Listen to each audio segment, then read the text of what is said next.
No pasa nada. ¿Está listo?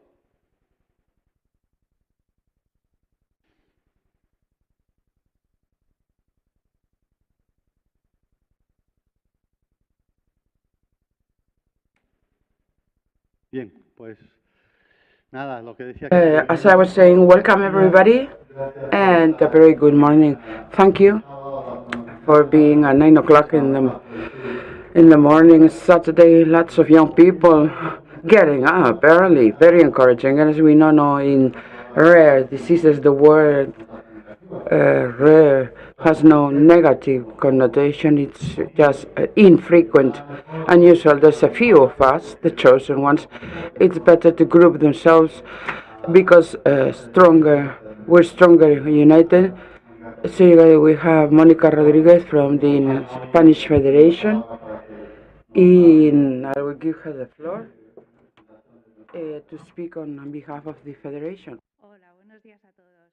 Bueno, pues como ha dicho Jesús. Well, as Jesus has said, I welcome you on behalf of the Spanish Federation of Rare Diseases, and I'm also the mother of a little girl affected by one of these conditions. I'd like to start my words stating that for me it is a pleasure to accompany you in your yearly congress. This is a congress is a true example of that the association tissue is about. The associative tissue leads the knowledge and accompanies. You have had half a dozen of multidisciplinary experts, not only from Spanish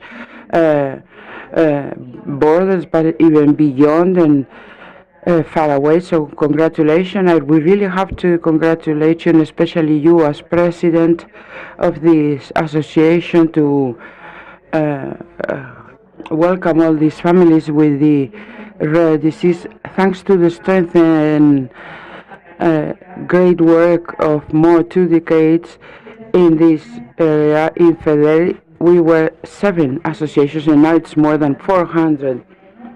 And after your knowledge in 1991, which also was born with the Federation birth, you have changed the before and after of people who coexist with rare frequency. And then from FEDER, when you were ratified as the General Assembly, as a member of the Spanish Federation of Rare Diseases, you have strengthened our synergism.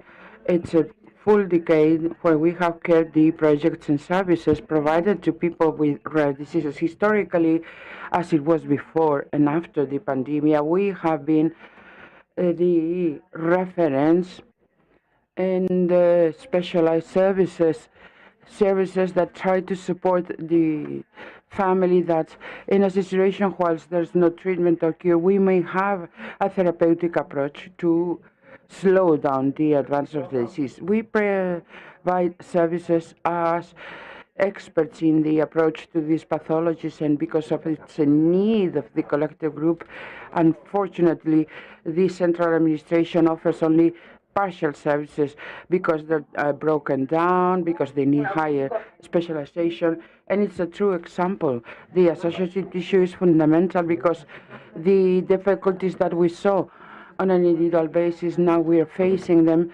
collectively. We're coping with rare diseases together. Thanks to your work and your effort at associative tissue in our moment, we have historically positioned ourselves as people who provide services, who foster investigation, and who transform society.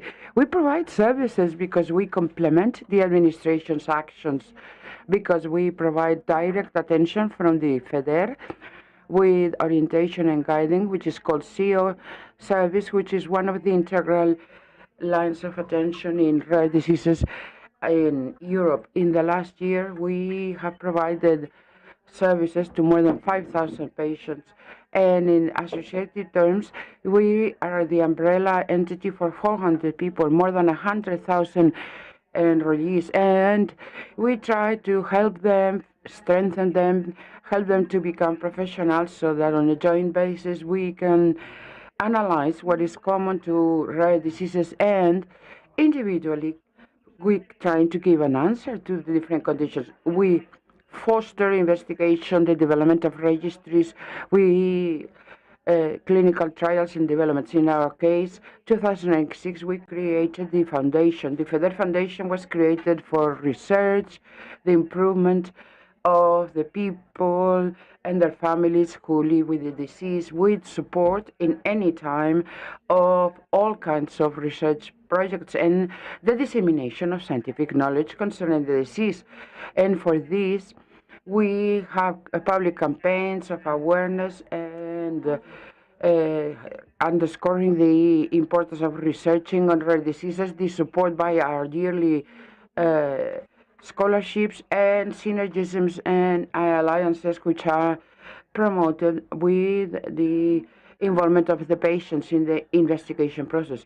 We also transform society because we are advocates on the people's rights, on the policies that affect rare diseases, and we try to gain society's support. Together with the people and associations, FEDER works hand to hand with society, and instead of issuing proposals, now we're also part of the solution, and the evolution has changed us. Instead of just reivindicating special demands, we are part of the working groups when act as consultants that participate in the decision-making process of the policies that affect the patients.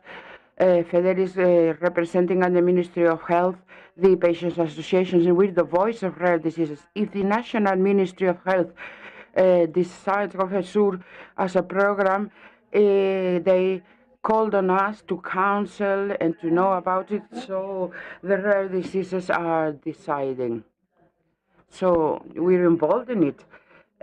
So together, all of us, we lead the change we really need.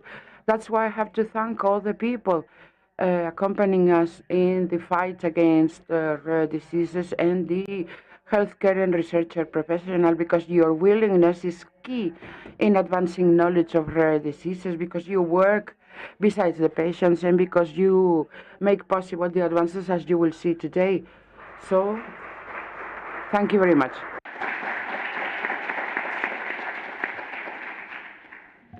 Bueno, pues Well, thank you very much, Monica, for your very kind words. I don't wish to waste any time. I just want to welcome you after these 2 years of lockdown due to pandemic and isolation and face masks. We really deserve a proper Congress to talk to each other, exchange experiences. Of course, we thank Ultragenics, Sanofi, and Beam Therapeutics for their support to undertake this type of meeting. And in short, as Monica was saying, what is clear is that the only thing that will truly save us is research. Research in rare diseases is complicated because we say, who will investigate ever in such a rare and infrequent thing? But you mustn't lose hope. The pandemic has been an example. Vaccines have been revolutionary and developed so quickly for COVID. The RNA vaccines are very useful as a procedure, as we shall hear today, for gene therapy development in rare diseases. We profit from research in other fields to leverage upon rare diseases. And recently, my own case, glucogenosis 1B, we placed on the table a new medication that seems to be working, that was used for diabetes, lymphathigurthina, and now they're discovering new therapeutic targets. So we're profiting from research that is developed for other diseases. So investigation and research is always going to save us. And further lessons from the pandemic, if it doesn't work, we know now that denialism is useless. The lack of hope and encouragement is a waste. It doesn't lead us anywhere. Only investigation will save us. Just have to have, perhaps, well, there's a bias as a doctor, but it's important to have a certain cautious attitude, not with a grain of salt. Of course, you don't lose hope, but we don't think there's going to be a panacea. We try to improve quality of life. Little leaps and improvements in the management of a disease will entail improvement, even if it's not a cure. It will improve quality of life, which, after all, we all look for quality of life, small details, not big things, but to improve on a daily basis our life, quality of life, and to be able to be as happy, fruitful, and integrated as much as possible. And of course, we never lose from mind those things that are essential for our diseases and for any other: a good diet, physical exercise, and so forth. That's why at the Congress we think it's so important to balance the two objectives of diseases. One would be research, follow-up of the patients, but always hand in hand with a good diet management and physical activity parameters. In this Congress, we have a little bit for everybody's tastes, and I think we've closed the circle of excellence in the management of disease. That's all. After all, the protagonists are our guests who will tell us about innovations and the things to look forward to the future. They come bearing hope. Dr. Elena Martin, I will introduce her. She's a pediatrician at the Hospital of Madrid, 12 de Octubre, and we'll talk about the clinical trials ongoing with adenovirus vectors in type 1 GSD. And concerning the vaccines, it's curious to see the management of vaccines and rare diseases. That's why pediatricians feel quite at home with it, because it has quite a curious parallelism with the virus and attenuated virus, or in this case, virus vectors. And as I said, the vaccines have become quite fashionable because of the pandemic, using messenger RNA. Denialists say it was a chip that was introduced in our body. Well, I hope we would have this wonderful chip that introduces this information to our cells to produce the enzymes and the proteins that we need to be cured. Well, thank you very much. Welcome. And Dr. Elena Martin will give her first presentation.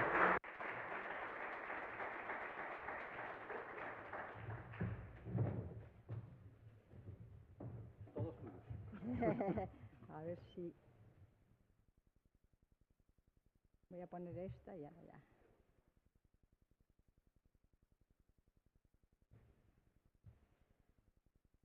A ver, no voy a ponerla ya grande. ¿Sale ya en grande?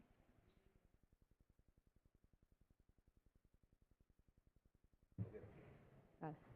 Pero yo no la veo en grande. Ah, yo sí. Y luego aquí con derecha e izquierda. Hola, buenos días a todos. Good morning, everybody. Thank you very much for coming. I'd like to start by thanking the organizers for having invited me 1 year more to your Congress. We're very proud to be here and to be able to offer our knowledge. Que hicimos en noviembre. A webinar we held at November, we explained what gene therapy was, what DNA, RNA was, how proteins were synthesized, and you asked me to explain the clinical trials, and in 50 minutes. Well, that's what I'll attempt to do.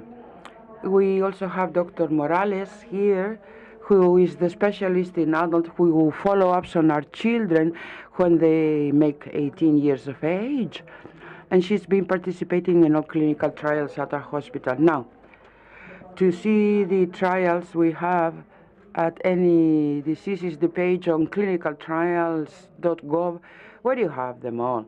You type in glucogenosis 1A. We have 4 ongoing clinical trials.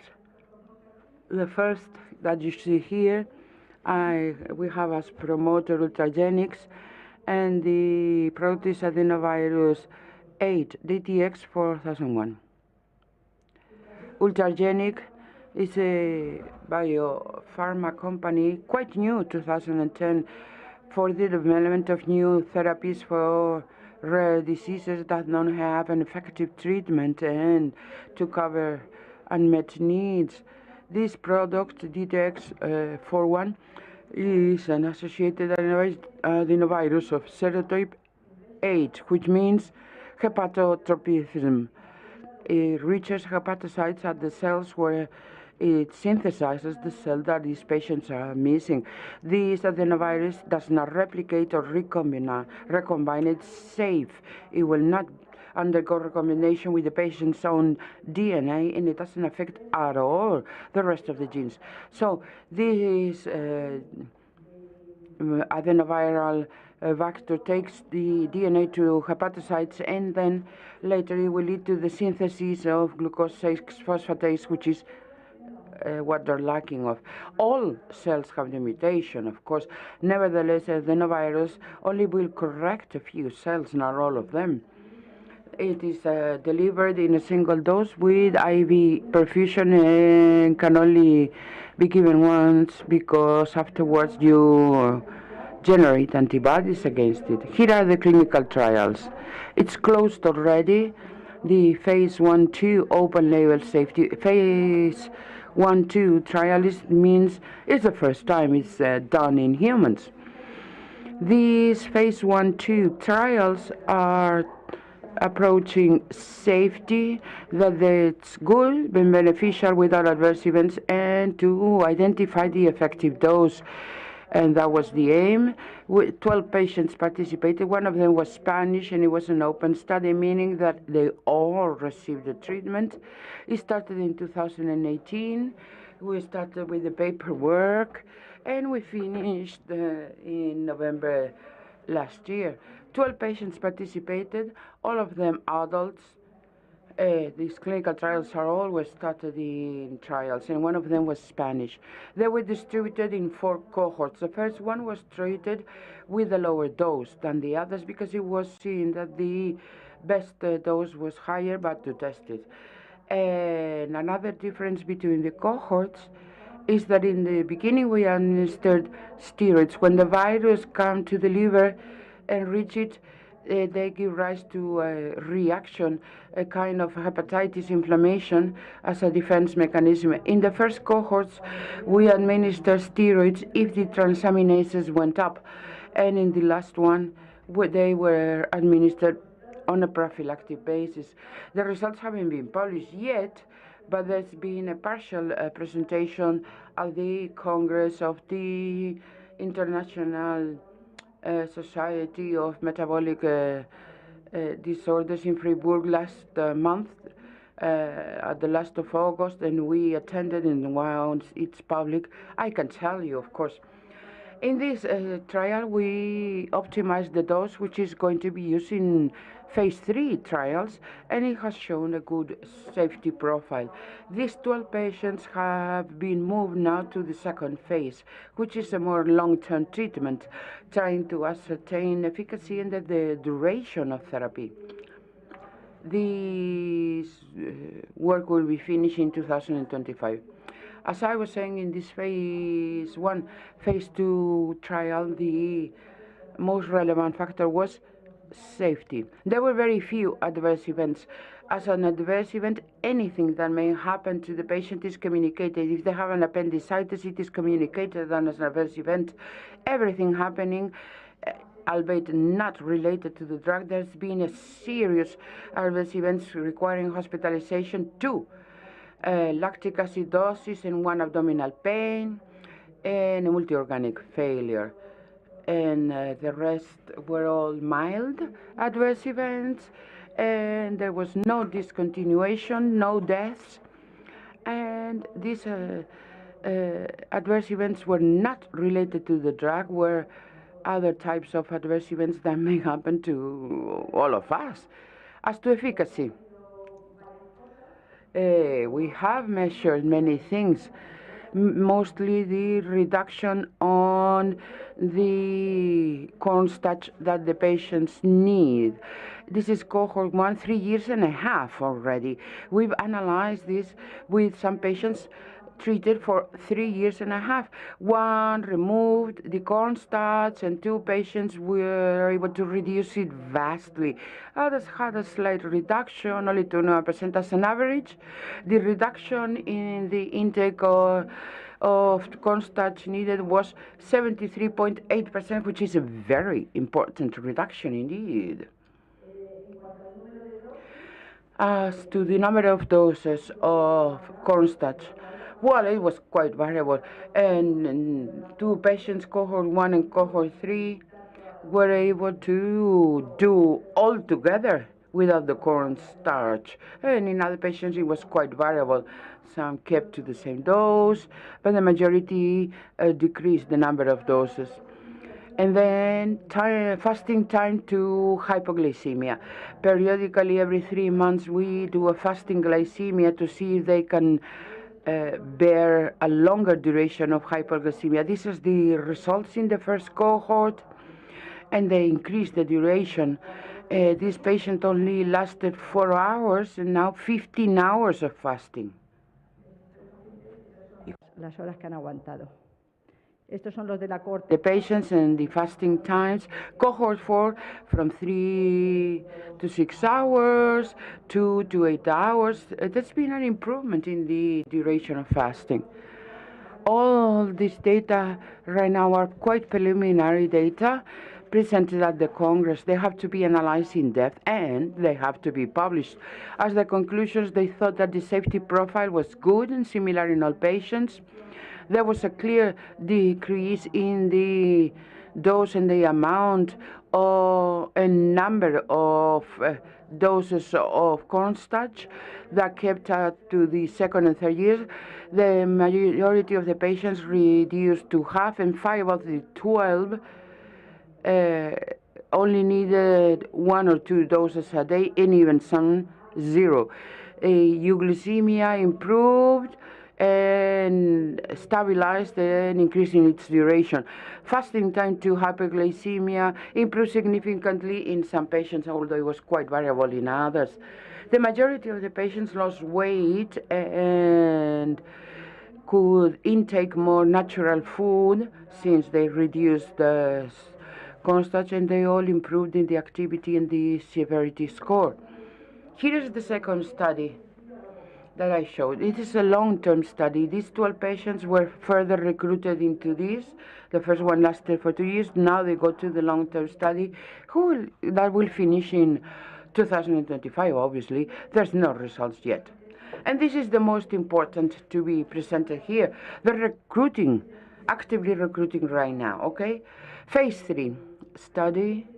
In phase 3, it means that we have already analyzed the safety and the dose in phase 1, 2, 3. We look now for efficacy parameters. More patients participate. We are trying to recruit 50 participants. And another thing is that the studies have to be different. The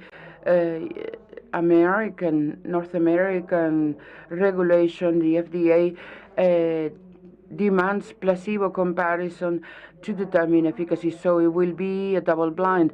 Half of them will be allocated to placebo, but after the second year it changes. In the first year, they're randomly allocated to placebo or treatment, but after 1 year, they're treated with the active drug. So in the end, all the patients will be actively treated. We started November last year, and it will finish April 24. It has already this design, half and half, and they crossed over afterwards, and we don't give them anything else. Endpoints, the baseline to the 48-week change in the baseline intake of cornstarch and normal glycemic duration of time. Well, there are many other secondary endpoints. I won't dwell long on them, the dose of cornstarch, how many feedings, fasting time, adverse events, and we're also going to look very carefully in biochemical and hepatology relevant clinical changes in urinalysis, blood tests, and above all, quality of life. Inclusion criteria for this phase. Well, diagnosis, of course, confirmed by molecular and or enzymatic tests, to be treated with cornstarch and similar measures with a stabilized condition. There's 8 weeks where we monitor the patients and we place a glycometer on all of them, and in these weeks 85% of the glycemia should be between 60 to 120, and that there are no increases in cornstarch intake greater than 10%. They all signed the informed consent and a commitment of doing everything. And the study demands is very demanding for family members and family caregivers. I can see some of you. You have to write down the diet every day, exact amount of cornstarch every day, glycemic determinations every day for the parents and the family. It's quite tedious and time-consuming. We do need your commitment. And contraceptive measures for men and women, and exclusion criteria. The main one is the antibody determination. That's a problem. That's the main problem, of course. None of the patients we've seen has experienced any other problems. Maybe you could exclude liver disease, liver transplantation, adenoma, greater than 5 centimeters or more than 3 with quick growth, or a presence of liver inflammation or cirrhosis. ALT, LST have to be within range of reference, bilirubin not more than 1.5 times, triglycerides below 1,000, contraindications for pregnancy, breastfeeding, or planning pregnancy, participation in other studies, drug abuse in the 60 days, and during the screening, well, we perform different analysis. And right now, what's the current situation? Todo lo de los ensayos son resultados confidenciales, pero vamos. This, of course, is confidential. We can't talk about it, but there is a high rate of patients with antibodies. This is really a problem. And in fact, at my hospital, 12 Octubre, we have screened 4 children, and 4 of them had antibodies, so we couldn't recruit them. And it's not only us, it's been found everywhere. The antibody rate is rising, and it's about 75% of the population. We're still open. We're still recruiting patients, and if somebody is interested, you could participate Santiago de Compostela or 12 Octubre in Madrid. And if somebody is interested, we're still open and you may participate. What will happen to these patients that show antibodies? Please don't lose hope. Don't get desperate. Hope springs eternal. Nutritional and diet management are very good. And in the future, RNA-mediated therapies. And then we will be able to recruit antibody-bearing patients. There is a clinical trial, as you will see later. And that's something that we're trying with Ultragenics to see how, in these patients, we can eliminate the antibodies so that they can receive the viral vector. We're waiting for it. I said there was 4 studies for like GSD1A with the adenovirus, but this 4th study is an RNA study. As I told you before, just like the vaccines, this study is promoted by Moderna. It's one of the brands for the COVID vaccines, as you know. It's not yet available in Spain because it's in phase 1, of course, only in the States, but it will come.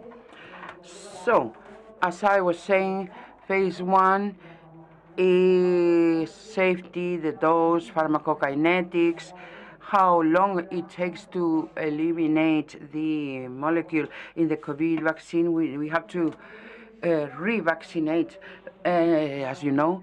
So genetically confirmed GSD1A, one hypoglycemia below 60 in the lifetime, so very few criteria.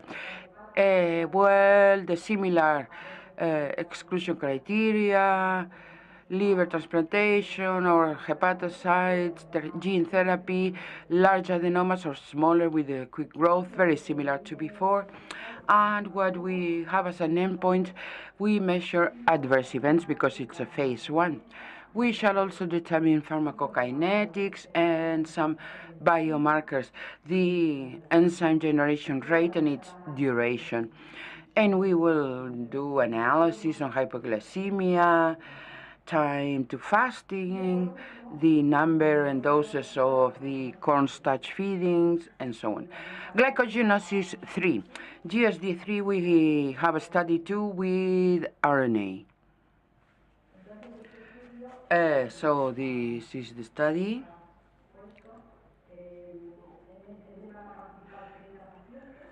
30 patients will participate. Some will have placebo, and it will finish in 2023. And we're also participating in this study. Just like phase 1, phase 2, it's done in adults, of course, because we need to protect children, so we're doing with adults, and it's under the hands of Dr. Morales at our hospital. There's 4 cohorts. Well, there's very few patients. In the first 2 cohorts, only 2. And in the latter 2, 3 patients with dosing the escalation to look for the most effective dose. Here is the first phase. The escalation dose is administered in increasing cutoffs, and 4 cohorts in the second part. 3 will receive RNA drug and 1 placebo. There will be repeated infusions 5 every 15 days. Inclusion criteria have the diagnosis, of course, confirmed by molecular enzymatic studies, adults more over 18. And I forgot to say that in other phase 3 of glycogenosis 1A, children over 8 years of age are admitted. This one is in adults, as I said. Stabilized diet in the 6 weeks prior to the study, and they have to have a personal story of at least 1 severe hypoglycemia in the last year below 54 or more symptomatic hypoglycemia episodes, even if over 70 in the last year, and transaminases 2.5 times over the upper limit of normality. Well, the usual contraindications: liver transplantation, cirrhosis, hepatocytoma, adenomas or quickly growing, heart failure, unstable angina, ejection fraction below 35%, or uncontrolled arrhythmia. That's very important from the cardiac point of view. Clotting disorder or medication involving the coagulation, transaminases over 5 years of a range of reference to the prior 3 months. So we have to really get our patients in a very good condition to be recruited, or a poorly controlled diabetes. Current situation. In Spain, there's only 1 active center, which is our hospital. We already have a patient being treated, and another one who will be receiving the infusion in short. There's only other 2 patients more treated in the United States. Well, that's it. Thank you very much. You will, of course, asking all the questions you wish afterwards.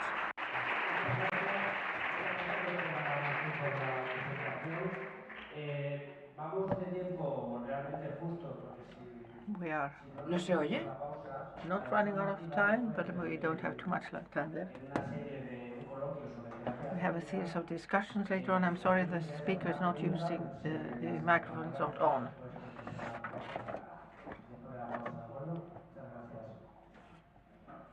Thank you.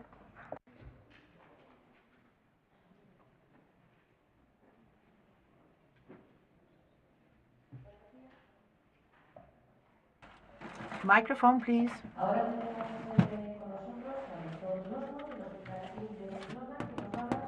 No. No estamos. Hola, buenos días con todos. Good morning.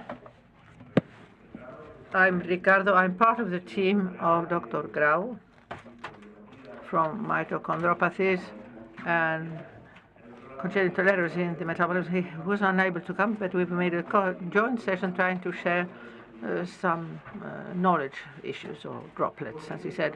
Why is it important to do the screening? Before speaking about screening, I would like to remind you what Pompe disease is, a type 2 glycogenosis that has two ways, the two forms. The infantile one and the late one. The childhood one is characterized by growth of the heart from the muscle of the heart that causes heart failure and also generalized hypotony in the child. And the late disease has many different clinical pictures characterized by weakness, pain, or ventilation problems, breathing problems. When they are lying, it's difficult for them to, it's hard for them to breathe. The diagnosis can be very difficult to set because the clinical symptoms are quite mild. This screening is not done in the neonates, very seldom, only a few countries, and basically we have to train the pediatricians. In adults, we try to make sessions and a lot of research in order to be able to give the diagnosis. Very often they have other diagnoses as well, those patients, and a disease that with an intravenous drug can have lead a completely normal life. Now we research screening. Why is it important? Because there is a treatment. The treatment for Pompe disease changes the life of people. It's a degenerative disease, so if we don't give treatment, the patient loses strength and increases his weakness. And with the treatment, the patients have changed completely their life.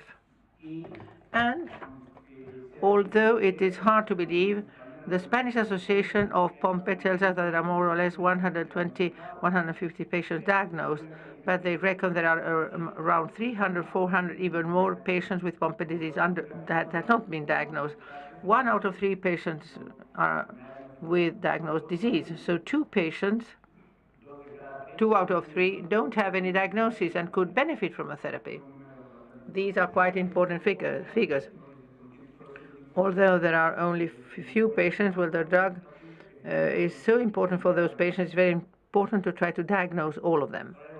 Now we will talk about 2 papers of screening papers, one from the neurological point of view and the other one from the internal medicine point of view in the group where I belong.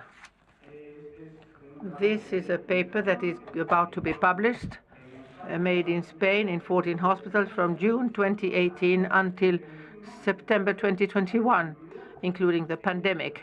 And the inclusion criteria were polymyositis, a sort of muscle inflammation in the biopsy. That is not a disease per se, it's a syndrome, a set of features in the muscle biopsy.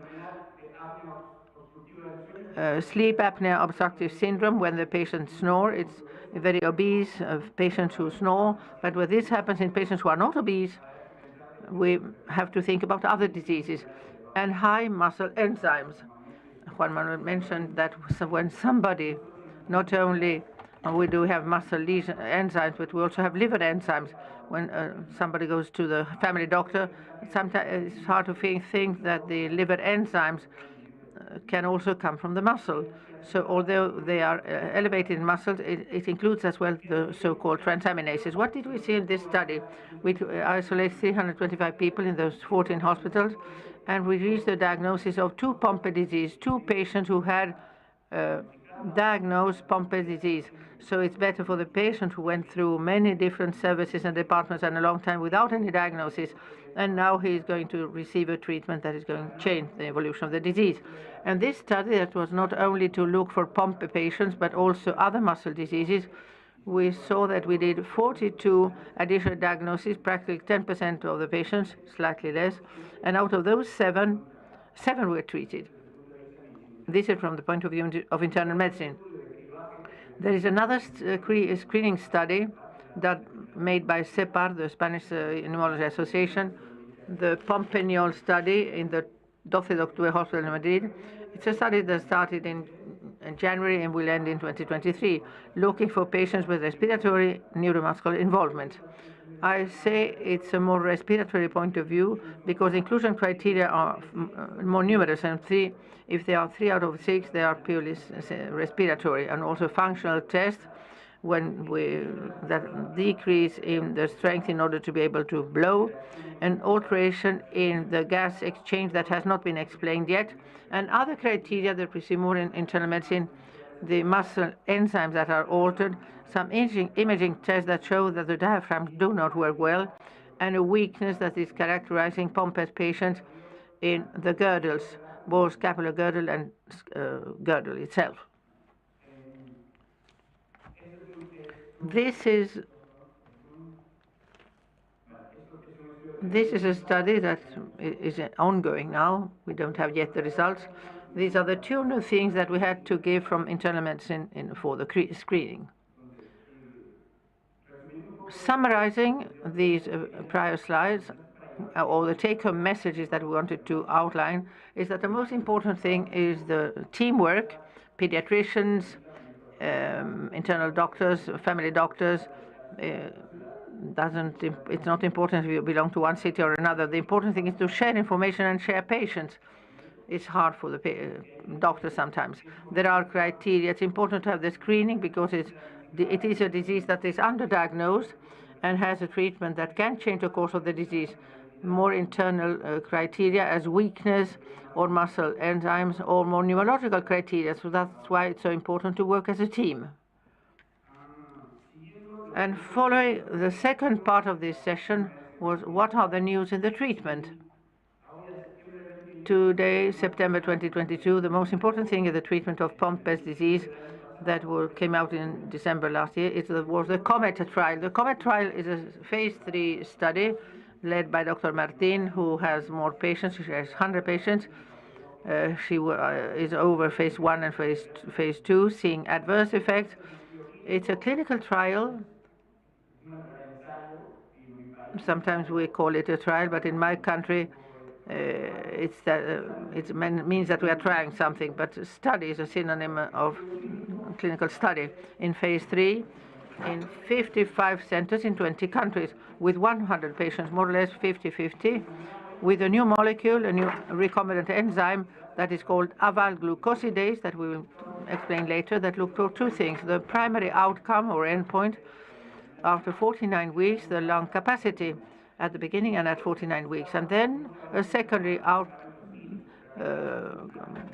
and that was the gait test of 6 minutes. It was a test. They make the patient walk for 6 minutes, and there is a person who is measuring how much you walk and how tired you are, how exhausted you are. To the right, we have the new molecule alpha-glucosidase alpha. L-glucosidase alpha.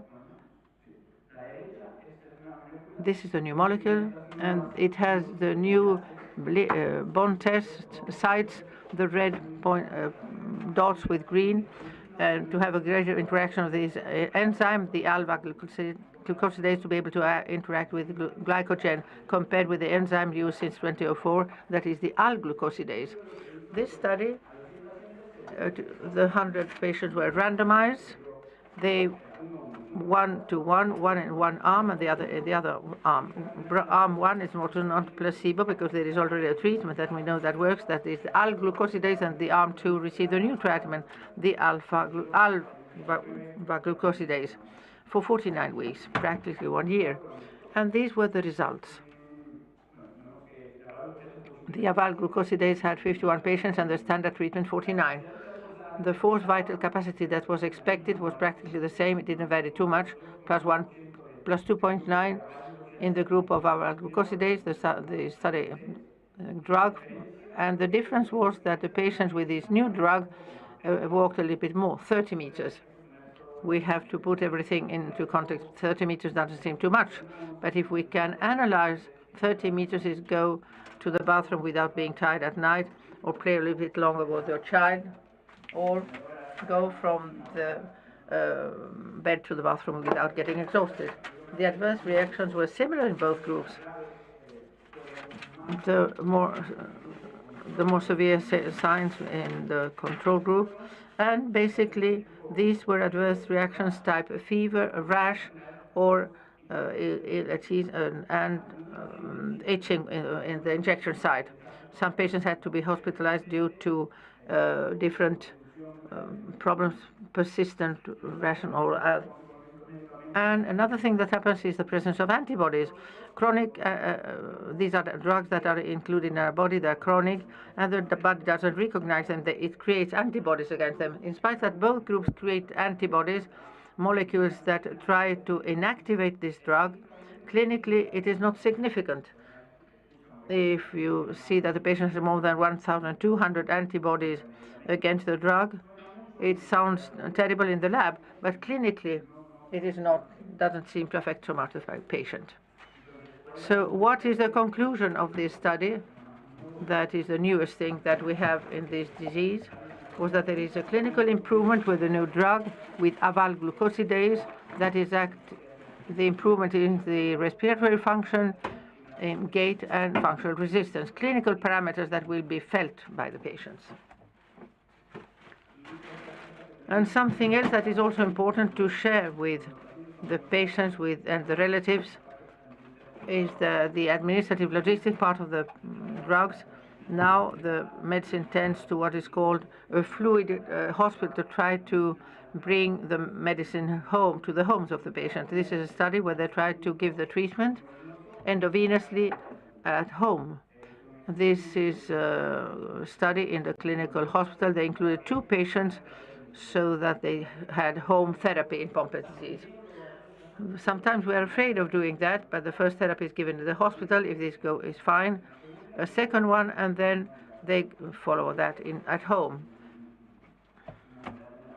This is new, so to speak, in the management. Like in other sort of diseases, as a urine infection or pneumonia, we try to treat the patients at home and prevent other complications as nosocomial infections, lose muscle strength because they move less in the hospital than at home, etc. The take-home message for the second part is once again teamwork. There is a new treatment that seems to work for Pompe disease. It seems, it doesn't seem, it works. It's a safe treatment.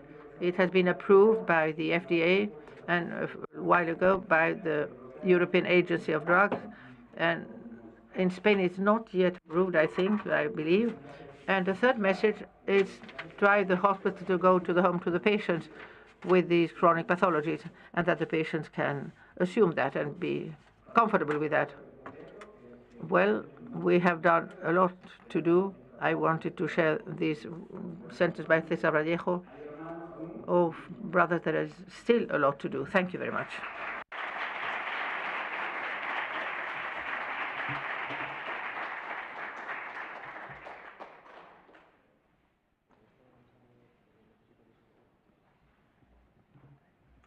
Muchas gracias, doctor. Thank you very much, doctor.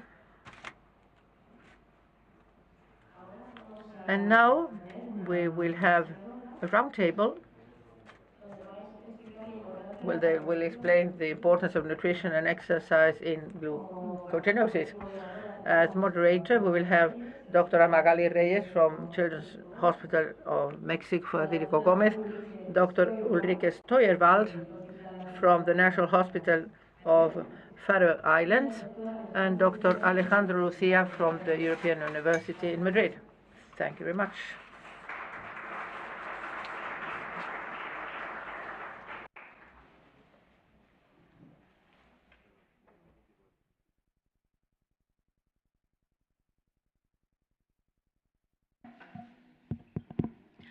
Hola, muy buenos días. Hello, good morning, all of you. We want to start the item of exercises. This is something that was touched upon during all these assessments, and I would like to ask you, Doctor, first of all, Doctor, what is your recommendation concerning the use of ketogenic diet in patients with type 5 glycogenosis?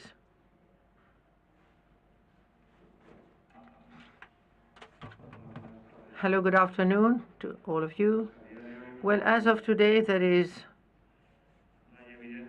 no evidence that this type of diet is beneficial for patients with myocardial glycogenosis type 5. Although there are ongoing studies, I know firsthand that the Danes have made a trial, and at any rate, they see a worsening in the physical capacity. We've made a study ourselves, not of ketogenic diet, but acute administration of ketones, and we have seen an increase in the performance. I wouldn't do that. Hay evidencia anecdótica de un... There is an improvement that if somebody comes later, but I haven't seen it. But we can go into depth in that later. Ulrike,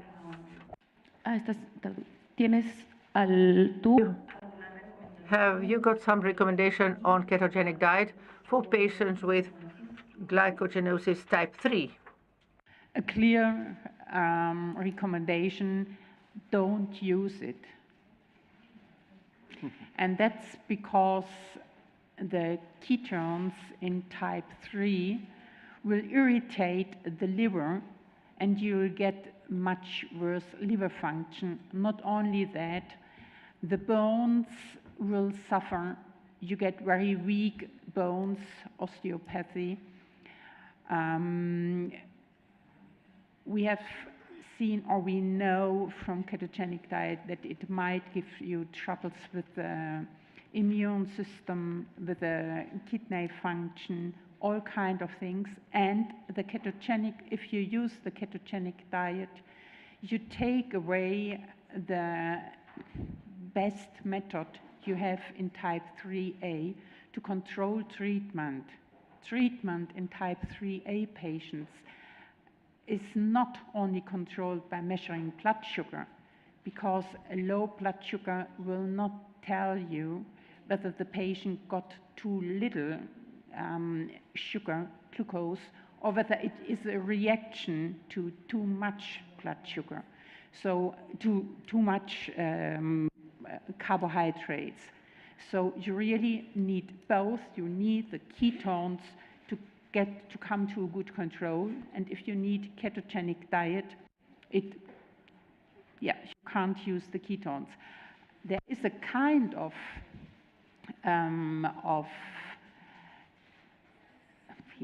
modified ketogenic diet, but that's actually the diet that we recommend, namely reduce the carbohydrates and go down with the simple sugars, increase the amount of protein. So that's similar to the dietarian guidelines that we use actually for all the ketogenic GSDs, that will say including type 0 and type 9. Muchas gracias, Ulrike. Much, Ulrike. And in the setting of the diet, Dr. Alejandro, what is your recommendation? What is the best guidelines of nutrition to follow for the patients with myocardial? First of all, common sense, not become crazy with but just a Mediterranean diet, a good one, and rich in complex carbohydrates, especially at breakfast and at lunch, preventing thus that they come to many hours with chronic hypoglycemia. The muscle needs some glucose to better work. Breakfast with whole grain cereals or bread, and not be fasting for too long, prevent simple sugars because they are not healthy. They provoke cause a very sudden increase of insulin that is not good. Potatoes and whole grain bread. And if they are going to make exercise that are not used to, especially if they are going to do intense exercise, as is recommended by our expert, Dr. Santalla, who will talk about it later, they wouldn't stop eating carbohydrates before. The gels that the cyclists drink is a good initiative. All this, and we also work with elite athletes, and we know that glycogen and carbohydrates are fundamental for the muscle to contract with strength and reaches all its functions. I wouldn't leave aside the supply of carbohydrates before exercise that is intense, especially if they are not used to it.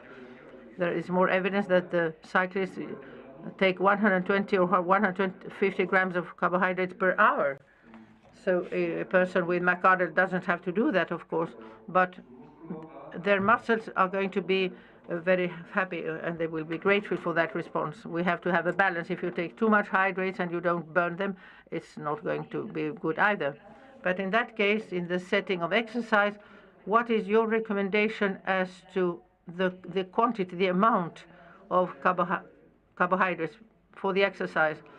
Those who are most used to, those who follow the program designed by FEDER, if they're going to walk possibly and they know what is the second wind and how they are going to enter that and when they are going to go out for it, normally they don't need an additional supply of carbohydrates before exercise, as long as they have followed the nutritional guidelines, a strong breakfast with carbohydrates that are complex and lunch with the same. We see that they feel very weak in the afternoon. That's when they have the glycemia is possibly lowest, and more hours have elapsed since the last meal with hydrates. Cornstarch is also an alternative, of course. And if it's an intense exercise or that they're not used to it, always take with you a gel of carbohydrates or two. We see rhabdomyolysis episodes in people who have not been very cautious. They are in a good shape, but they make an activity that they were not used to before. They have gone on working in the woods, and instead of 2 hours, 4 hours with more climbing, or they have been running when they have been running for years. In those cases, I would give them a gel or the equivalent of 50 grams. 50 grams would be ideal. Now they are in gel type. They are expensive, but very good. 50 grams. And they don't have the feeling of being have a full stomach that all these other beverages like Isostar and Gatorade can give you. We have to take more in order to reach 50 grams. One beverage is less than 50 grams, so those gels are better. Or an Isostar Gatorade can is also good, but I'm more in favor of gels. Thank you, Doctor. Ulrike, talking in this very same setting about exercise, what is your recommendation concerning the guidelines of nutrition that they have to follow before, during, and after the physical activity? I just started thinking about how important it is for the type 9. It is quite clearly true for type 3. You know, type 3 is the muscle, or is the combined type of liver and muscle GSD, that will say these people are able to use only a very small amount of the glycogen, of the sugar they have stored in the muscle. If they exercise hard, and especially if they did not train regularly, they will use the little amount of sugar they can get from their muscle glycogen. Then they will start to use the sugar from blood. That is not very much that is left, because they even can't break down the glycogen in the liver. So if they don't do well, their blood sugar will fall and the sugar in the muscle will fall too, and they start to eat their muscles. So you might end with a rhabdomyolysis, with a breakdown of the muscle, just like it is in McArdle. How can you avoid that? There are two things. First, and that is true also for type 9 and the other ones, during exercise, part of the sugar in your blood is going to the muscle, especially in people who are not well trained, who don't exercise on a regular basis, because you have only some sugar you can get from the muscle. So if you don't have any more sugar in the blood, where do you get your sugar from? It's from the liver, but that is very limited, and you end with a low blood sugar. If you take someone who plays football or soccer, he won't be able, because he can't think about what he is doing. And the type 3, they won't have the sugar to use their muscle. So you have to take some cornstarch, some maizena. not a big amount. I usually say something like 10 grams 15 minutes before you start exercise. Why do you have to take it 15 minutes before you start? Who has an idea?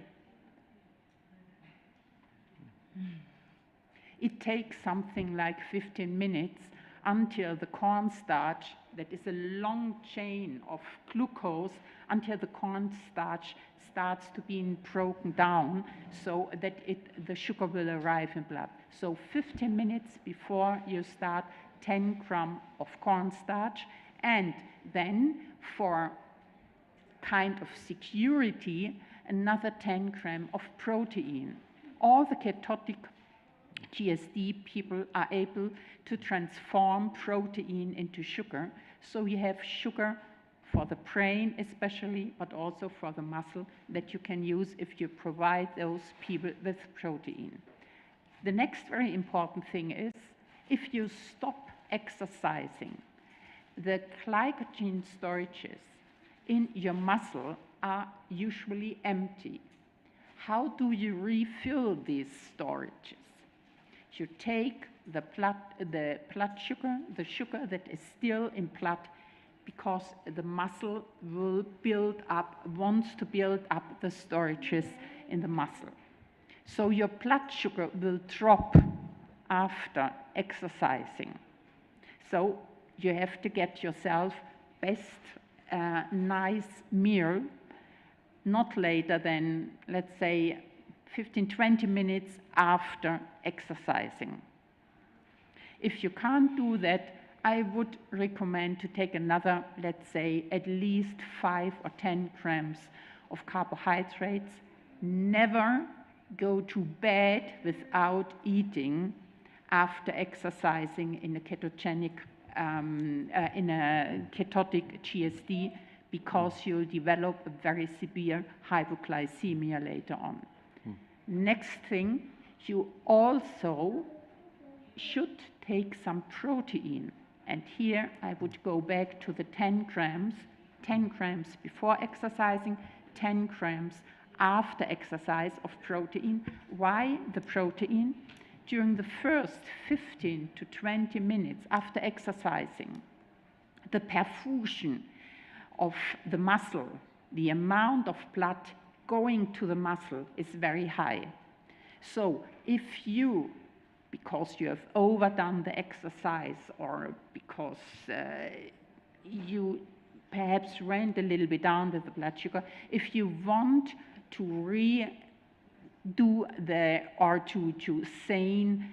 normalize the damage that you might have done to the muscle, this protein will help. That is one thing. And the next thing is, most of us are exercising because we want to build up some muscles. And the most effective time to get protein into the muscle, so we will get more muscle, is during the first 15 to 20 minutes after exercising. Something very important too, if you want to spare some sugar, then you should better use fat during exercise. Fat gives you more than double amount of the energy that you can get from sugar or from protein. But how can you get your muscle to use fat? Usually we don't have any fat in the muscle. Okay, you have some sugar in the muscle, but if you exercise on a low base, that will say running, not weightlifting, not sprinting, but running at a slow pace, walking, bicycling, then your body have time enough to say, oh, it looks like this crazy lady is again going to need a lot of energy. And I have only a certain amount of sugar available in the muscle. Please, fat tissue, and everybody of us, or most of us, have fatty tissue in the skin or in all different places. Please, fatty tissue, be so kind, send some fat over to me. But that takes up to 10, 15 minutes, maybe even longer.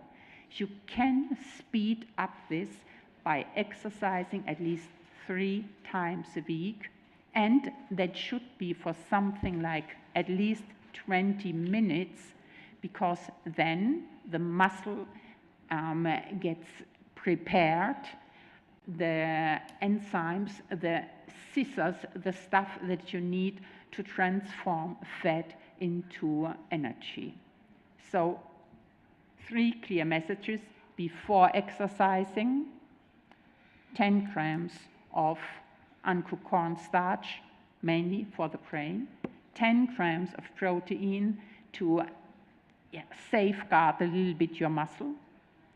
After exercise, during the first 10 to 15 minutes after exercising, something like 10 grams of protein again. That might also be natural protein. It's not necessary that it is powder.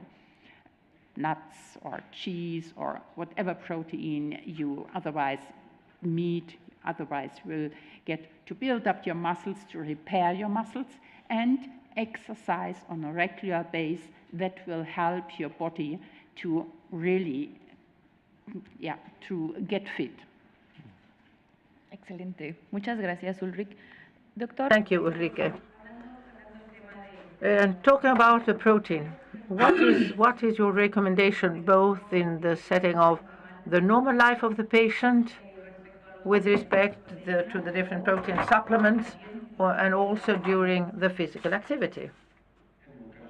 In the case of type 5 glycogenosis, I don't think it's necessary with a normal diet. The best protein is carbohydrate, so it's going to protect the muscle from rhabdomyolysis episodes.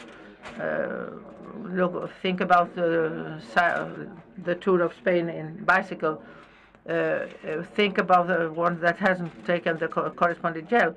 We have done a study with Sonia, who is sitting there, with Makarel. We gave them supplement of ketones, placebo, 75 grams of carbohydrates, more than those 50 or 150. If you have participated, but as everyone knew the watts that every person was moving, it was a linear. The more carbohydrates, the more watts. So believe that when you're going to face an intense exercise, you have to take carbohydrates before. Otherwise, you are like a cyclist. You are condemned to take carbohydrates if you want to perform. And then protein is the normal 1 gram per kilo weight a day, something that is absolutely affordable with a normal diet. Normal diet and Mediterranean diet, or DASH diet, as Americans say. A lot of grains and nuts and legumes and vegetables, fish and food and meats, etc. Ulrike, those high performance athletes, do you have some special recommendation for them with respect to the use of beverages as Powerade or Gatorade during the physical activity, or so that they can use them to rehydrate themselves?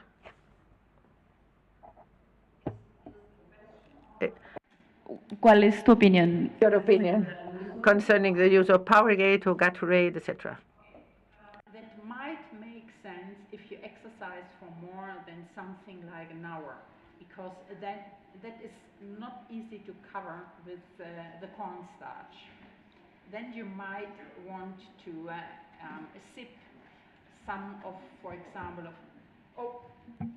sorry. Okay, that might make sense if you exercise for more than something like 45 or 1 hour. 45, that applies for physical activity where you burn a lot of energy, for example, swimming, because there you need a lot of energy to keep your temperature up.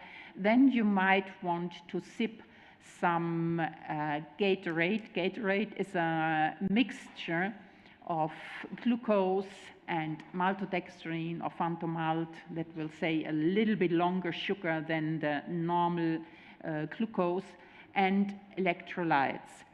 You have to sip it, not just to empty one bottle. If you empty the whole bottle, what will happen to your blood sugar? Blood sugar will get up. And if your blood sugar is getting up, you'll produce insulin. And as you have insulin in your blood, you won't get any more fat, because the signal of insulin to the body is, here is enough energy, I won't need any more fat. So you have to be very careful that your blood sugar is not getting up too much. That's why we say just sip it. And that's also the explanation why I'm a little bit doubtful about using just Fantomalt or something like that. It is very hard to get up to the right amount of sugar, so you won't lose the ability to use your fat. So Gatorade, I usually say it's very good to use in case of interfering a disease. If a child gets fever or starts vomiting or has a diarrhea, something like that, because then you can calculate very easily how much of Gatorade they have to take. You have to make sure which kind of Gatorade you have available. I once made a list for the patients in the ferries, so they know exactly the children who weigh between 10 and 12 kilos. They have to take 1 tablespoon. I think it was something like every 10 minutes, and if they weigh a little bit more, then it is less. But there you have to ask Neria or one of your dietitians to calculate exactly how much it is.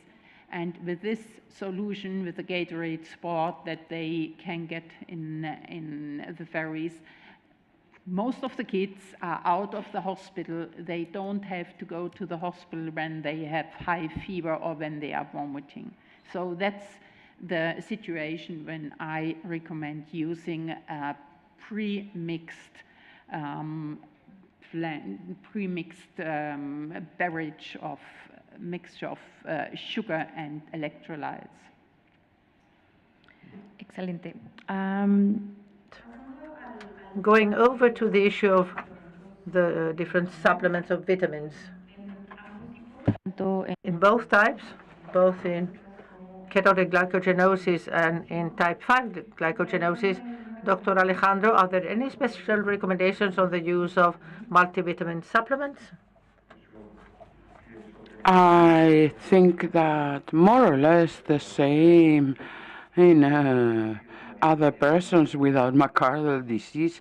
You follow a comprehensive, complete diet, and that's why you have exercise outdoors with exposure to sunlight for vitamin D. You really needn't take supplements. Always have at hand carbohydrates with an exercise that we're not used to, and to be as happy as possible.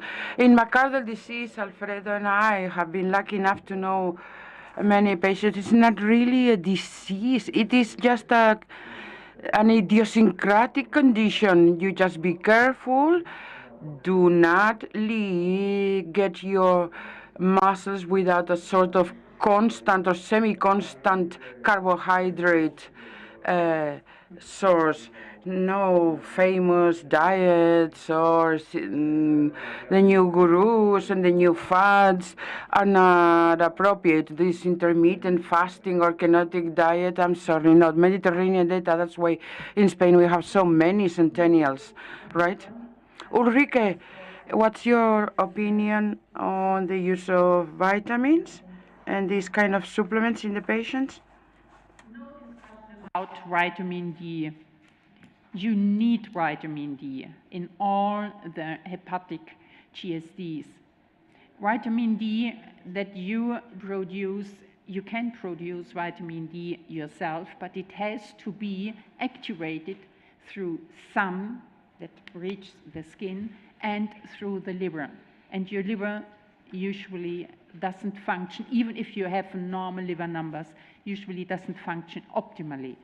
That's one thing. The next thing is, especially in children, you usually have a lot of infections, and it is very well known if your D vitamin is near the lower level, then your immune system is not as good as it could be.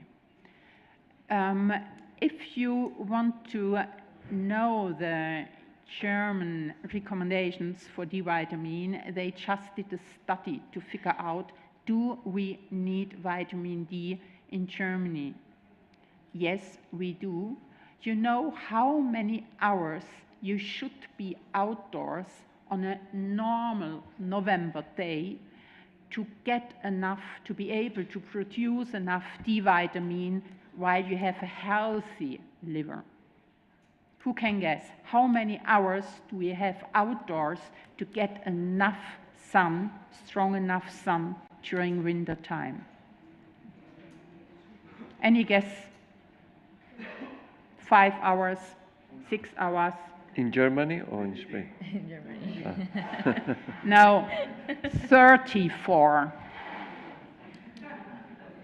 Okay, so it's quite clear. So the clear recommendation for Germany is we see in winter time 1 in 10% with a normal D vitamin level. 1 in 10.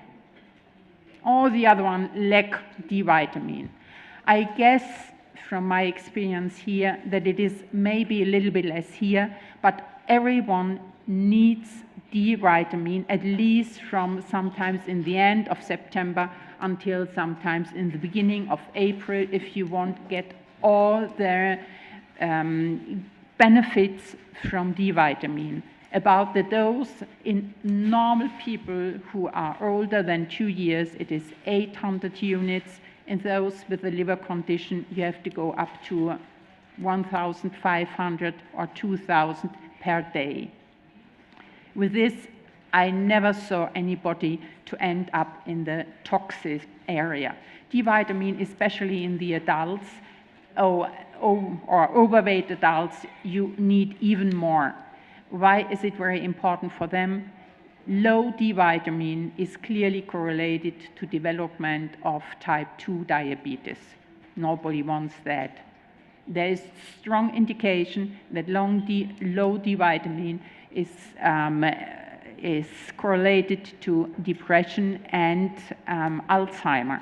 Nobody wants that. So I only can recommend to really use the D vitamin if you want to make things optimal. All the other vitamins, I know that there have been a long discussion about fruits and variation of food in the GSDs. Type 1A and B, yes, they need a multivitamin. All the other types just have to make sure that they eat vegetables and fruits with a low amount of free sugars. So banana, oranges, melon, grapes, and lots of other fruits you have to limit. But many other fruits, just eat them, best small amounts, but several times a day. Then you can avoid using any multivitamin. If you have a child or a person who is very sneaky with very picky with their diet, then it is perhaps best to use a multivitamin. Hablando de las frutas, creo que About fruits, I think it would be important to clarify this, Ulrike, the exact amount they should be eating, because it depends on respecting the number of grams of sugar per meal, right? And the allowed quantities could be 20, 25, maybe 30 grams of some type of fruit, but very, very small servings of fruit, right? And these will also displace the complex carbohydrates. So can you have an opinion or recommendation on how the people must watch the exact amount of fruit they eat or they offer to their children, especially in the ketogenic GSD? Sorry, not ketogenic, ketotic GSD. Okay, it's just the same recommendation as you have for all the snacks. For a normal meal in the ketotic GSD, you should limit the whole amount of carbohydrates to 15 grams. In adults, those who are older than, let's say, 40, 45, 50 years, you have to cut that down to 10 grams. That sounds like being very little. It is very little. So you have to check some kind of homepage or discuss with your dietitian. The whole amount for a main meal should be 15 grams of carbohydrates. Of these 15 grams for a main meal, it should be max 5 grams of what we call simple sugar, because this simple sugar gets your blood sugar up very quickly, and then you'll just store all the sugar you ate as glycogen or as fat. That's something we don't want. So with a main meal, 15 grams of carbohydrates. Don't count the maizena. That's a different stuff. That doesn't have to be included in that. 15 grams of carbohydrates, and out of this, max 5 grams of simple sugar. For the snacks in between, 5 grams of carbohydrates, and out of this, 2.5 grams of simple sugar. That sounds very complicated. I hope that Neria will find a time to search for a link, or again, you might ask your local physician, your dietitian, to give you the link, the homepage of a reliable website where you just can put in, okay, I want to eat 30 grams of an apple. How much carbohydrates, how much sugar is that? Sounds complicated for to begin with, but if you have done that for the food your child likes or you want to eat for something like a week, you'll just write down a list, and then you know the amount, the safe amount for you. Muchas gracias, Ulrike. Y bueno, cerrando un poco las preguntas. Thank you very much, Ulrike. And closing this session, we're not going to focus on diet and feeding now, but I have a case, I don't know if you have experience in type 5, as swimming in extreme temperature, a very cold swimming pool. Does it have a thermoregulatory effect that calls for a great energy expenditure? Do you think it has an influence on the patient's control and homeostasis? Well, we know in type 5, stressful situations could also cause rhabdomyolysis. I don't know what you mean, a very cold swimming pool. What is that? In my experience was not when in a type 5, but as a very stressful factor, he was doing physical exercise, but the swimming pool had a very, very cold water and had rhabdomyolysis. I know it's very important. More than exercise intolerance, they have intolerance to all activity, physical activity. Some normal people cannot swim, and a McArdle swimmer I know swam 3 kilometers almost every day. It depends on how used to it, but that is a stress of an exercise you're not used to. You may have rhabdomyolysis being in a great exam or a Champions League soccer football. If you're a die-hard fanatic, you could have rhabdomyolysis, you know, because you're not used to it because of the high stress. But swimming otherwise is a very healthy sport for McArdle patients. They tolerate it very well. One swims 3 kilometers a day. Many who are here have been karate champions and another sports. It's just getting used to it. McArdle patients, the patients who live with McArdle should live like sports athletes. You go to the locker, who doesn't hurt anywhere? Nobody raises their hands. And they have to be careful with their knee because they know it's a weak knee and it gives them problem. But the same for us. Sometimes outside of rhabdomyolysis, you may swim in a very cold water, but if you don't do that, swim across the channel very easily, much more faster than I would do it all my life, but you could do it. Ulrike, a comment on these extreme temperatures during physical activity with your patients with GSD?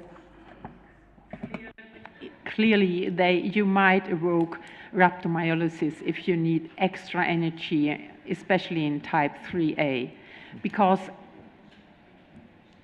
swimming is one of the types of exercise where you need quite a lot of energy.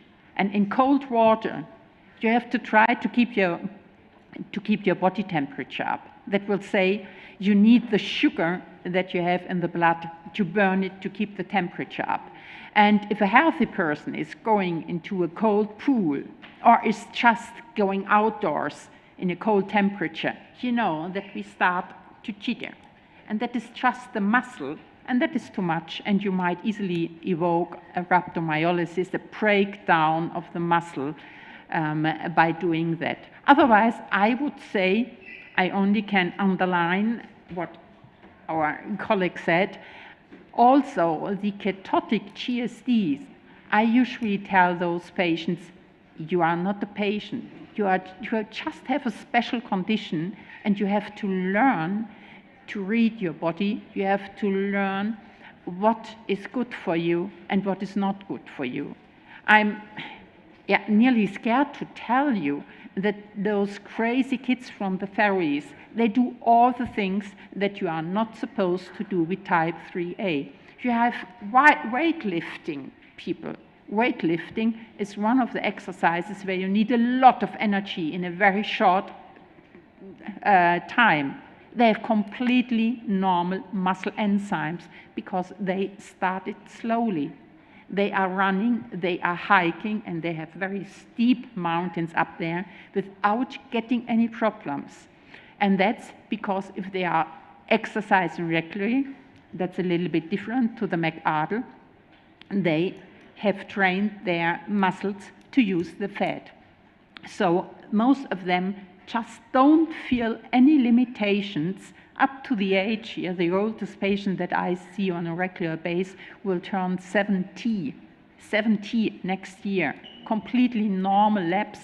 And I know she has a type 3A because I have her labs and photos from the time when she was 2 or 3 years old when they sent her home to die.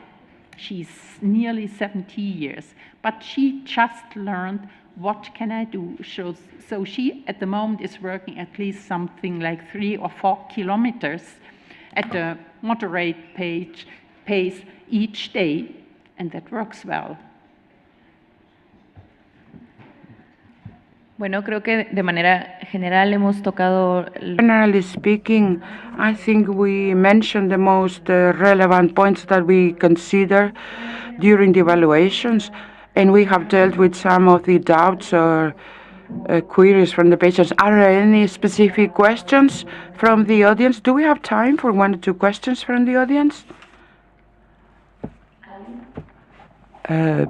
No questions. Microphone, no.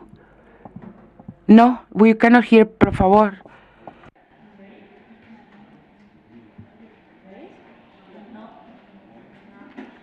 ¿Ahora? Sí. De acuerdo, yo siempre tengo preguntas. Always have questions, especially in physical training for type 3, so that in the future they may climb mountains and swim, as you said. When they're training to use the fat in muscular metabolism, how do we quantify the limit of physical activity without breaking down the muscle? How do we determine the amount of exercise without rhabdomyolysis? How do we control it? I'm training I'm going to be attaining goals little by little, but I shouldn't overdo it. Am I damaging myself? How do we quantify the amount of exercise and the duration? I can't give you an exact number, but with rhabdomyolysis, that will only develop if you dehydrate, that will say if you miss fluid, water, if you don't drink enough during exercising, and if you really overdo it. If you, for example, usually only are walking on the flat ground, and then you start hiking up a hill who is 2,500 or 3,000 meters, that might be too much. Then you really have to stop and to do it very slowly.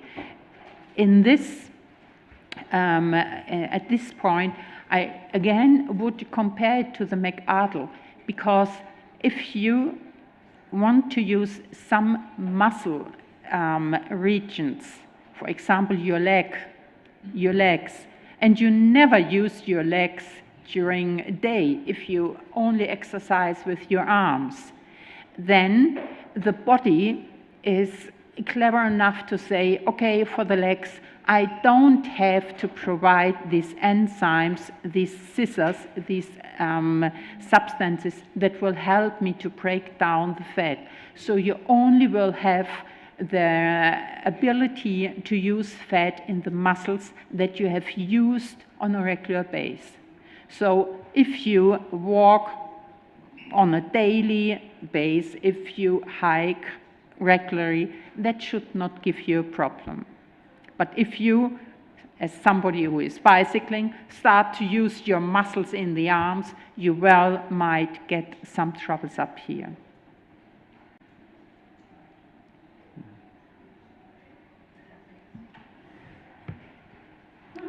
¿Alguna persona más que quiera hacer? Are there any more questions, please?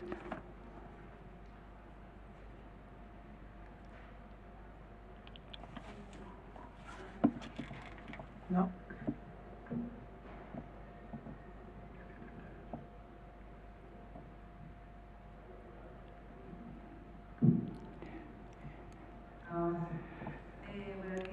Good morning.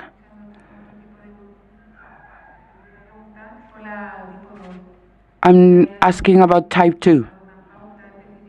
There is any specific diet guideline and what you should eat before and after exercise, supplements, proteins for type 2?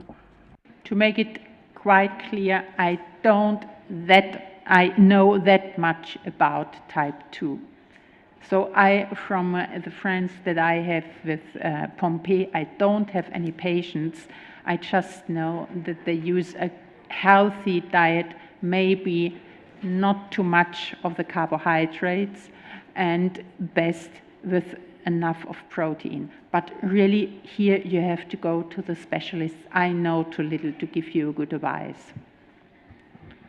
Pues en mi caso también I'm sorry, my case is the same. I'm specialized on 5 and 7 because it's similar and I could say something.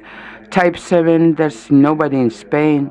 You should not take too much carbohydrates, but as far as I know, in Spain there aren't any 7. But in Pompe's disease, Alfredo could say they do respond to physical exercise and strengthening, and I don't think there should be special considerations. In Pompe, there should be a lot of training, especially ventilatory muscles, you know,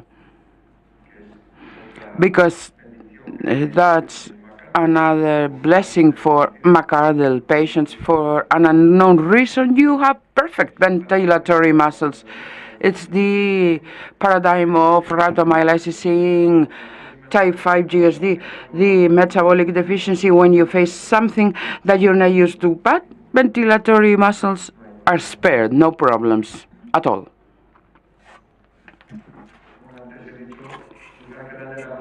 And before I said crossing the channel, swimming, but with supplements of carbohydrates in the swimming trunks, okay? So you carry the gels or whatever with you.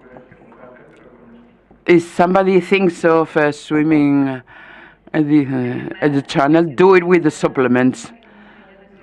Any other questions or comments?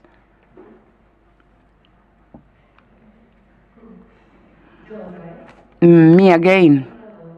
I was asking on protein supplementation. We use in type 3. We usually recommended vegetable protein, pea, green peas protein, but we didn't get a result. It wasn't like not taking anything. So which types of protein are more effective or better metabolized or are better fuel than others? Or it depends on each individual? The green pea protein didn't work for me because it's different, or the caseinate is good and does it have different functions? Thank you. Okay, the composition of the different proteins is different depending on where you get it from. Usually the whey-based, the milk-based protein mixture works best because that is nearest to the composition of our body. With the vegetable proteins, you should ask the person who is supposed to take the stuff, because if they don't like it, it doesn't help. That's one thing. The next thing is, I know that some of these proteins really smell awful and don't taste much better. So it doesn't help if you don't take the stuff. The next thing is that we have seen quite amazing differences between people. If you, for example, have a subclinical lactose intolerance, that you don't tolerate milk sugar, then you might be a person that might have problems with the whey-based protein. And if you go, for example, to the rice-based protein, you might do much better. But it is hard to say before, so take the protein, look on the effect, check the total protein, the prealbumin numbers to figure out whether especially the total protein is getting up. If not, I would advise you just to go to another brand or to go to the protein of another source. Complementando un poco tu respuesta. And try to complement your answer, Ulrike. We have mostly two types of proteins, so as to say in general. Whole protein or high biological value proteins, which means their absorption could be 80, 90, 100%. Depends on the brands. These are manufactured according to the amino acids and the proportion of amino acids found in proteins. And the vegetable source protein have less amount of proteins, and the levels and distribution are not optimum. So they are not absorbed 90-95%. No. Have a general rule, vegetable origin protein may be absorbed at 60 to 70%, and you need greater quantity to obtain the same results that if you have an animal origin protein from egg or milk. So it would be very important to determine its effect. If you want to use a vegetable protein, many of the products that they sell complement with additional amino acids, and some presentations, some commercial presentations add on one by one amino acids to increase its biological value of the vegetable proteins. You try to compare how much they have in the label, and as Ulrike said, try them out and see which one works better. The green peas have a lower amount of vegetables. For example, they have less than rice. Rice could probably give you a better response, but you will always be conditioned by the amount and the total composition of amino acids of the proteins, you know. Hola, buenos días. Yo quería hacer una pregunta sobre... Thank you. I have a question on collagen. It's quite fashionable to administer collagen to protect muscles, and so they say. Will it affect to the proteinic supplementation? Is it a help? Is it useful or not? Animal collagen, please. Do you want to talk about it? I can't because I don't have any experience and I only can guess. I really don't know. En mi entendido, In my understanding, the collagen supplementations commercially available per us do not have metabolic ability to regenerate cells or regenerate muscles. We produce collagen of our own, right? They're components manufactured by our own body, and the majority of the commercial applications only have a little absorption. They undergo digestion, and they're not really used for normal collagen uses, you know. How could I say it? But collagen is like having 8 hands, but the one we produce has 10 hands. And you may take a supplement, it may work or not, depending on where it reaches, but the one you produce yourself in your body will always be effective. I'm sorry, much of the publicity is focusing on oral collagen preparations, but it has no effect in GSD patients, the wrinkles, the aging, or nothing at all. ¿alguien más tiene una pregunta?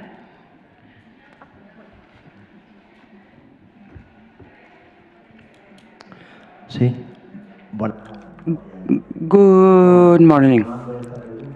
Going back to the question my friend was mentioning, there is a myth that they're always selling on television. In Spain, they're always selling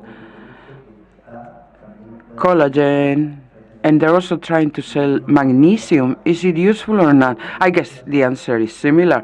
But I wanted to know there is a way through diet, exercise, or supplementation, vitamins, proteins, that can help patients with GSD to recover the muscle that we're losing and wasting away.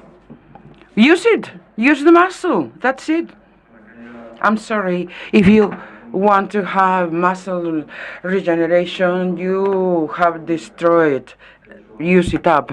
And in fact, hypertrophy development programs are based on destruction, and the people who produce more creatine kinase are the ones who produce more muscle, without my rhabdomyolysis, of course, but exercise and train and strength training. You know, in 5 and 7 we use it, but probably the others can do it, right? Strengthening exercises. If there is any problem, it would be in 5 and 7, and yet you can do it. So, you know, strength exercises, especially as we gain in years, it's the best way to preserve muscular structure. The problem is that nobody makes money, because you could do it at home. With commercial supplementations, you have to go to the pharmacy, and yet the other way is physical exercise is a personal basis. Sweat and tears and pain will never be able to fight the pharma industry. We cooperate with pharma industry, of course, with other things, but to produce muscle, you have to exercise. So magnesium is not useful, right? In my experience in supplement use to gain muscle, no. You have to break it and use it.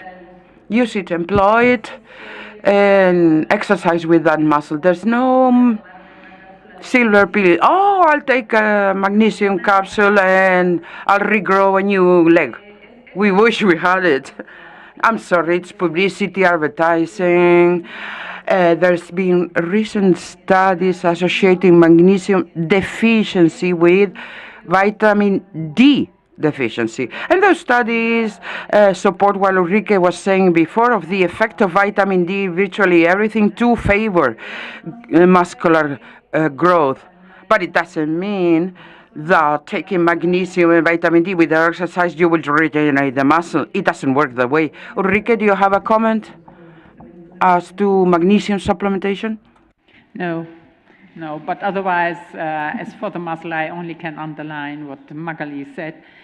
Our body tries to be very efficient. Something that is not used, it is just thrown out or destroyed. So if you don't use your muscles, you won't have any muscles.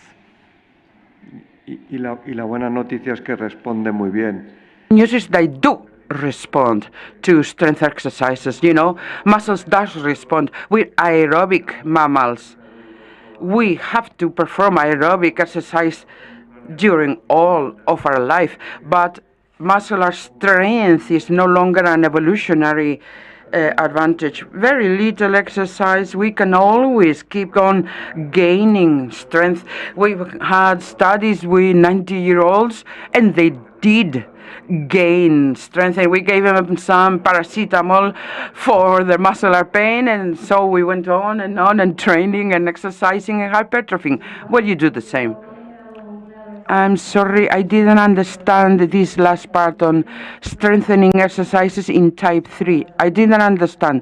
If CPK is high for our children or our adults that have no longer the same situation because there are restrictions or disabilities, I didn't understand. What do you mean by strength exercises? In type 3, we indicate those type of exercises to improve a patient who has limitations at walking, climbing the stairs. I don't know what Alfredo will say. We don't have that many studies, but I find it difficult to believe that it wouldn't be otherwise. We've done strength exercises in many conditions. I don't think that there is any human being that cannot undertake some strengthening exercises adapted to their conditions. But we've done it with 90-year-olds who are frail and weak, so you adapt the exercises and it should work. I'd have to study these. I'm sorry, I don't know off the top of my head, but it's difficult to believe that you wouldn't improve even in wheelchair-bound patients that were more than 90 years old, and they could do lifting, weightlifting with the legs. In hospital patients, squatting. I don't know, I'm sorry, there's some exercise available to all patients. The exercise is never contraindicated per se. It just has to be specific and adapted to their own characteristics. Exactly. That is what is very important for the type 3A. Don't overdo it, because then you'll lose the muscles. You'll just destroy them and they won't be replaced. So CK after a sport day in school might easily go up to something like 3,000 or might be even 5,000. But on a normal day, it should be either inside the limit of the normal, that's usually around 250, or a little bit above that, if you are exercising or if you are bicycling regularly. Try to avoid the high CKs, because that is usually a sign of breakdown, and that's the difference. It's one of the difference between the type 3A and the type 5, because the type 3A, they can't use all the glycogen that they have in their muscle, and part of the muscle will be replaced by fat or fibrosis, so you won't rebuild it. Do it gentle, and then you can achieve a lot of things. Pero en la enfermedad de McArdle hay muchísimo glucógeno muscular. McArdle, the muscular CPK is very high, and in microscopy, cytoskeleton in the mitochondria are abnormal, and yet they do respond very well to exercise, you know. I have to study this more in detail, but I think I can dare to say that actually everybody should be able to practice some kind of exercise if adapted to their own circumstances. I think I'll be able to bet on it. They should do it. don't lift 100 kilograms the first day, but that's applicable to anybody, right? What if the weight falls on you? It would be stupid, but it's for everybody. There's no bad exercises. There's poorly indicated or performed exercises, but strength exercises should be performed by anybody. And the World Health Organization, in its guidelines, it states that all human beings should have strength exercises adapted to their circumstances 2 or 3 times a week. No exceptions in WHO guidelines. Just be careful and tailor it to the patient. But strength exercises have to be performed with technical supervision, not overdoing it with people with the risk of rhabdomyolysis. Don't overdo it. Don't do it unsupervised and on your own. Do it with professional advice, at least to begin with. But it's like gene therapy. Nobody administers this non-professionally and under no supervision. The same goes with drugs. What the same goes with physical exercise, you know? A drug an overdose could even kill you. Well, exercise shouldn't be overdosed either, but properly fixed. And especially those who have the greatest weakness and muscular problems should exercise the most. Sobre tiempo, entonces ya no podríamos hacer. I think we're running out of time.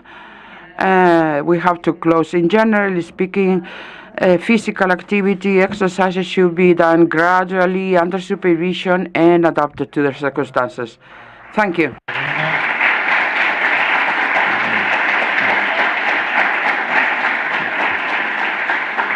Creo que las mesas de línea son importantes porque resuelven bastantes dudas, entonces Roundtables are important. They clarify so many questions or doubts. If you have any pending, send them to our organization and we'll try to convey the questions to the speakers, although of course they're very busy and have very limited time. The coffee break will be served. The second part is very heavy. I'd like to call on people back at 1:45, although the schedule reads differently, but we don't want to run late in the Congress. Thank you very much.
Well, hello.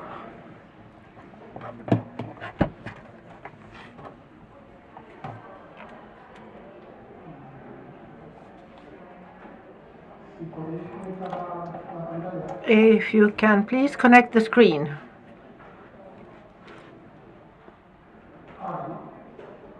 Now?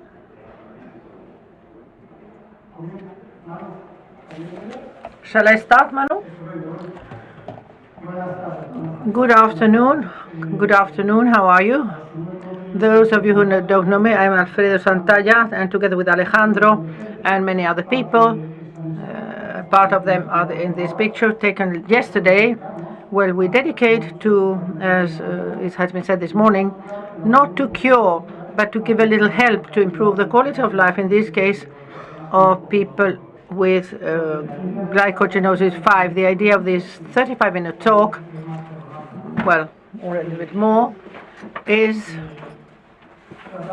to try to explain why it's so important what we've done with the last trials on physical exercise, and also my idea in this talk is give ideas about the physical exercise to people with glycogenosis, because we have measured and controlled the energy expenditure during physical exercise, so that maybe this is a different vision than a clinical one.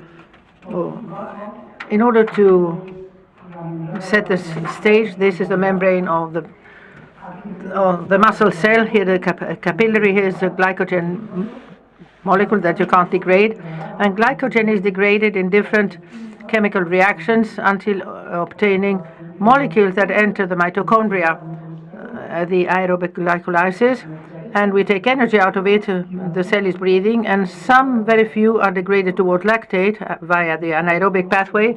So many of you, we have an increase of blood lactate. Every change in chemical reactions is conditioned by an enzyme, a catalyzer that is regulating the changes. And at the end of the day, where there is an enzyme, we can have a mutated gene, and this enzyme doesn't work. And depending on what gene or what enzyme is mutated, obviously we have one type or another of glycogenosis. Here I've indicated some of you have the 9, the 7, but basically the 1 and also the number 10. But basically everything comes from the degradation of muscle glycogen that starts down here. And we also have the capacity of taking up some glucose in the blood, from the blood, but at a slower pace than the patients who don't have glycogenosis can obtain if we degrade glycogen. So myocardial, the number 5, is here, the one that fails, the one that breaks the glycogen and breaks it in glucose molecules. If you see the scheme of the blood, you can see that types 5, 3A as well, although I haven't got experience with them, have a bypass. We can take glucose from blood. We can see that there is a great advantage. There's an advantage for number 5 with respect to that glycolysis. I'm going to explain the second wind that we were mentioned before that some other glycogenosis don't suffer.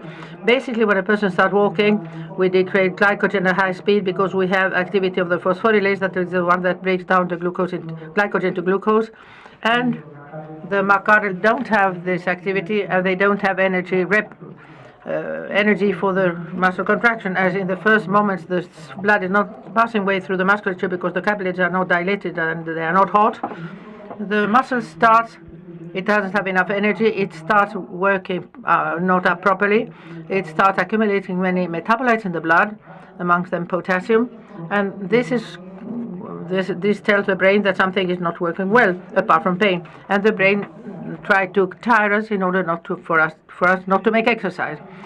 Here there are different cardiac responses of different types of glycogenosis, all walking at the same speed. And the second one is characteristic for myocardial, pathognomonic for myocardial. When they start making physical exercise, the heart rate starts getting up, and there starts being a lot of muscle damage. I'm going to try to explain what happens in a muscle cell, or how do we understand it, that you can also extrapolate this to many glycogenosis. Here you have a muscle cell that is contracting because there are some filaments that are contracted when the calcium arrives, and they relax when the calcium goes out. we are going to see a graph of the heart. You see these contraction when the white dots appear, the movement of calcium, and when the calcium is retaken up, those filaments are relaxed, and now calcium comes, the filaments contract. When the calcium goes out, the calcium is retaken up and taken out from the filaments. The muscle is relaxed. What is not represented in this slide or in this is the energy, the ATP molecules, but basically this is a muscle contraction. What happens with glycogenosis at large? Well, as we don't obtain energy, the usual glycogen in the people without glycogen have glycogen just to contract those filaments. That movement of the calcium that you have seen does also spend energy. Contracting and relaxing the muscle spends a lot of energy because calcium spends it in moving. And then we have some potassium fluid pumps that are already taking out sodium from the cell and introducing potassium in order to prevent the sodium accumulate in the cell and potassium accumulate in blood. Basically, this is how the muscle works. Energy and calcium movements. You can have an idea that if energy is well in the muscle cell, everything is fine. If myocardial makes exercise a few minutes without dilating capillaries, or once the second wind is over, is spending some more energy than what it's able to produce or maintain, well, it contracts not with that so much strength. The filament has some problems there, and this starts failing. But we can put up with it. There is pain, but we can put up with it. If the energy goes down at a very extreme level because we have been too rapid, literally the cell is without energy. The calcium stays there, hooked, and the filament as well. And there is a lot of tension in the cell. Look at these pumps of potassium do stop. The sodium is accumulated very deep inside the cell because they don't work. The sodium is a protein that is drank a lot of water. The cell is inflated with a lot of swollen, and with a lot of pressure it breaks. Rhabdomyolysis is when there is a fall of energy in the muscle that is too big, and with rhabdomyolysis is too exacerbated. There is so much proteins broken that escape from the broken cells towards the blood that will cause a renal failure. All the conducts of the nephrons are blocked, and that's the problem with many glycogenosis, as you know. And one marker that is used are the CKs, as Alejandro said before in his round table. It's the basis of manufacturing the muscle cell. If there are no CKs, there is no blood, no damage, and we have to do it in a controlled fashion. What happens to the 5, the myocardial, when they have been 7-8 minutes walking?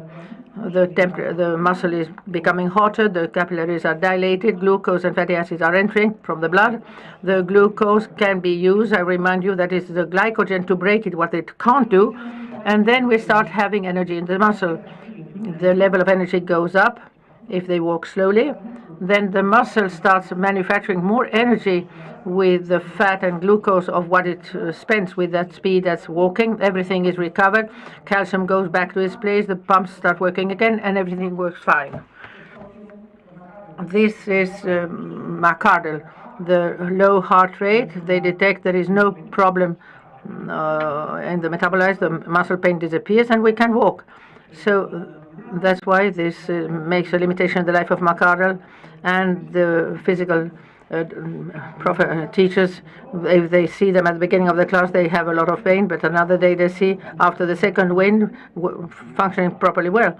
And yesterday you had whatever, sometimes they don't believe us.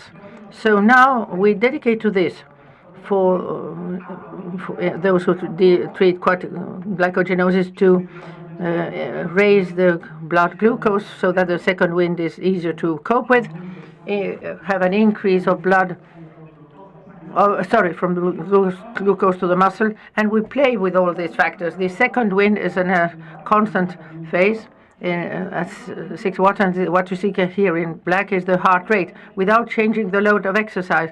If pain goes up and the heart rate as well, and then suddenly pain goes down, this is pathognomonic for myocardial. If this happens, it's myocardial. We don't not even need a genetic test for the diagnosis, and he's very strong, this person. It produces a lot of muscle tissue. What is our obsession is the engine. modify the muscle, modify it, and this is done by training. We can make muscle fiber that depends on glycogen, Formula 1, explosive exercise of 1.5 hours, high-speed race. We can make out of it fiber towards more diesel sort, less intense but more lasting, long-lasting.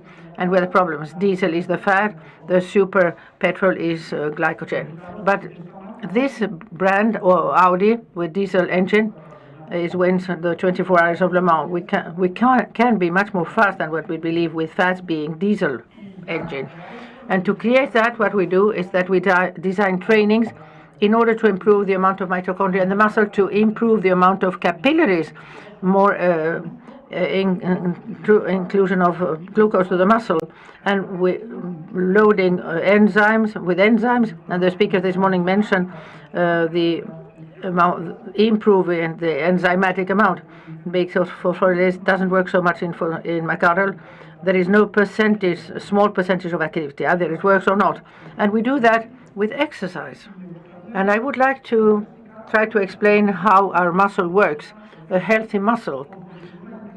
When we increase the intensity of the muscle, what does the muscle do in order to satisfy more mechanical work? It's going to recruit more and different types of muscle fibers that are specialized in fuels. We have more type 1 fibers that spend fat, but these are lipid dependent. When we go to a median average intensity, as is the curve in the center, we spend more fat than before, but it's not enough, because we need more energy due to the time, so that the deposit doesn't go down. We recruit more type 1, and we regulate type 2A. These are the fats, more specialized in glucose and glycogen, and the glycogenosis do not perform because they don't break the fuel of glycogen towards glucose, and we use more the aerobic glycolysis pathway in the mitochondria. When we have a greater intensity, we have to give much more energy.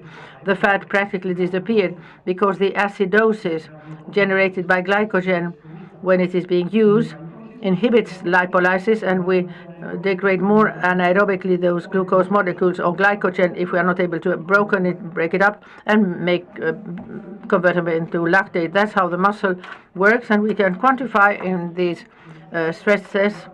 We can calculate what type of exercise is spending one thing or the other. At the end of the day, all these systems, all these three curves are active as the demand of exercise is growing up, energy time, and this is going to produce energy with those fuels in order to maintain that ATP, those rapid energy molecules to the muscle, so that they don't fall in the muscle in spite of being running more and more fast, because if they fall, the contracture comes. That's how we work with respect to intensity. And we have some fuel in the muscle that doesn't depend on these curves. That is the phosphocreatine, that at the highest intensity gives a lot of energy, but it lasts 7 to 10 seconds, and after that the muscle is looking for glycogen. So you can understand, and we, those who don't have glycogenosis, we are able to reach what is called maximum oxygen consumption. How much oxygen do we consume? It depends on how much oxygen the heart is able to pump to our muscles.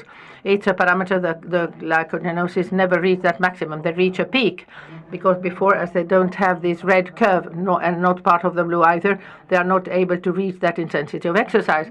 What we've done in the last 15 years has been to give trainings to myocardial patients at that level of intensity where the curve of the fat is more stressed, precisely to teach the cells in improving the fat absorption.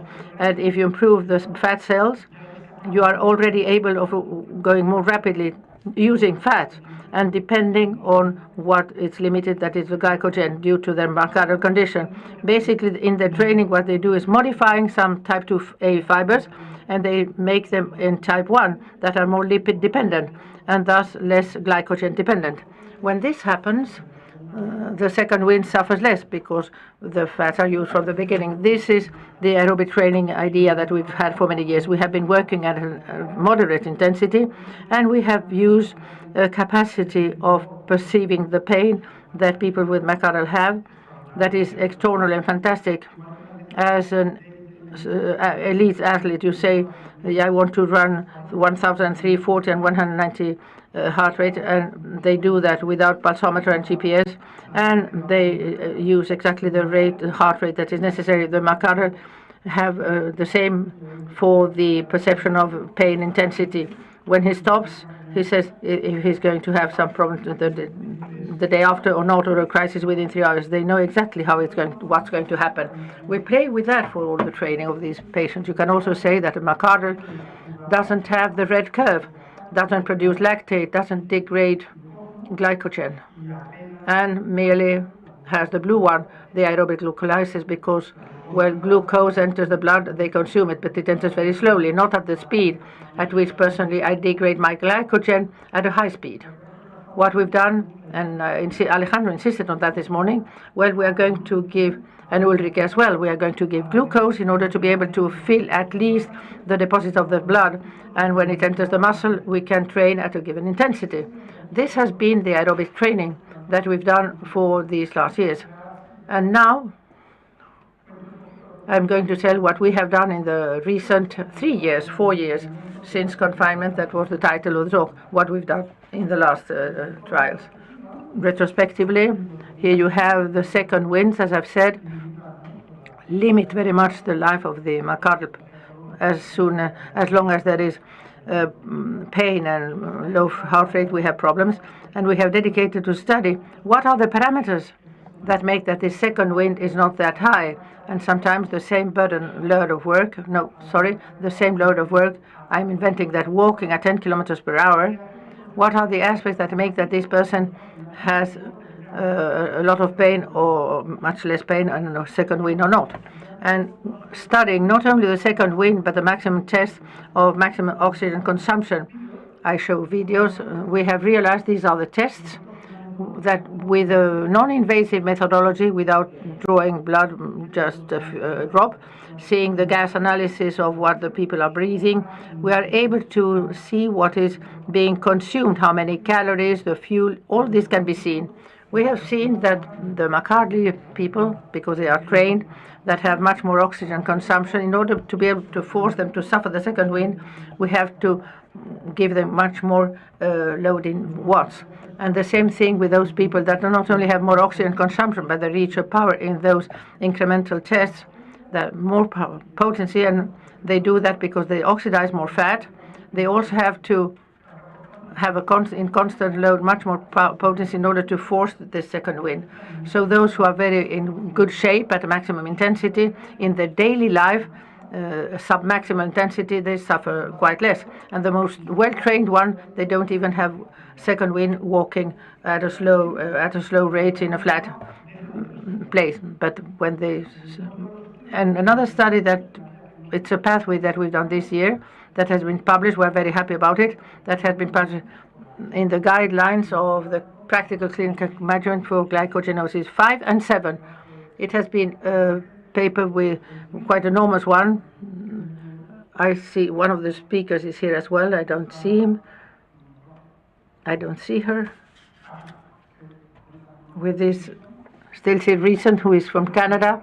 But apart from all the management of emergencies, etc., one already includes recommendations of aerobic treatment and also recommendations of strength. Thanks to those of you who are doing things here in the gym in order for us to be able to develop the knowledge. I focus on the aerobic, what we've done these years, but also in the supplements of this guide, they talk about strength training. They have been questioned with the 3A, with Alejandro, Lucia, and this is myocardial, 2 years training. Myocardial can do this.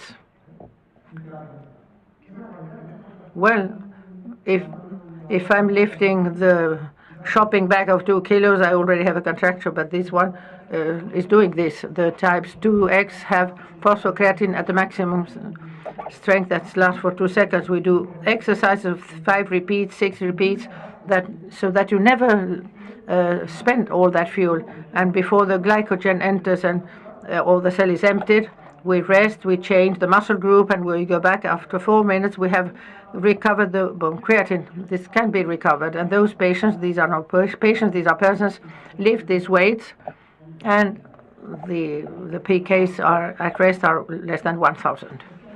This year we have published a study, a longitudinal study, as it is very controlled in the number 5, and we know what they do, a follow-up of 2 years training, comparing those who comply, that are those who, Alejandro mentioned that, those who meet the criteria of the WHO, 5 days a week aerobic exercise and 2 days strength exercise, comparing the compliers with the non-compliers, those who do less exercise or directly don't do any exercise at all. And as you can see, if you look at those who comply and those who don't comply, the compliers reach that oxygen maximum oxygen consumption, both in absolute value and also divided by their body weight.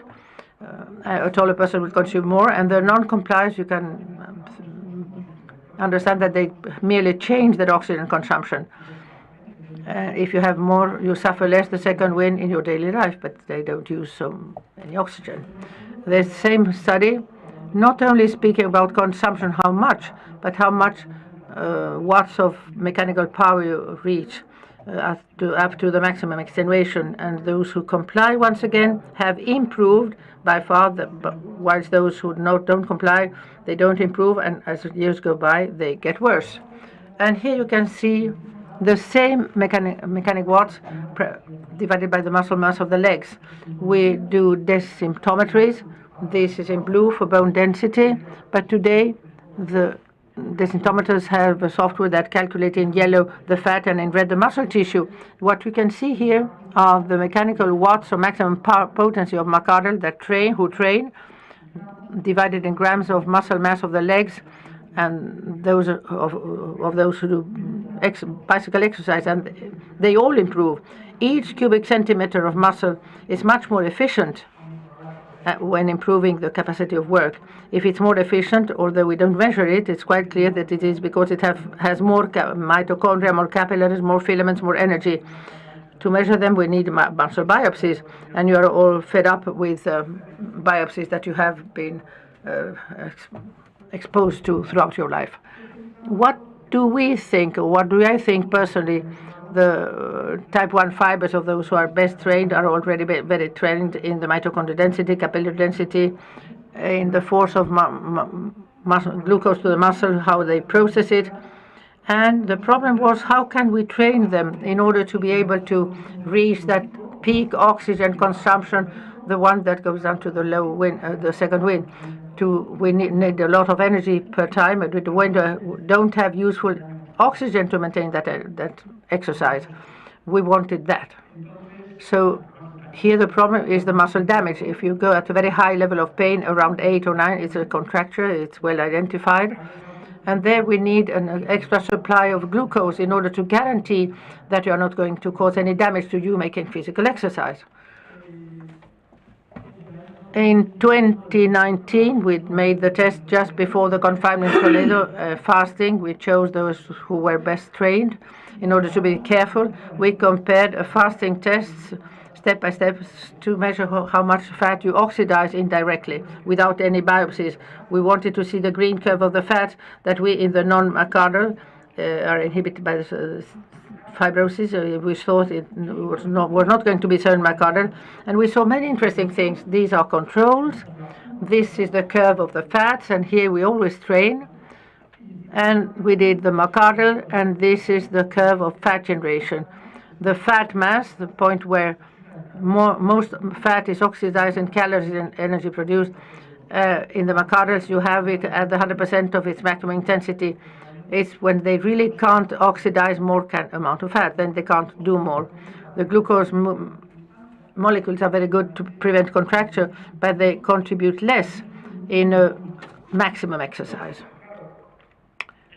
Of course, in order to improve the oxidation of fats, we have to enter into maximum intensity, and we fear that in the myocardials. And this study was very interesting. I put it in red, 2022. It has not yet been published. We are fighting with the publisher, etc., but these are the data. Here you have, I don't see, says the speaker, you can't see from the side, how many grams of fat at the maximum are oxidized by control individuals, around 0 to 3 grams per minute. And here you see that the myocardial that we chose, who are well trained, they oxidize double, around 0.5 grams per minute. You oxidize much more fat per minute than a person who doesn't have glycogenosis. And here you can see the same, how we do the symptometries, fat oxidation in grams per minute, but divided by the muscle mass of the legs. The CCs are working there. And as you can see, it's even great. The difference is even greater. What is this telling us? There are many enzymes, many mitochondria, many capillaries. This is the goal we have in mind. So that you have an idea, around 0.7, 0.8 is the fat oxidized per minute by the 3 athletes of Ironman, the professionals. Ironman are 3.5 kilometers swimming, 150 in cycling, and a marathon running. And you are at that level. Of course, what do the 3 athletes? They train fasting with little glycogen to force their mitochondria to use the fat. You have been all your life training fasting, functionally speaking, because you don't degrade glycogen. Here you can see the watts per kilo weight that you are able to move, you who have myocardial oxidizing fat, double practically than a person who doesn't have myocardial. We don't know how much a 3-athlete is oxidizing. A 3-athlete who doesn't have myocardial cannot be only in fat conditions, but it's even lesser in his case. What those data tell us is that those data suggest that the level of fat oxidizing, you are extraordinary for your training, and you have limited fuel. If I don't have that fuel, the other one I have to look for all its possible efficiency. As we are obsessed by improving all this is for any of us in the room. Basically, when you make very high intensity exercise and the muscle releases a lot of metabolites, basically gives orders to the genes to activate more the enzymes of fats and glycolysis, activate more the transport and the regulation of the Krebs cycle, more enzymes. Once what you break in the fiber, the fat, etc., breaks, when it enters the mitochondria, is able to take out energy, more energy, and at a higher speed. More enzymes even to break fats that deliver energy very slowly. That's why they are used at a lower intensity more rapidly. All this is done by physical exercise, but physical exercise of high intensity. The intensity of the cell has to fall, and that's when the muscle starts hurting. They have tried trials with pharmacology looking for exactly that. And this other slide just it's too busy, but here are the genes. When we make high intensity exercise and the energy falls in the muscle, many ways are activated that activate many genes. Some genes that tends to give the order the cell to produce more mitochondria. Other genes of high intensity are activated with high intensity, so that those mitochondria have more enzymes for oxidizing processes, and also other genes are activated to produce more capillaries. These are the 3 obsessions. So we have made in 2 lots, batches, due to the confinement. We did a trial with a drug. One of the genes that were stimulated was the PPAR genes, that stimulates specifically the mitochondrial enzymatic activity, and at a lesser extent also mitochondrial biogenesis. We have done that in 12 weeks trials. The name of the first author, Elena, explains very well phase 1, tolerance to the drug, all that. And if we increase the fat, we depend less on glycogen, we will be able to reduce the second wind in these people. Here you have pictures of the test we did. Here you have the second wind, and here you have the maximum test. And a lot has been done in the trial. It was tolerability to the drug, as Elena explained very well. We see the fat oxidizing, and I don't give any data, but we were not lucky because this has not improved the fat oxidation. In France and England and Spain, there has not been too great difference. This is another trial that does not been concluded and about to be published. This is a study made by the group of Tomás Pinós in Barcelona using a mouse model with McArdle and humans comparing, and it was very interesting for me at least. They analyzed the oxidative capacity, is the OX-phos complex, how we are able to oxidize. And this study has proven that in McArdle mice that are used as more invasive experimentation in McArdle, of course, there are many enzymes in this complex. And this study describes how the oxidative capacity is decreased. Not only we don't have a capacity to breaking the glycogen, the blood reaches the glucose reaches the blood more slowly, and we have slower energy. The capacity of oxidation of these to take out the energy is worse. To the right, you have the data on humans, where we don't do these measurements, of course. But yes, you can see half of the oxygen consumption than the controls that don't have McArdle. You can see that it's exactly because they're at the metabolic level, they are also decreased. But what this study has proven as well is what are the fibers of McArdle patients. Here you have the fiber of the mice. I remind you that type 1 fibers are those that depend on lipids, no problem. In the mouse, 2A2X depend on glycogen, and you can see the mitochondria are more broken. This is glycogen. And then the 2X fibers are using this phosphocreatine that we use for 2 seconds for strength training. And they are more mitochondrially damaged, the fibers that depend on glycogen. In humans, we only have 1 2A2X practically. But the equivalent would be in humans, the 1 are more of lipids, the 2A more glycogen, and the 2X in humans are those that use the phosphocreatine, so 10 seconds of maximum intensity. These are biopsies of humans. Here you have the 2A that is drawing on glycogen and the 2X phosphocreatine. And you can see that the mitochondrial structure is slightly more damaged in those fibers that are glycogen dependent. This means that the mitochondria have been affected, but in order to follow the example from the other one, these ones are the lipolytic, these are the strength ones, these are more damaged. And this has made us see why you have accepted the training that you have received those years. Aerobic using those fibers, and strength training using lifting heavy loads during very short time. But we have something left, and these are the 2A. Do they function or not? Those that are left as 2A. We have also made a trial that we are about to publish, comparing the effect of dose response of carbohydrates more and more, and we gave placebo 75 and 150 grams of carbohydrates in a go. This is what our intestine puts up with without any gastric problems. This is what Alejandro mentioned this morning. And we made an intake of placebo of 150, 175 glucose here to see that they enter the blood. We passed the second wind, and then it was increased at the maximum. So when you give carbohydrates, whether it's 75 or 150, there is much more blood glucose, as is logical, but also more lactate.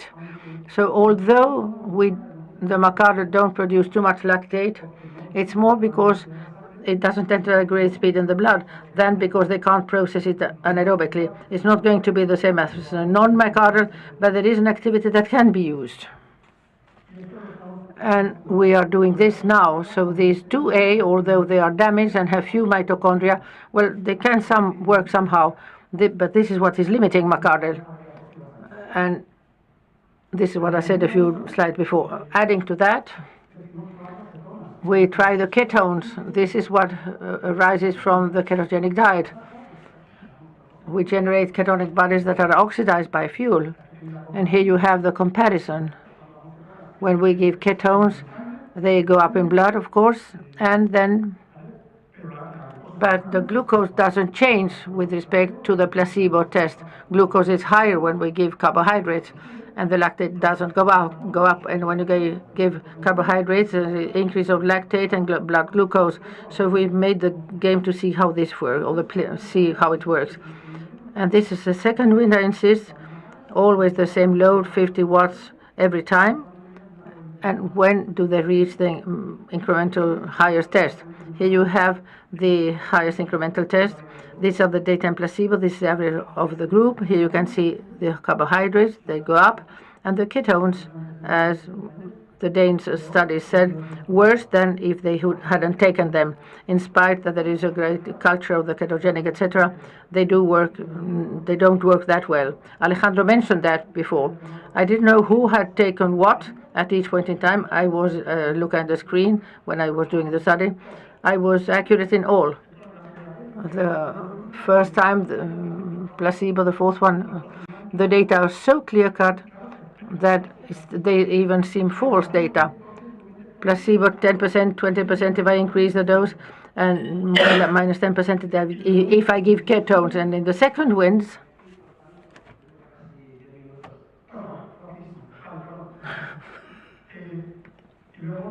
and then after ketones, they had muscle damage.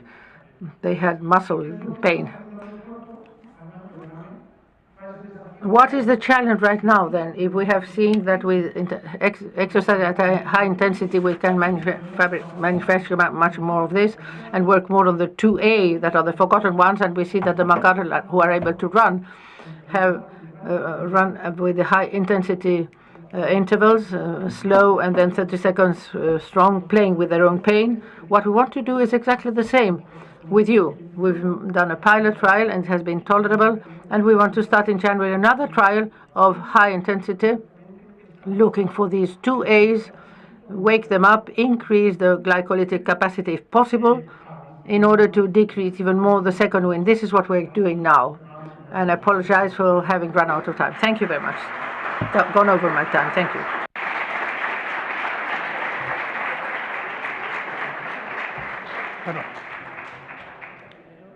Muchas gracias. Thank you. Thank you very much. We're running behind time. If you want to ask questions, please convey them to the coordinators, Isabel or Paula. I'll be around, of course. Yes, please.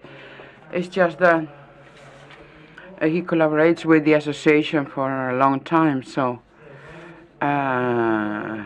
thank you. Thank you very much for this research, for the myocardial research. It's difficult to find people getting involved and doing something, so thank you, Alfredo.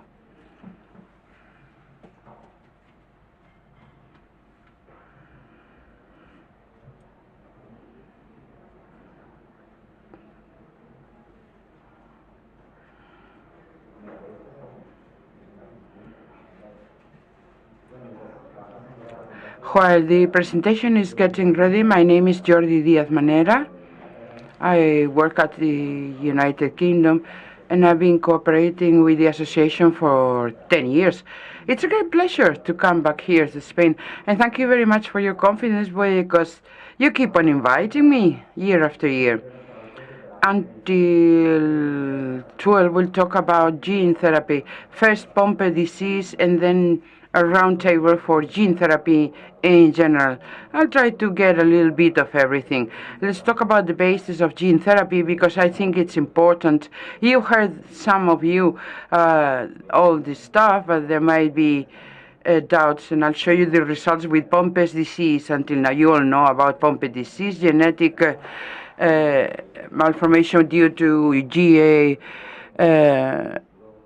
metabolism, and it leads to many abnormalities. And there are two types of patients: childhood onset of the disease in the first years of life before enzymatic replacement therapy. They usually die at the second year of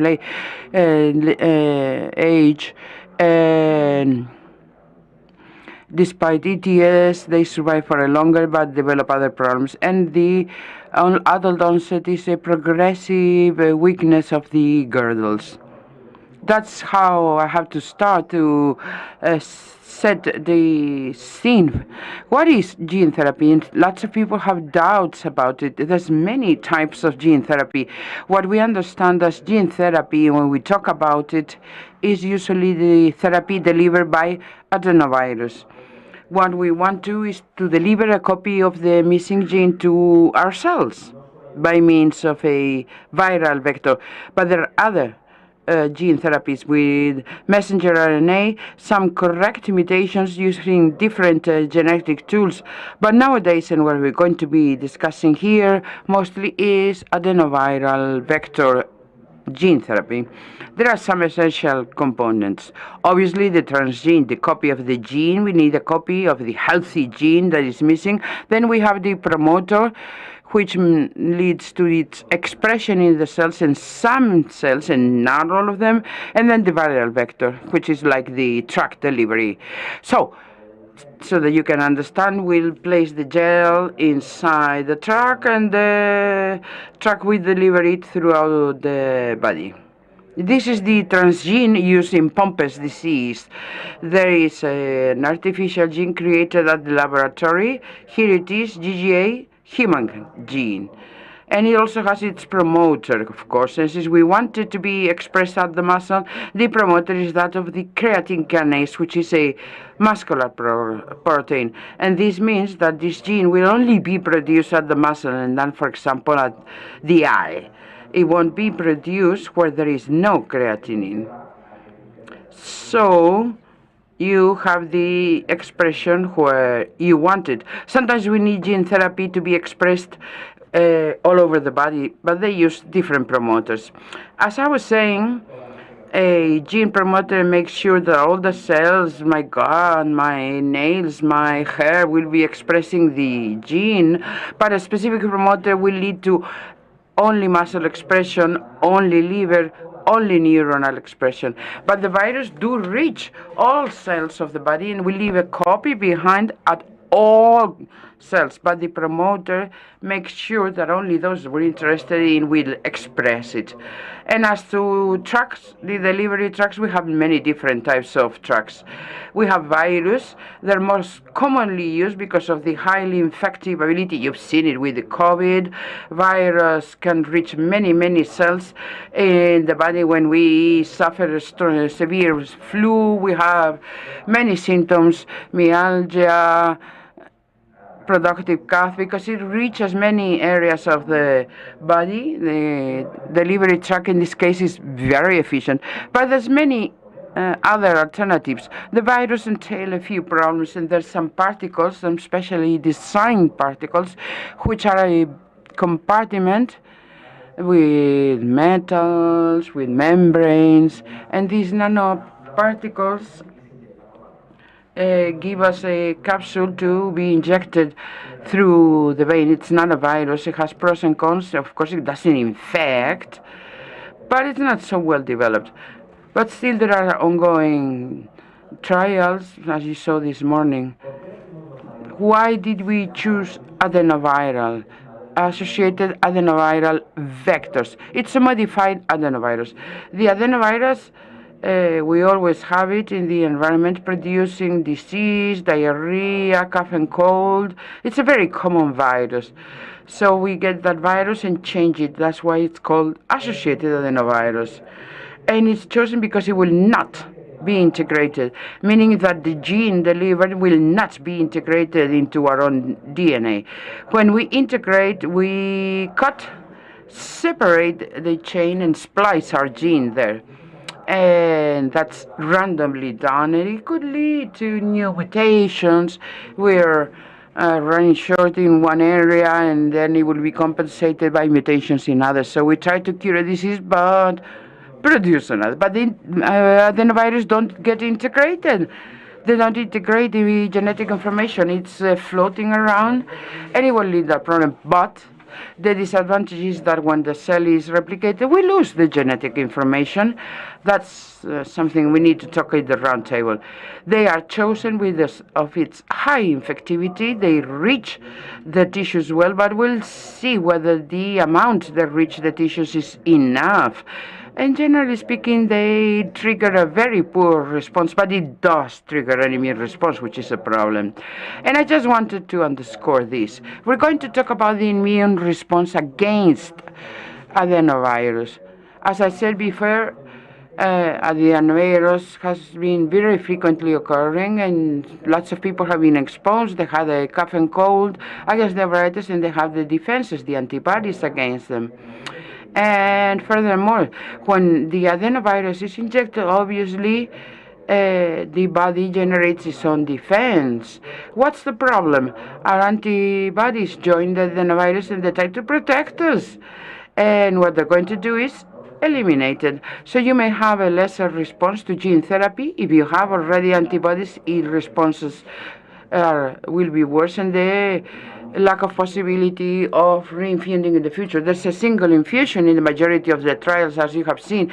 If we need a reinfusion, it couldn't be done with the presence of antibodies, and therefore there are new strategies with immunosuppressants para trying to mitigate or control better the immune response. And then comes the inflammatory response, which is different. When you have a gene therapy, the patients receive millions of viral particles. It's a single injection, like about half an hour infusion. So during half an hour, you're exposed to a giant quantity of virus. The viruses are attenuated. They don't have the ability to replicate in our body, but they may still induce a certain inflammation. And you will see how to control inflammation. We administer steroids. We want to prevent an exaggerated response to the infection it is being, the infection that is being delivered. And they have specific inflammations, hepatitis, kidney problems, bone marrow. Let's look at the adverse events of gene therapy, because there are some. This is how it works. My viral vector comes, joins my cell, goes inside, releases its DNA copy, and we start to produce the protein. In Pompe's disease, there are different programs for gene therapy. One tries to deliver the gene only to the muscle in the cell, by Astellas company, which is the Formic study. I'm participating in it, so this is the one I know best. The 40 study, we use this viral vector with creatine kinase. It's injected with the virus reaches the muscles, and as I've said, tries to get the muscle to produce the enzyme we're missing. This is phase 1 and 2 trial, so mostly we're researching safety, the safety profile of the drug, and we try to identify the optimum dose. As you can see, there will be a dose escalation phase. We increase the viral dose to see whether they tolerate it, and to see whether we detected in blood and tissue the enzyme. So we have a group of patients, 3-4 patients who received a single dose. They're observed at 8 weeks, and if everything's been doing well, they escalate to the next dose, and so on and so forth, until we identify the optimized dose. That's what we're trying to do now. Certainly, we're not considering efficacy, okay? We're identifying the dose, not the response or the 6-minute walk test improvement, no. So this data about efficacy should be considered with a great deal of caution and a grain of salt. So we've included adult Pompe disease. There's no gene therapy in the childhood Pompe disease. It's under development, but there is no gene therapy in children. Pompe diagnosis being treated with the ATS for 2 years. If they never received enzymatic replacement therapy, they are not being recruited, and a respiratory capacity of at least 30% in sitting position. They can participate in a wheelchair. The motor function doesn't matter, but the vital capacity should be at least 30%. And I think exclusion criteria, I underscore this one: antibodies against the virus. I said so many times, you meet the criteria, but you already have antibodies against the virus before doing the trial, you wouldn't participate. During the trial, the infusion is performed, steroid therapy for about 2 months. several muscle biopsies to look for gene expression, MRI, to analyze the situation before and after treatment. We've included 4 patients until now, 2 of them with a low dose, 2 patients with an intermediate dose, and obviously we need several weeks for follow-up. In Newcastle was injected in November last year. It's very recent. So there's a little bit of everything. Here are the characteristics. 48 to 66 years of age. One of the female patients is wheelchair-bound. 2 patients use canes and supports for walking. 1 patient was under ventilation. They were middle to advanced phase in this trial. And this is what I wanted to show you. These are the transaminases showing the liver reaction. The liver is inflamed. It's normal to have some hepatitis in the patients. Here are some data for 3 patients, and in 2 of them, after the infusion, there was a rise in transaminases that were controlled with steroids. But it's a very common adverse event because of the liver inflammation. And something else is the production of antibodies. I have to insist on that. After receiving the treatment, we can detect antibodies very soon afterwards. Our immune system recognizes the virus and generates antibodies. Here are some biochemical efficacy, the production, the secretion of the enzyme. There are 4 lines, and at the infusion is time 0, right? And we have determinations about 90 days, and in 3 of them there's been a rise in the quantity of enzyme. 1 was negative. We have biopsies at different dates at 240 and 300, and if they had increased, they increased just a little with the lower dose. With a higher dose in blue, we still don't have data, only in the low range. And here is what happens with CK. Creatine kinase is slightly higher in Pompe disease, and after the infusion, the levels of creatine kinase drop down. But after the day 90, when we remove the steroids, it rises up again. We're not clear yet whether it returns to baseline or remains lower. We still don't have the data. Here is the tetraglycosides in urine that helps us to see whether the enzyme is working, and the tetraglycoside levels are within range of reference. It's also very important to mention that of these 4 patients, 2 have discontinued enzymatic replacement therapy. They're not receiving enzymes anymore, only the gene therapy. And in these patients, the tetraglycosides and the CKs are low. The other 2 patients still need enzymatic replacement therapy. The decision of discontinuation depended on both the patients and the clinician. Some patients wanted to discontinue, some patients would rather go on because they're not so sure whether gene therapy was working. It was not mandatory to discontinue enzymatic replacement therapy. Now, adverse events. We can see some adverse events in the other clinical trials. Well, we did have some here. And possibly some are infusion-related, fever, rash, red skin, breaker rash during the infusion, and they seem to be related. Other adverse events, a patient had nausea, lack of appetite, some had a headache, so we're not sure. It may be related or not. 3 of the 4 patients had a rise in the liver enzyme with a slight degree of hepatitis. And I want to mention this effect here.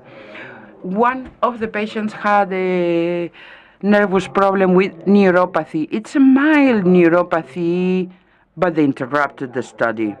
The FDA, the American regulatory agency, wants to check the data on the neuropathy before allowing us to go on prescribing it. So now the clinical trial is interrupted, and the FDA is keeping us wait whether to resume the clinical trial. It has to take the measures to prevent this from recurring. And if accepted, they'll open it back again and continue with recruitment. In Pompe disease, there's a different program with the enzyme being replaced at the liver, not the muscle. They try to get the liver to produce it. If infected the liver, we produce and secrete this enzyme, releasing it to the bloodstream. Our muscles can get the enzyme from the blood 24 hours a day. This is more or less this. Enzyme replacement therapy is every 15 days, and then you have a rise in blood levels, up and down, up and down. But this liver gene therapy tries to achieve constant levels in blood. That's our aim. There's two slides. I go back in the slide. One from Actus, which is now called as Bio, and another from Spark. I asked the two companies, Barry did give it Actus, but Spark just sent an email explaining their address. Okay, from Actus or Ask Bio. We have a clinical trial with follow-up of biopsy, muscular biopsy before and after. They have a confirmed adult onset pompe with ERT and can do more than 100 meters. No wheelchair patients. They have to be able to walk over more than 100 meters in the 6-minute walking test and a respiratory capacity over 30 and no antibodies, as always. We treat them with steroids, with cortisone for about 4 weeks, and then we taper it down up to 16 weeks, and we study them at different time points. 3 patients have been treated. They're still actively being followed up. Well, it's similar to before. They're intermediate situation. They all had BiPAP because of the respiratory decompensation, and they're adults from 40, 50. Adverse events: headache, muscular pain. A patient had a rise in the liver enzyme, and some patients with serious adverse events. One vomited so much, went dehydrated, and a pulmonary embolism as well. So is it related or not? They stated it was unrelated, when we certainly don't know for sure. And here are the effectiveness data. If you look at the levels in blood at 24 weeks, they did increase, and some patients remained stable without significant differences. If we look at the muscle enzymatic activity at 24 months, there were no difference against baseline, but at 52 weeks, we do see a rise. There is a rise in the muscular level of enzyme that was significant, but the glycogen deposition level in the muscles didn't decrease. Quite the contrary, went up slightly, and the urine analysis was stable. Here, now all the patients discontinue the treatment with enzymes. No patient have no enzymatic replacement therapy. If we see an effect, it will be due to the gene therapy. They have the 6-minute walk test and vital capacity, and they're stable after 2, and the other has data 24 weeks, and we don't have a second test, but vital capacity is more or less stable. There are some slight fluctuations, but no big changes. However, we don't have further follow-up. So that's, for the time being, all the information we have with this study. In Spark, they didn't give me any information. Phase 1-2 in the United States, it was going to include centers in Europe, but finally the company has eliminated different countries. They wanted to have it in the UK and France. They were going to do it in Spain, but finally they decided against it. Well, they're going to be recruiting 20 patients. 4 have been treated so far in phase 1. The company told me there were no adverse events. 1 patient had a detectable enzyme in blood, but in the 3 others, they don't see anything. So the company decided to interrupt the study, redesign a viral vector, a better virus that will deliver better, and they want to start in about 2 years' time.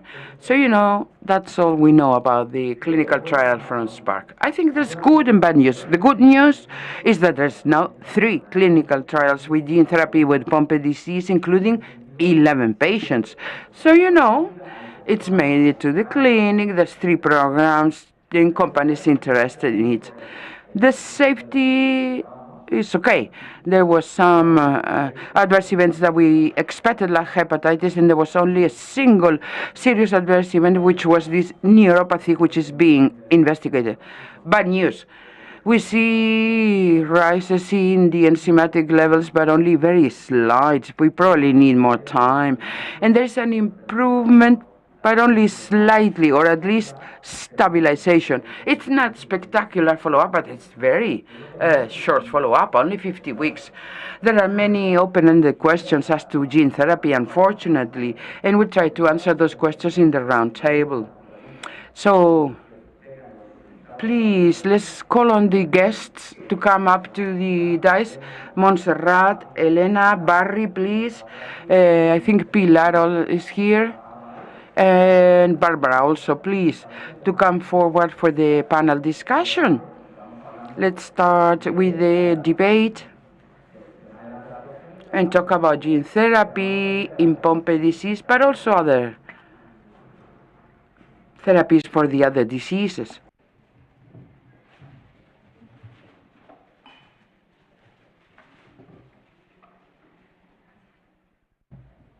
Entonces, sí. Yo creo que lo podemos empezar. Okay. So, please introduce yourselves when you ask for the floor. Some of you know each other, but others don't. So please use the microphone. Montserrat, will you please state what you do and where you're working? Good morning. Thank you very much for the invitation. I'm enjoying this time with you. I'm an internist physician. I work with adults in the 12 Octubre with Elena Martin. I'm the one who inherits the pediatric patients by Dr. Martinez. We treat all patients with metabolic congenital disorders and especially GSD and other metabolic disorders. Elena was introduced before. Do you mind doing it again? No. Hello, I'm Elena Martin. You heard me this morning, those who made it early. I'm a pediatrician at the Metabolic Diseases Unit of the Hospital 12 Octubre in Madrid.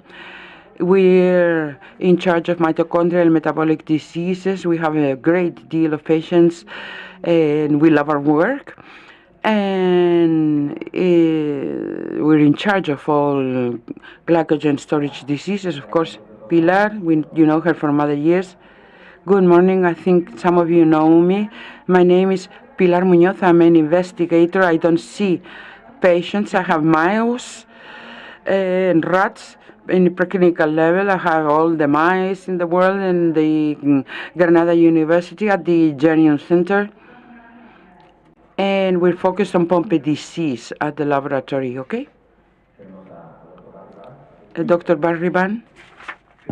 I'm Barry Byrne from the University of Florida. We've met many of you in our extended Pompe family over the years of doing the evaluation, so we're delighted to be here and participate.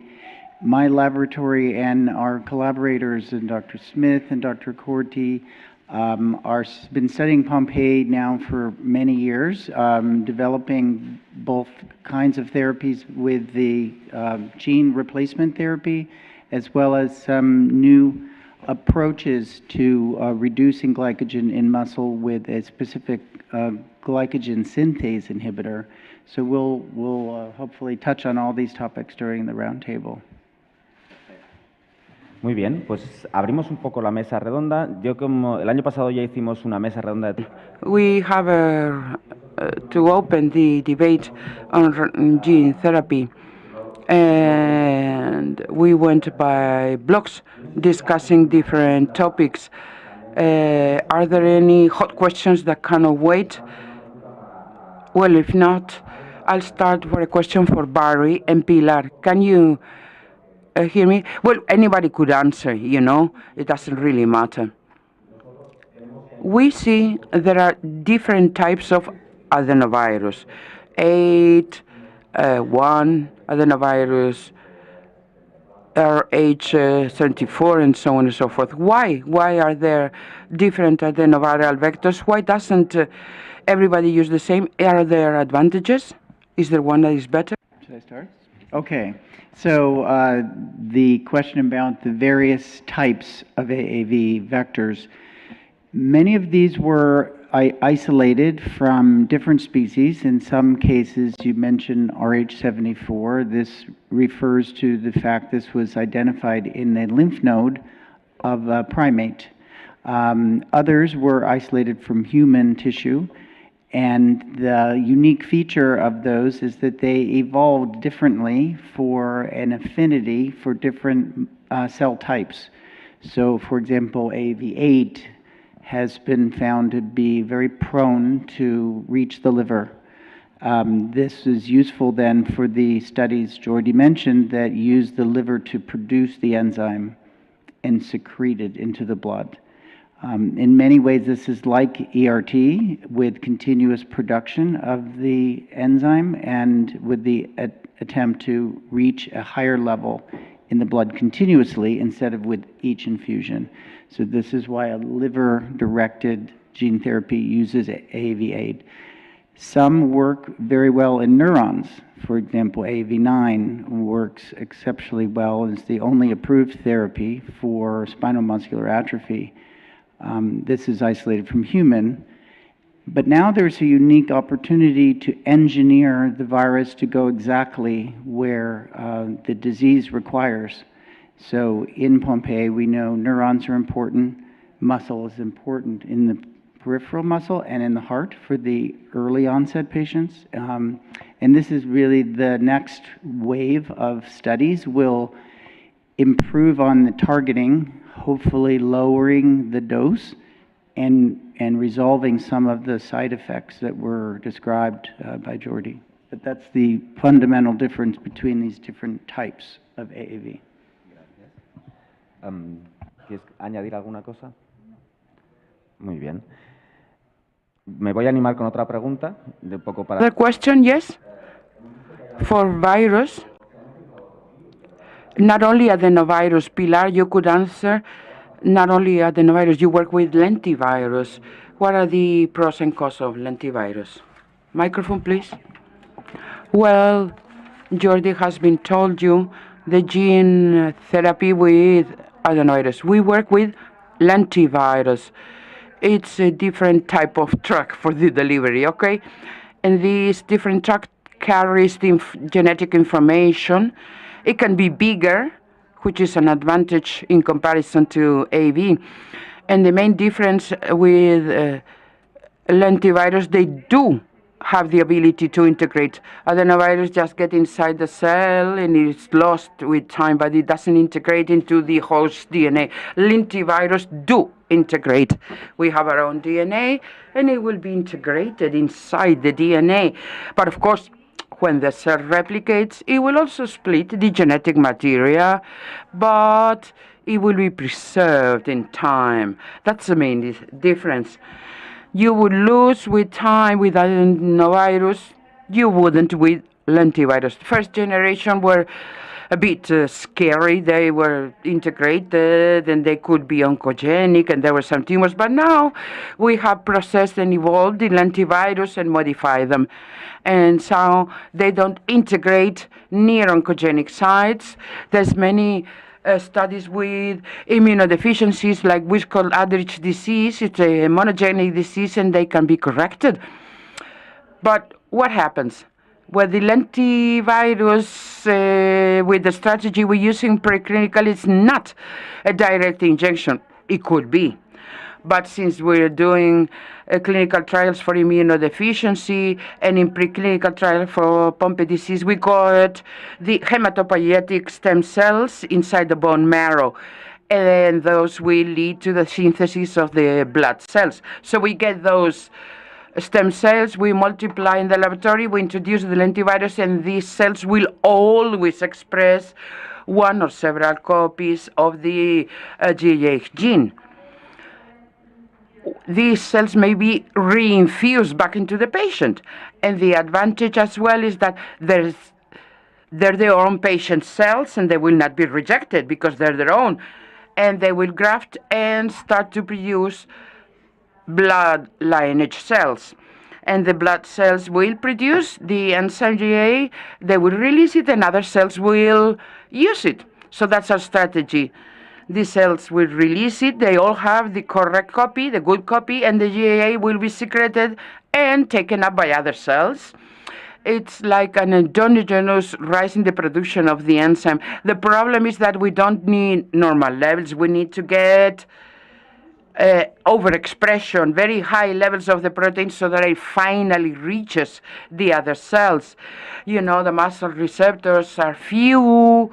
With the enzyme replacement therapy, there's also a problem because it doesn't 100% reach the cells, but there are other alternatives that we are studying in preclinical studies to express on a stable basis GAA without having to reinfuse multiple times, and that's what we are doing.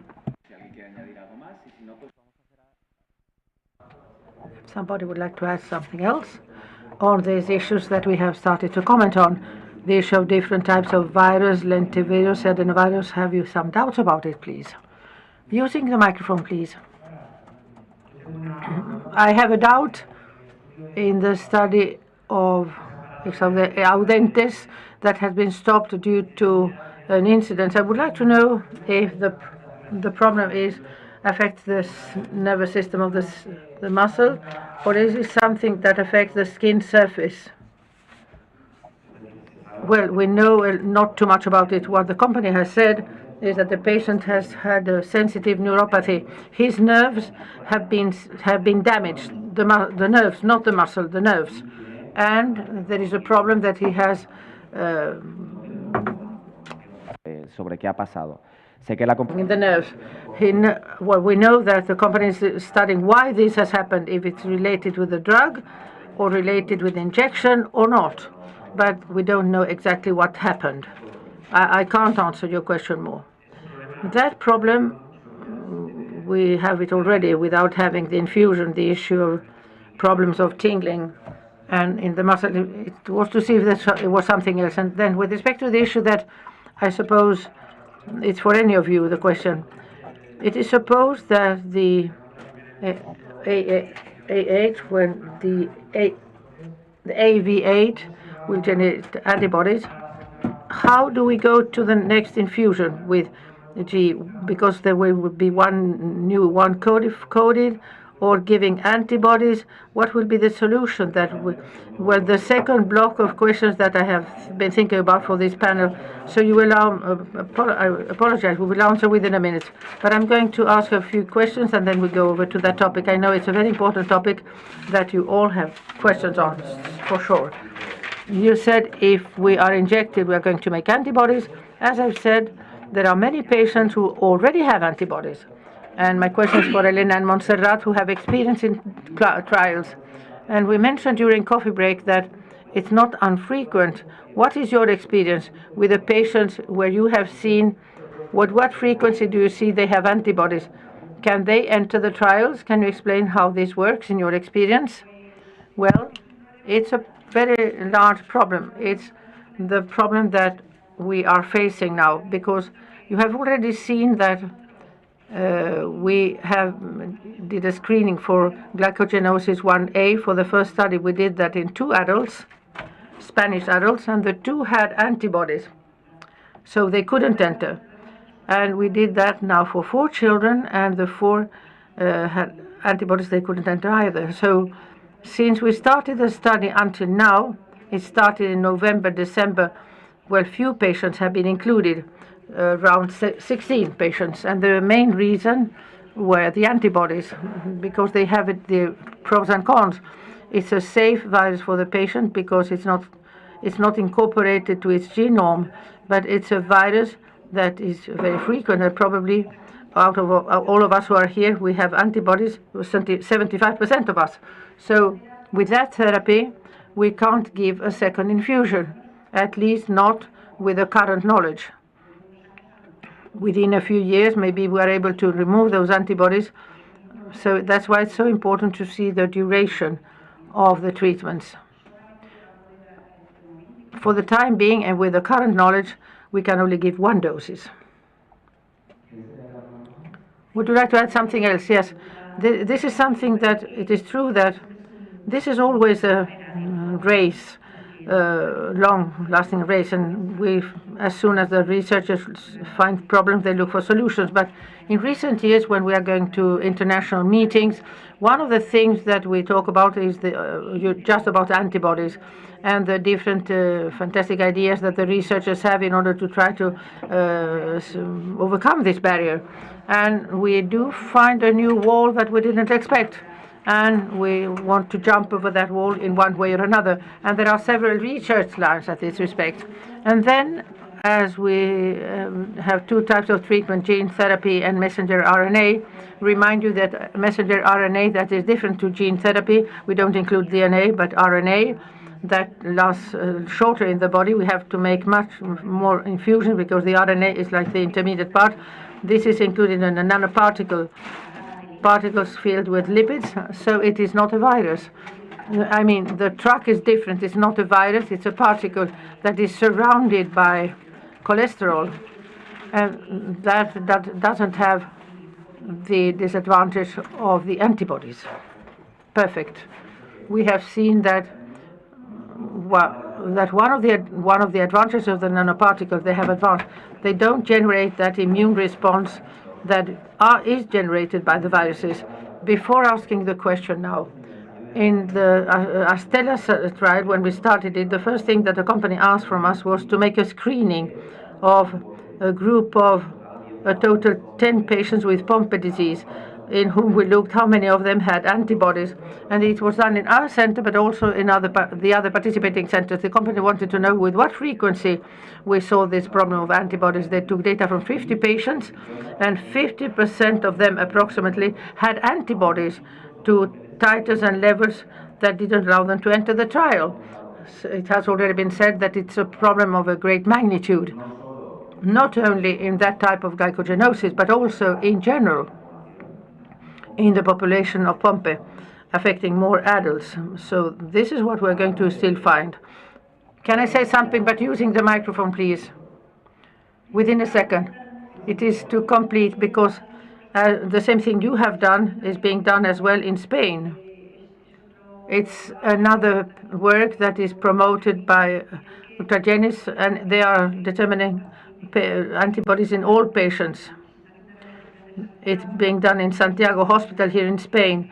And if there are patients who want to see if they are antibody carriers, they can tell their physician that, so that he gets in touch with the researchers of the Santiago Hospital, because this can be done also here in Spain. Question. Well, I had a couple of questions.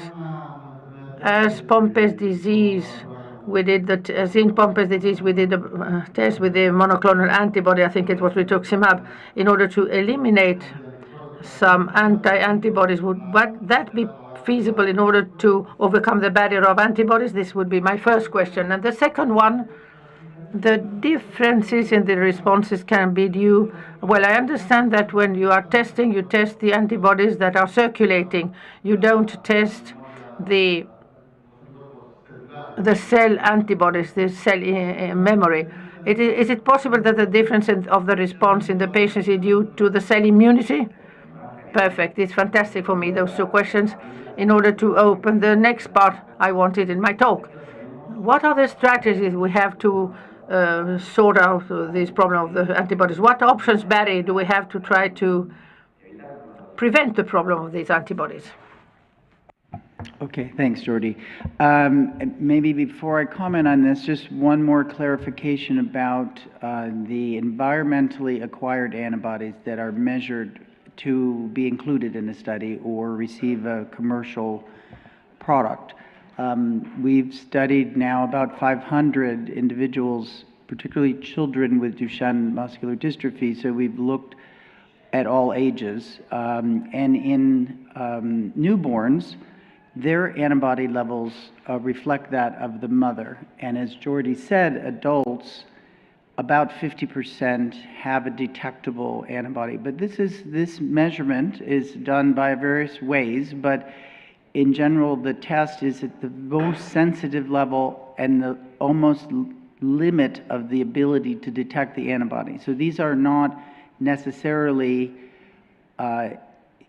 anywhere close to what happens after receiving a gene therapy drug. So we think this is possible to overcome these very low levels of antibodies, and mostly on the basis of caution, the FDA and EMA have asked the initial studies to be at very low levels of antibody. In hemophilia studies, one sponsor has tested the idea that the antibody can be higher and still receive the therapy. And this has been shown now that it's possible to overcome some of the low antibody levels, even if it means increasing the dose slightly. But that's a consideration. That's one of the simple ways.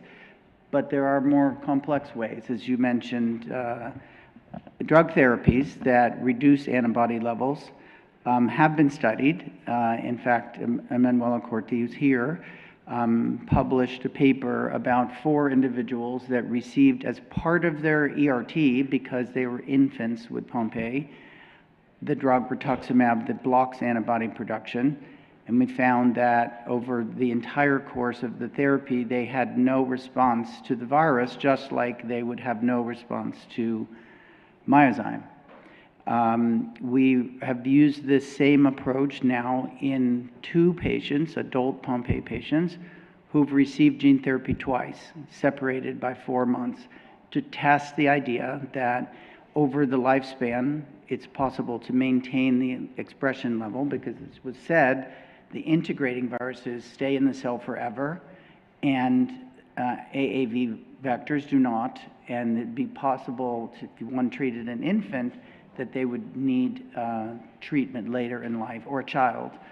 It's more likely that the adults, like in the study Jordi described, are going to have very relatively stable expression, at least over many years, whether if you're a teenager and by the time, 20 years later, there may be some decline, because we all lose some muscle cells over as we age. So it's conceivable that even those who are treated as adults may, some number of years later, need additional treatment. But these antibodies against antibody-producing cells is one strategy. There are other drugs that block our ability to recycle antibodies and maintain their level, so that causes the antibody level to fall. And there are some specific genetic therapies that we're contemplating to reduce and effectively permanently eliminate antibodies specifically against AAV. So that's what we know today, and these are going to be really important to maintain the effectiveness over time and treat the younger children. En la segunda parte part, I don't know if somebody would like to add something, but the second part, the second question that you asked, that's why I wanted to show 2 different slides. One are the antibodies, and one is what we call the inflammation, the inflammatory reaction. Part of this inflammatory reaction has to do with cells that are immunological. The cell immunity, as we mentioned, means for everybody in the room that this antibody is not mediated, but the immune cell is recognizing the virus directly and tries somehow to attack directly, as if they enter in a fight, not producing antibodies in a direct manner. When we have an inflammation, as happened because the virus arrives to our body, to our organs, we have a certain activation of the cell immunity, and that immune cell immunity may be behind some of the side effects that we see. It can be behind the fact that we have a little hepatitis, or that we have inflammation in different organs. So the virus is activating this cell immunity. This can make, on the one side, that we have inflammatory responses, and we will talk about those side effects now, but it can also make that our response to the virus, the response to the treatment, is lower. So that's why patients receive corticoids as well, because if we do reduce their inflammatory response, the response to the virus can also be better. They are better prepared to defend themselves, and they can have a better response to the treatment. The virus will be longer time in blood. It can be reaching the cells better. It's going to be eliminated later. Any further questions linked with everything we are saying right now? Yes, hello. If I understood that the adenovirus and the screening of the antibodies has this specific protocol, talking about what you said concerning the inflammation, is it possible that one can omit with the false negative of antibodies and that the patient receives the therapy and we see this process of inflammation that you have been talking about? Obviously, the anti-antibody tests are not perfect. They don't have 100% efficacy. And normally, one uses the ELISA technique, where we detect the presence of antibodies in serum, but some other patients may be negative. As far as I know, they haven't identified any patient that has had a very exaggerated immune response or a lack of response to the drug, because it was a false negative. And I think that none of the companies, not only in this field, but also in gene therapy and other diseases, believe that the variability in the results is because there can be false negatives of the ELISA, if you refer to that. Thank you. There is a question over there at the back.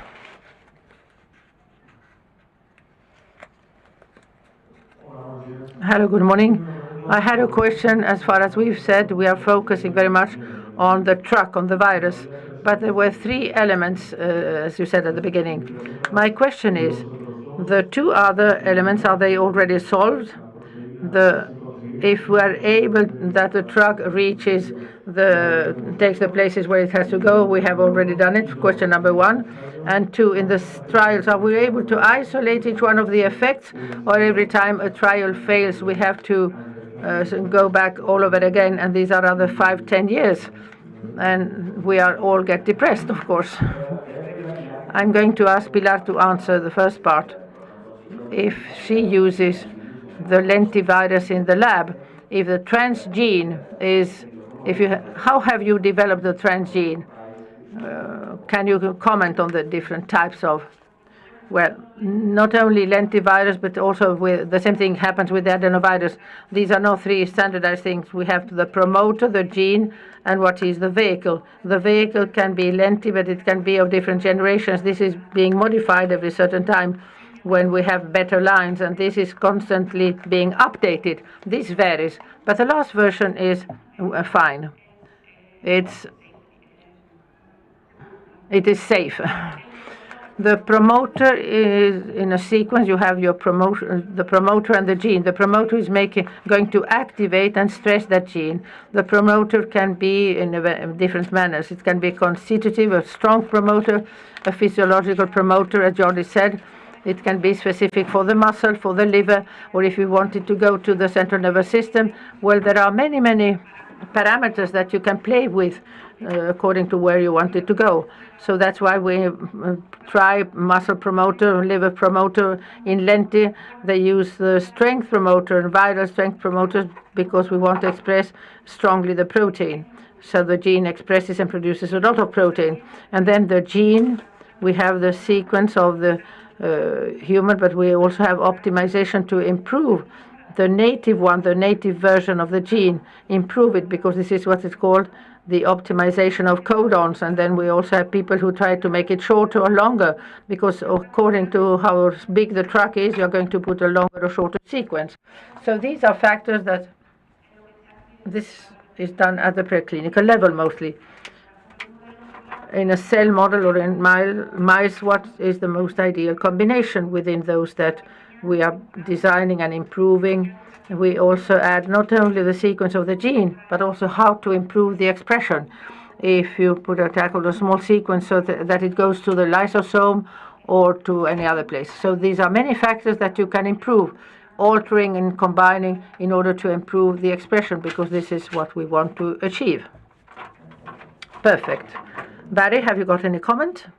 Yeah, I can agree that there are ways to improve the effect by combining, for example, parts of one protein to alpha-glucosidase. This has been done for the SPARK study, for example, to increase the secretion from the liver. The protein that's being made carries part of another protein that is more efficient in being secreted.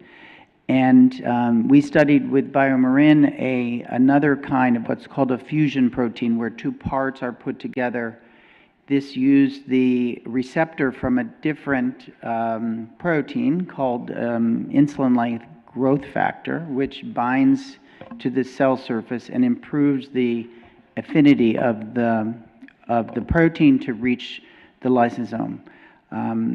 That has been made also into a virus, as it was studied as a protein, that what was learned from that protein was made so that it could be produced continuously in the body instead of in a factory. That seems to have a more potent effect than the regular gene that we all have, or where we can modify it to increase its efficiency. And that, again, is to try to improve either durability and efficacy. So these are great questions, great ideas. And to your point about restarting the whole process, this is unfortunately the nature of the regulators feel that every specific change has to be studied over again. Now, we can learn that we don't need a low dose anymore, for example. This may be the progress that's made. There's no point in using a dose that's ineffective, or if we increase the potency of it, then we'd expect a greater effect. So rather than the finding that Jordi mentioned where there were, stable but no significant improvements, maybe we can see reversing the trajectory of the decline in Pompe to a significant positive change if we increase the effectiveness. Un pequeño comentario. Hay una pregunta ahí, pero solo un comentario pequeño, si me dejas antes. And that is, one of the good things that there are trials is that it leads to more trials, and this is something that is very important in Pompe. We've seen it's quite a rare disease. There are 3 companies making gene therapy trials. There are 2 companies that have drugs that have been accepted. My question is for Elena and Montserrat. I don't know very well the glycogenosis 1, 2, 3. Apart from Ultragenics, are other companies that are researching gene therapy programs in those diseases that have started thanks to that first trial? For instance, I have mentioned Moderna, that now is starting for glycogenosis 1A with RNA therapy. And for glycogenosis 3, type 3, right now we only have the messenger RNA. The problem is that it has a very large gene. It's difficult to include it in gene therapy. But it is true that all research is useful for everything. Everything that we learn from Pompe, in what refers to gene therapy, is also helpful for other treatments. It's not always to start from scratch. The type of the treatment is the same.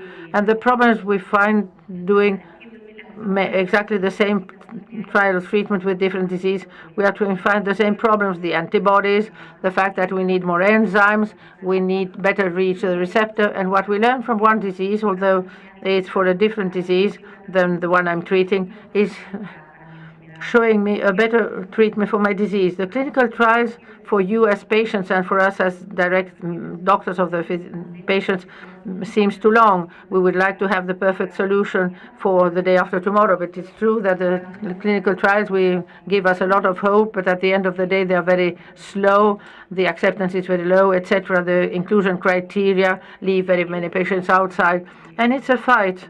Very long fight, and the treatments are not perfect either.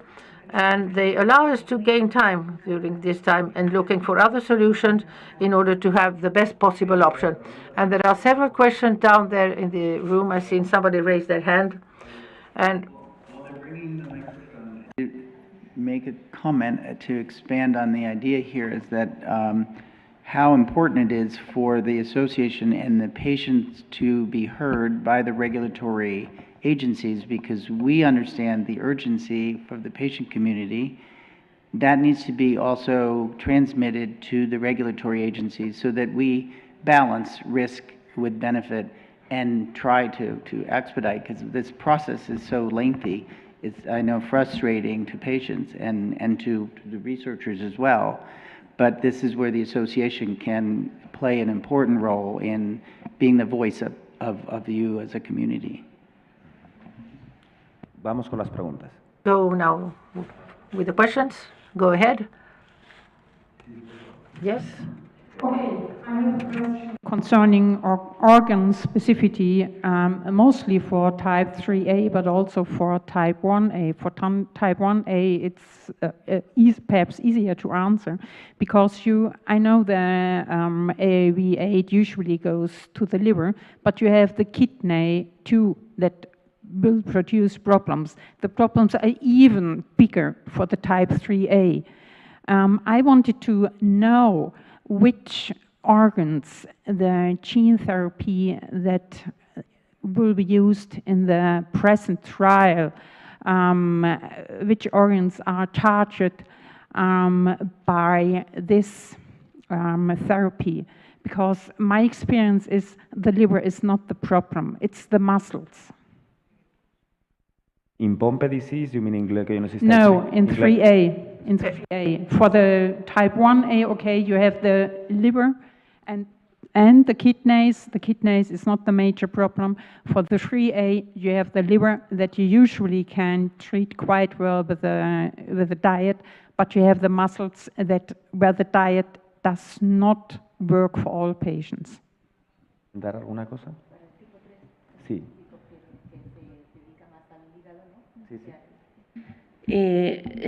Well, it is true that also in Pompe disease, they are introducing in the liver, we're looking for the muscle. We will have to go to try. The ideal thing is that the recipient is the muscle and the heart, and for the time being, it's addressed to the liver.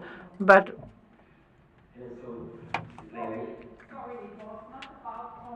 call me.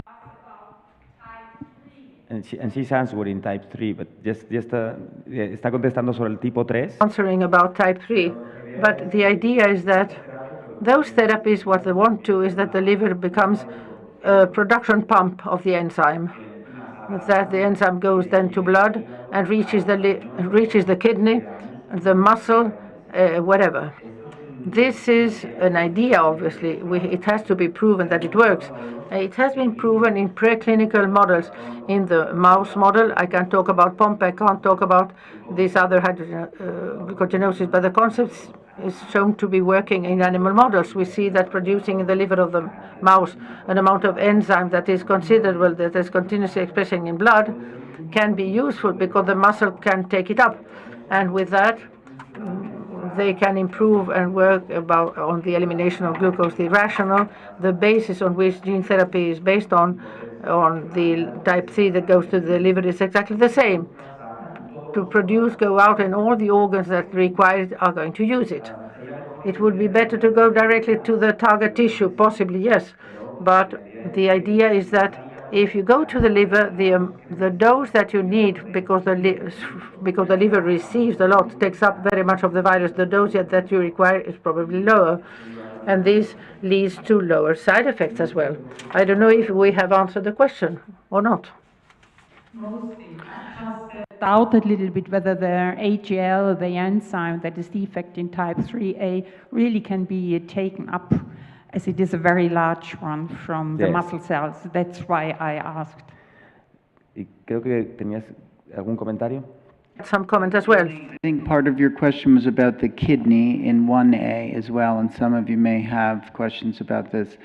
The kidney's been very resistant to the commonly used types of AAV. There's been low levels of transduction there, but these new methods I mentioned to engineer specifically the virus for a given tissue has been considered for the kidney, and then the way it's delivered does influence the renal expression. So in 1A, there's some learning from cystinosis, a related kidney lysosomal storage disease, to put the virus directly into the vein of the kidney and increase the expression that's there. So it's possible, it's not being done in the current trial, but it's possible if the kidney problems become the main issue in 1A, that this would be an added approach to specifically improve the kidney expression. No sé si hay más preguntas. Había por aquí algún. If there are further questions, I saw raised arm. There are 3 questions. I'm going to ask a question on the issue of the messenger RNA, with the issue of COVID has been evolving quite a bit. And I believe that it's probably it's going to be much more economic for the patient as well than the gene therapy at present. In the Pompe, we have an infusion disease that are every 2 weeks. And I don't know if there are any possibilities of managing with messenger RNA, because I suppose that in the future, the development is going to be important. The gene therapy will also be, it's also in proportion quite expensive. I don't know if there is a future approach, or don't you see that as something feasible? The messenger RNA in Pompe's disease. This is your question, yes. Well, yes. The therapy with messenger RNA has pros and cons as everything. Messenger RNA, what it does, instead of putting the gene and that your cell has to produce the messenger RNA, you give it directly to it. And it's like that it receives the recipe ready to produce the needed protein. It has the advantage that it's put in a nanoparticle. When it reaches the liver, the nanoparticles are retained in the liver. And this is useful for the liver, very fine, but it's not good for the muscle, because the nanoparticles are left fundamentally staying in the liver, although then they are then distributed, but most are retained in the liver. So one of the important part in research in nanoparticles is to be able to target these nanoparticles to the organ that you want to reach, bypass the liver, let the liver pass this, and then that they go to the muscle, although then later go to the organ that you want to. And we're far from that. As far as I know, there are no molecules that are able to increase the uptake by the muscle in a very important manner. We talk about the transferrin receptor, but the receptor transferrin is quite ubiquitous, so you don't guarantee that everything goes to the muscle. And this entails a problem. And what's the problem? That the muscle, unlike the liver, is the largest organ that exists. We have muscle everywhere, with thousands of millions of cells that lack this enzyme, and you have a treatment that has to be able to reach those millions of cells in muscle distributed from the head to the feet. So the nanoparticles are injected, they are retained, and it's harder. Of course, you can put RNA in a virus. Of course, you can do that, but you would have the disadvantages of the virus. The RNA is spent, and how often do you have to reinfuse in the trial? Right now, we are in the first cohort, but in principle, every 15 days, more or less, every 2 weeks. So you can see that you need reinfusion. It's not cheap, certainly not. But you talk about the price, and this is something that I left for the end, but it doesn't seem it's going to be cheap. So I think we are still with RNA. One could, of course, one could think about a therapy, and if somebody has another different opinion, please say that. But maybe in the future, or if we see that what is ongoing now is failing. Good morning. My question is specific on the gene therapy for type 3, for glycogenosis type 3.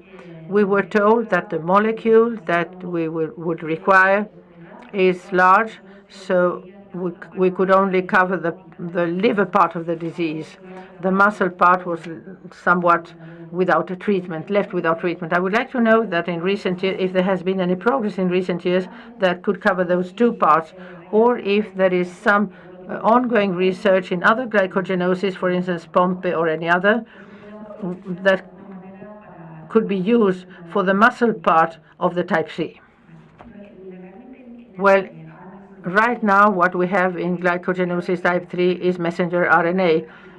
They are not doing any other gene therapy. What they said is that gene therapy, that means give the whole gene of glycogenosis 3, was more complicated. It was a very large gene, much more difficult to introduce in a virus.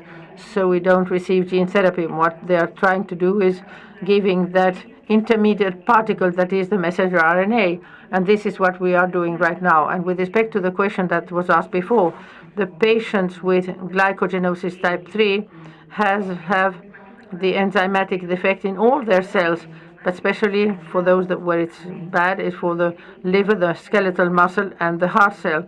That's why we have those symptoms where there is a damage. The problem is that the nanoparticles that we have right now that are surrounded by an LDL cholesterol, they have it for the liver, and that's why we treat so well the disease at the liver level, but we know if the messenger RNA is going to go there and produce protein, if that protein will be enough to release it at the blood level so that the heart can take it up, and also the muscle, in order to be able to be efficient. So, because with this nanoparticle, as Jordi said, we are going to the liver and not to the rest of the places where we require it.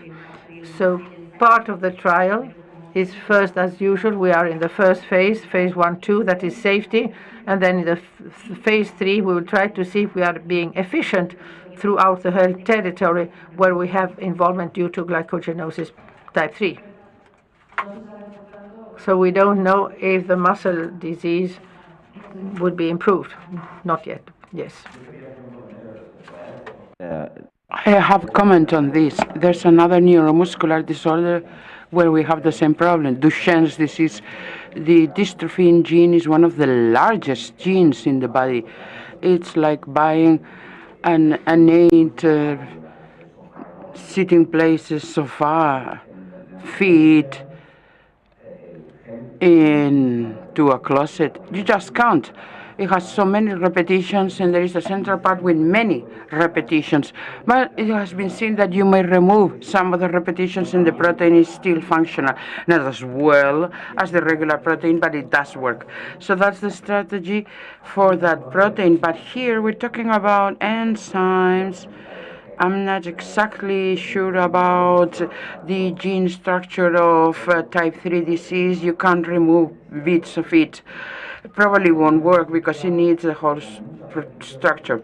But for structural, many repeated proteins, it has a strategy that has been tested. But when we need the whole protein, you won't be able to do it. Of cutting a piece and leaving it in the way, we just don't work.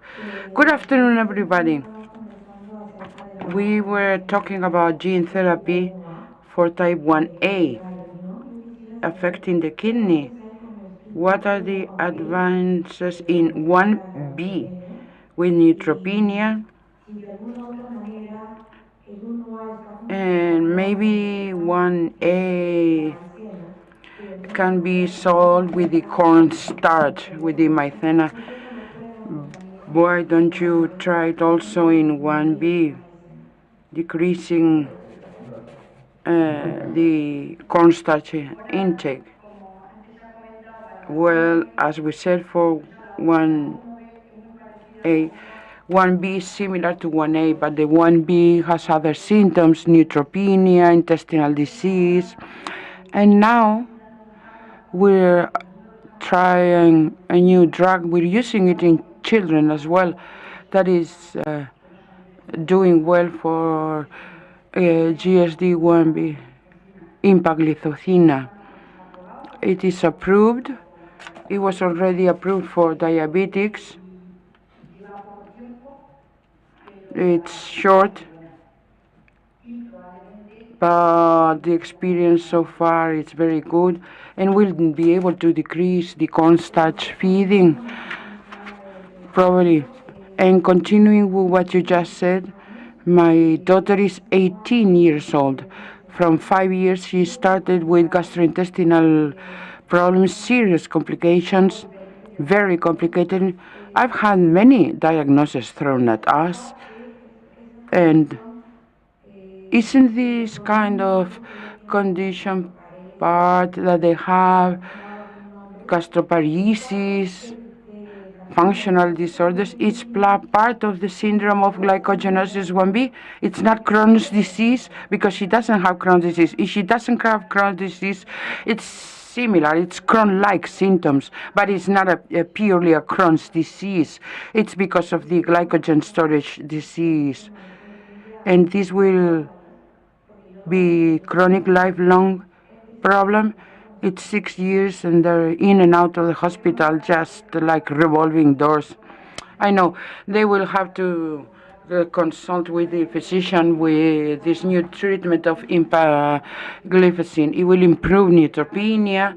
It seems that the patients no longer require neutrophil infusions. That's been an improvement in that, but there's an improvement in the skin and the intestine. It's a good alternative. You may propose this to your doctor, you know. They're the ones to provide information and the prescription, of course. Thank you. Somebody else is raising their hand here.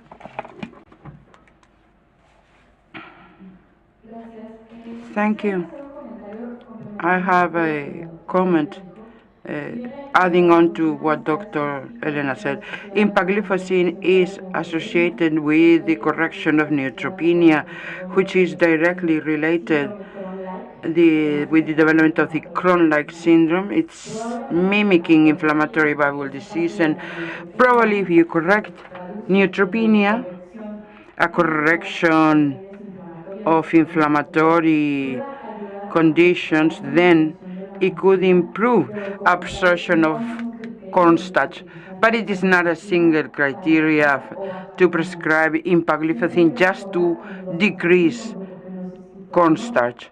In glycogenosis type 1, especially 1B, that have so many gastrointestinal problems together with neutropenia, you have to check the glycemia regularly. And this is the single parameter in our experience that will allow us to decrease the amount of cornstarch the patients take, associated with a general control, not only glycemia, but lactate and the other biochemical parameters, of course.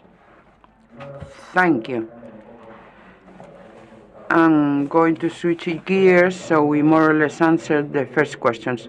Let's switch gears. It's a topic that is my personal concern, the adverse events we see with this therapy. Some are related, not related, some are not so serious. Now, a logistic question, because you participate in clinical trials already. From a safety point of view, you have to check the IRB and the hospital will check the contraindications and the safety problems, but locally speaking, have you considered an additional supervision? Have you discussed it in pediatric or internal medicine department, the possible adverse events that will occur? What do we do when the patient exhibits problems? And if you haven't done it, how will you proceed about it? Please comment. Well, really, in clinical trials, we do have an exhaustive revision and analysis of adverse events.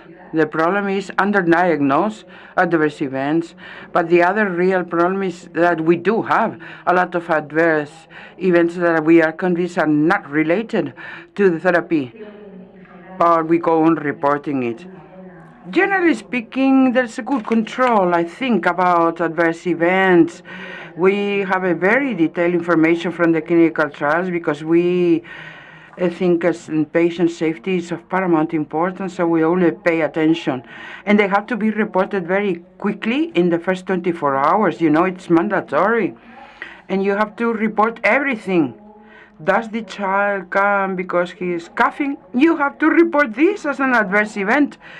Even though he fell off the bicycle and breaks an arm, you have to report it as an adverse event. Everything happening to the patient is reported and communicated. Then you have to decide if it's related or not, but it have to be reported. That's why so many weird adverse events in medicines. You'll read the label, and there are so many weird things, and you think, but how can this medicine can produce this? But you have to report everything. So safety always comes first. Yes, of course, we do report everything, and it's very interesting that sometimes amongst all adverse events, to tell what is due to the drug and what not. This is adenoviral gene therapy. It's rather new.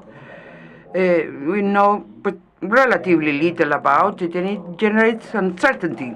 When we were entertaining the idea of the clinical trial, we're going to start this, And the company can tell you in animals, in mice, in primates, we have seen this, but there is a certain degree of uncertainty. We have kidney involvement as a serious adverse event, and they may develop what is called hemolytic anemia.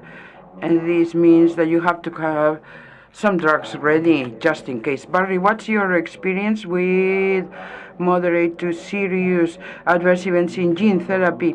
Barry has many patients, not only when we talk about it, but also Duchenne disease, and you're more advanced. Can you talk about it?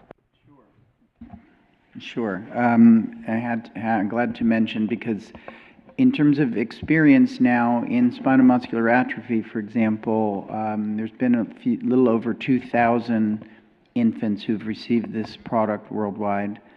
And we've learned by being able to monitor events that were not captured in the early studies, that were smaller numbers of patients, some of the particularly laboratory tests to help us predict adverse events and mitigate those risks with, in some cases, other drug therapies that, like Jordi mentioned, the glucocorticoids have been commonly used across many studies because they were helpful in the hemophilia studies that were begun many years ago. So we learned from that how to apply those same treatments, and now we're learning from SMA, for example, how to understand what happens after the exposure to the virus that's used in the therapy. And in Duchenne, the patients are 10 times larger than the babies with SMA, and so this amplifies the magnitude or the severity of the events have, as he said, impacted kidney function, heart and lung function.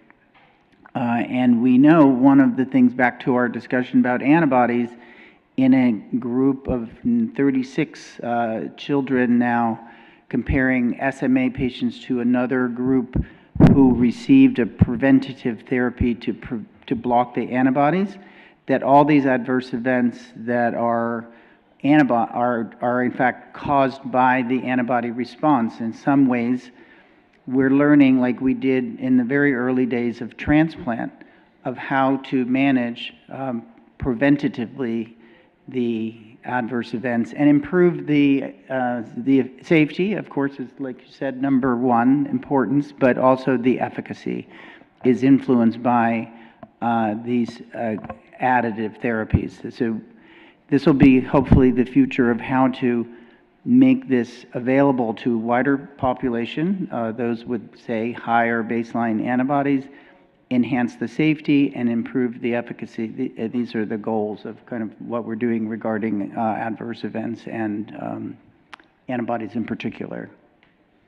Otro concepto importante es que tenemos muchas compañías, y lo estáis viendo, cada uno con su programa de terapia génica. Many companies, each with their preclinical studies, animal models, each one with their own design, and as to adverse events, have some seen kidney involvement or liver involvement, sometimes in the bone marrow. It depends on the companies and the drug.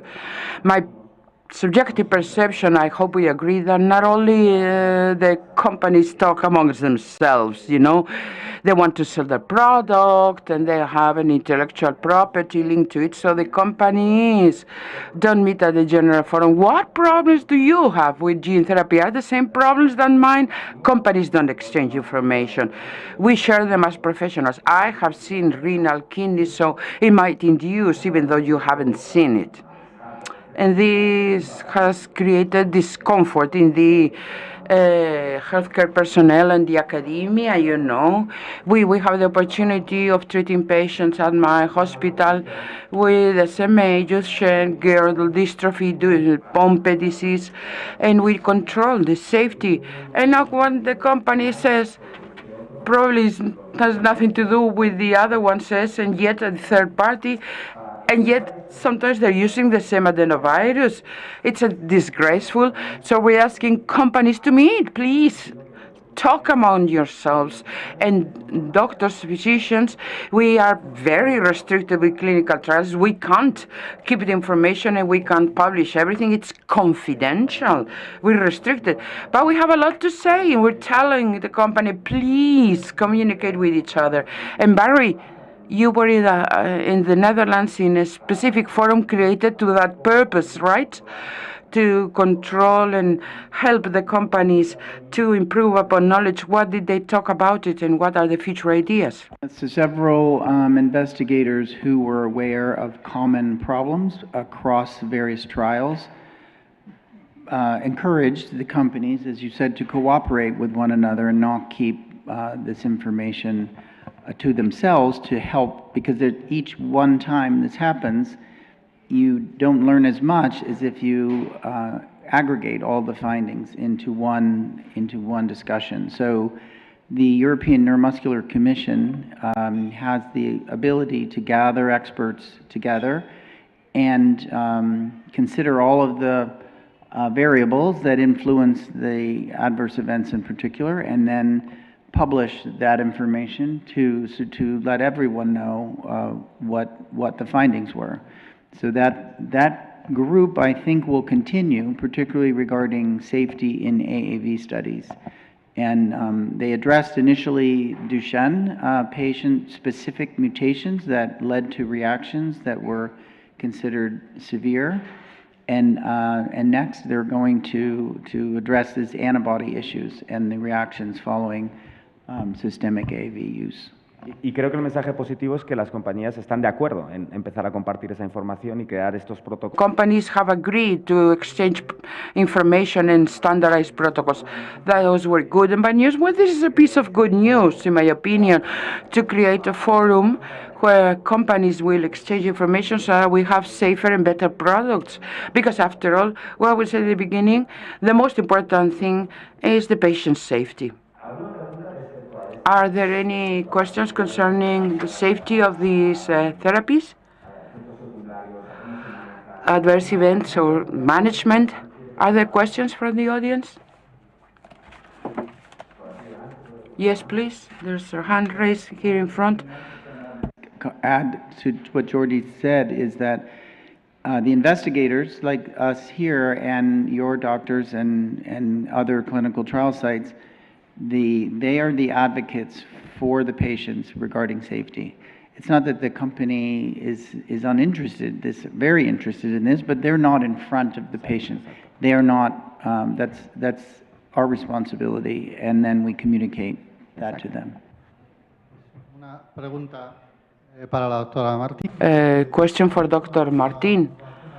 We have seen with the RNA vaccine, there has been childhood pediatric cases of endocarditis. Have you had a case, or do you have any experience of the possibility of myocarditis in gene therapy with RNA? Well, for 1A, they have to use adenoviral therapy, maybe type 3 with RNA, but it's such an early step. They just started with phase 1-2. We don't really know anything.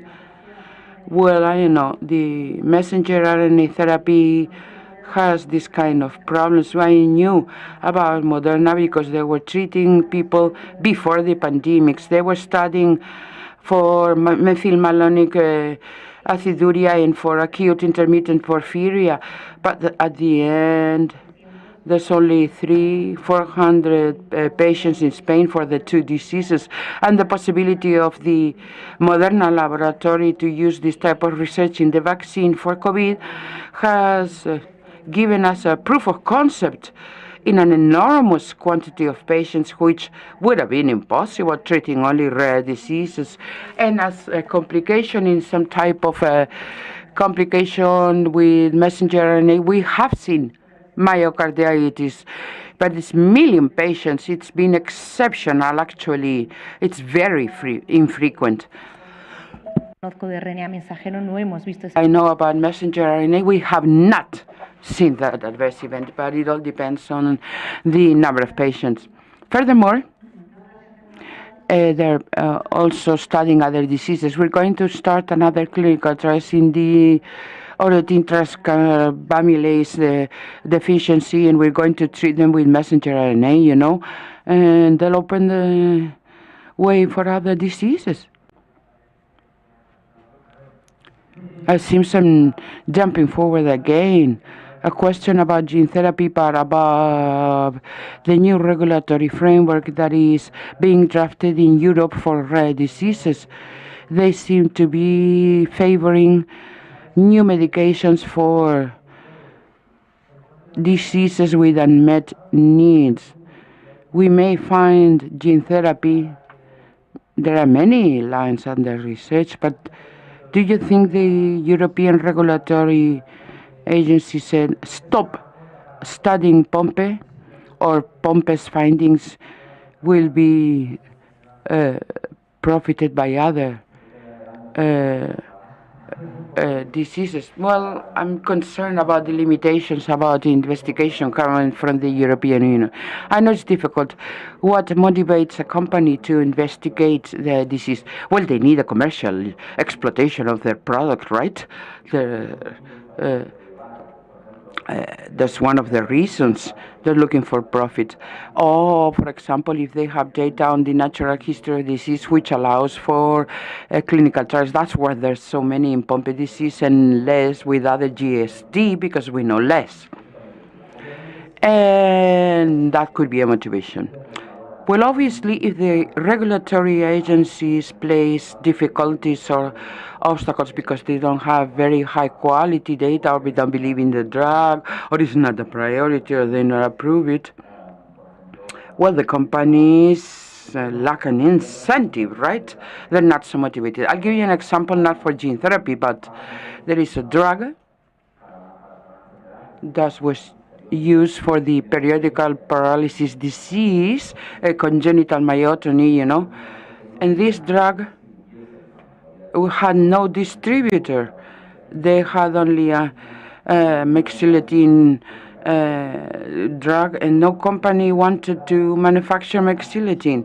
So patients in Spain didn't have access to the drug because nobody was producing. It's actually very cheap. The problem was not the price, but the production costs for and distribution were higher than the profit the companies were obtaining. So nobody in Spain dealt with it. Nobody distributed, and it had to be imported. And it was a very important bureaucratic problem and paperwork for everybody, patients and doctors alike. A company decided to modify the molecule and register a new patent. They were given the new patent, but of course this gave rise to price. But now at least we have a distribution. But still, this drug hasn't been approved in other countries. Why? Because the company increased the price, of course.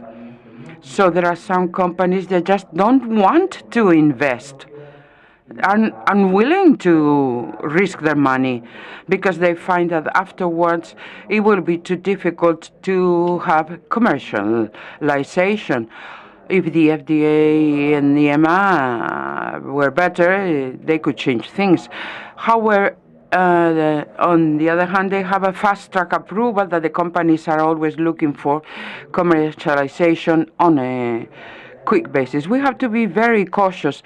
The FDA and EMA are cautious, and I think it's good. They're never going to be cheap. We have a public healthcare system in Spain, so the drug is to be reimbursed by all of us, by taxes and the government. But we're talking about very high prices. For SMA, gene therapy costs €2.5 million for a single injection, so it ain't cheap, that's for sure. If you have 100 patients, okay, but if you have 1,000 patients times 6,000, it's pretty high. And the FDA and EMA have to make sure that the data are robust and that it really works, because we're going to spend that much money, and once you spend, it's too late. So I understand the reservations, the regulatory agencies approve this, not, we need more data, it's a delay. But it's true that once approved, it's very difficult to recall the drug unless it has a huge adverse event that is very, very serious, but not because of lack of efficacy. It is very rare to recall drugs. Do you work in other metabolic diseases that you have some approved drugs already? Is there an issue with prices and reimbursements? Well, in Spain, we're very lucky. Everything is reimbursed and financed. But orphan drugs, they're not financed in Spain, I'm sorry. First, we have the FDA and the European agency, the EMA, to decide and approve whether the drug is useful. But then it's the Spanish regulatory agency to determine whether we finance or not. And for that, we all know that there are some drugs approved by the FDA and the EMA, and yet in Spain, we can't prescribe them because they are not reimbursed, because the Spanish regulatory agency has considered that the price-benefit ratio was not good enough so as to finance it, so they don't administer it. They entail a very high cost that have to be treated only under special circumstances. We can all understand that there is economic viewpoint, but there are a minority of drugs in our area. There are not so many diseases that we cannot treat. In the majority of the cases, we do get reimbursement. Well, it usually affects orphan drugs, oncological drugs, and others. May I comment? In the States, in the United States, the healthcare system is different and the payer would be other. The insurance companies, the HMOs, sorry. How does it work? How do patients gain access to these very expensive therapies? By the government, the federal companies? Yeah, thanks, Jordi. There are some similarities, but each case is now individualized to the payer. And where you have a single payer system, we have hundreds of payers. Some payers are easy to work with and they understand the problem and they develop a relationship with the product and the place where it's being used, and they relatively easily approve. Some are immediately denied, and we have to go back and appeal and then write a letter to explain the necessity of the treatment.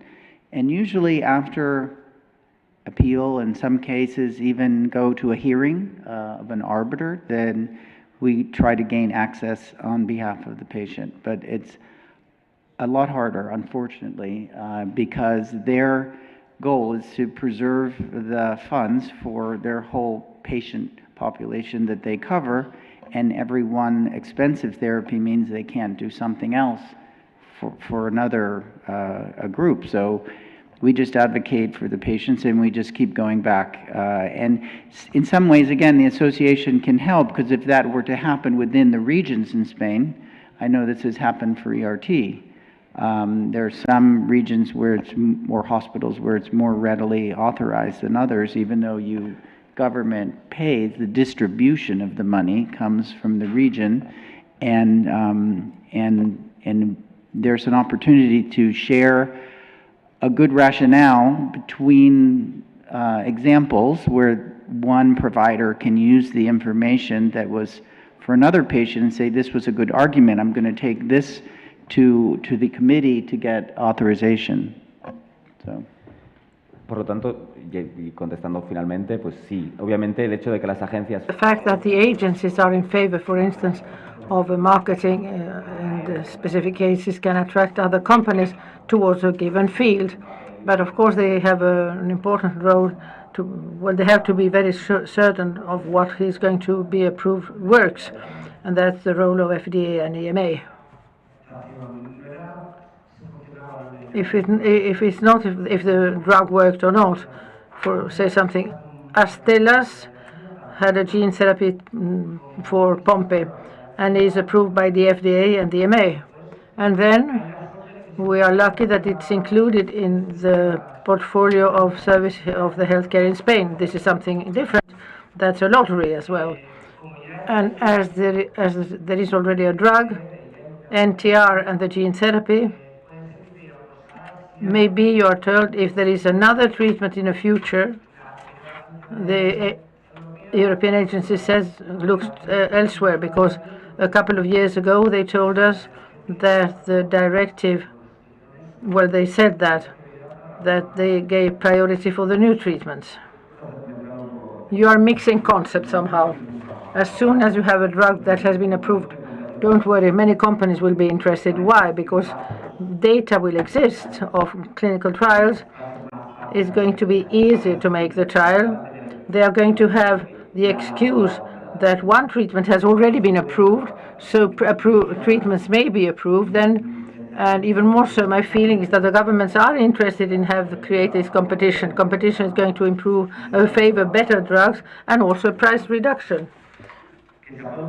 So if a drug is approved, agencies are not going to say, no, you are not going to research in this field.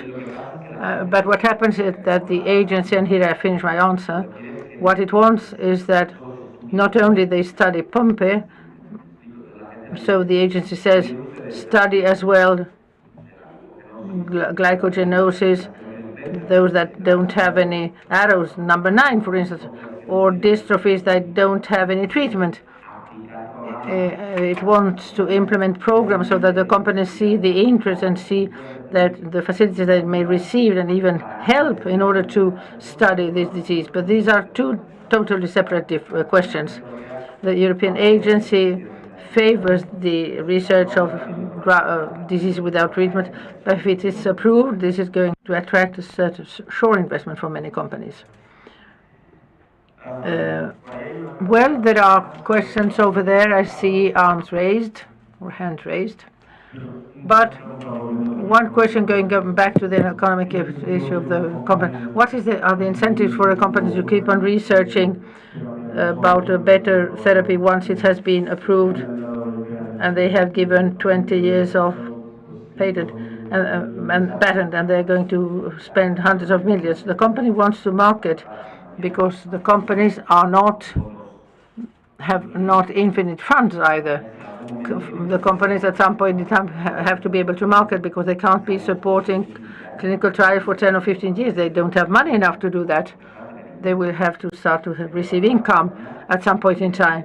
But the company is interested in improving its drugs or create new drugs as well, because they have a patent that is going to come to an end. And when this comes to an end, they stop receiving income and the patent starts working. Well, I'm not certain totally. If somebody knows better than I, please correct me. As soon as they register the drug, not when they market the drug. So this means that the program can make that sometimes they are able to market.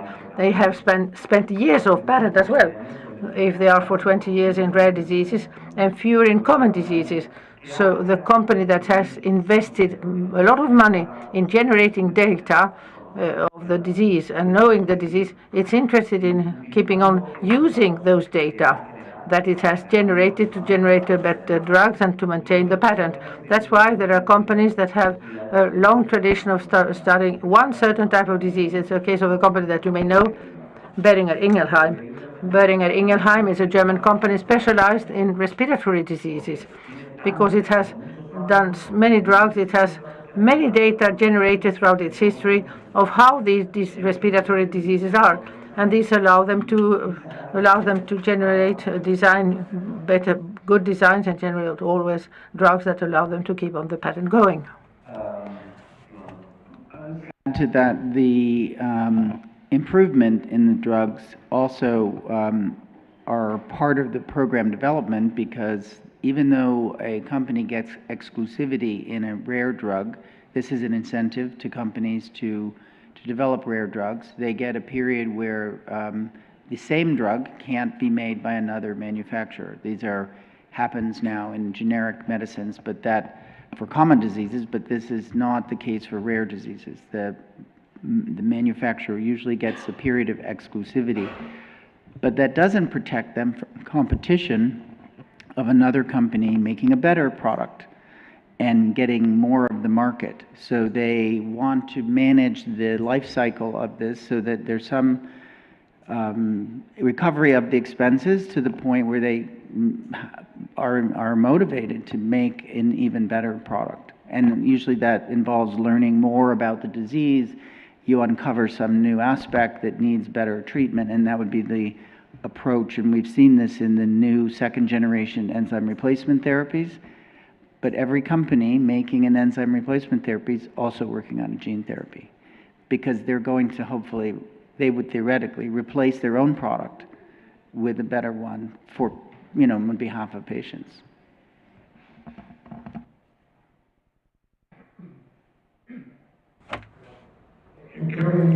Well, I believe that Dr. Barry has, well, I can just complete that.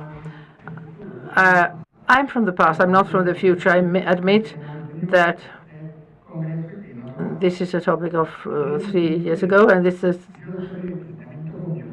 I'm on treatment with Myosign. The gene therapy seems fantastic to me. I have understood it very well. Every year I understand it better. But I'm 72-year-old, so what I hope is what happens if we can't touch upon it now. I will leave it for another conference.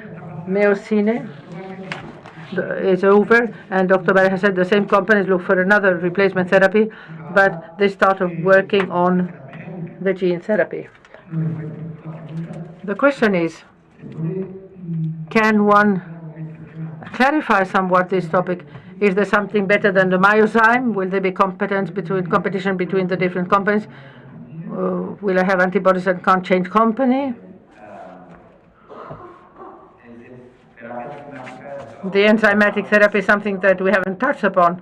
We talked about it in last Congress, and we presented 2 clinical trials, one by Sanofi that has the rights of Myosign, and the other one by Amicus that has created a new molecule.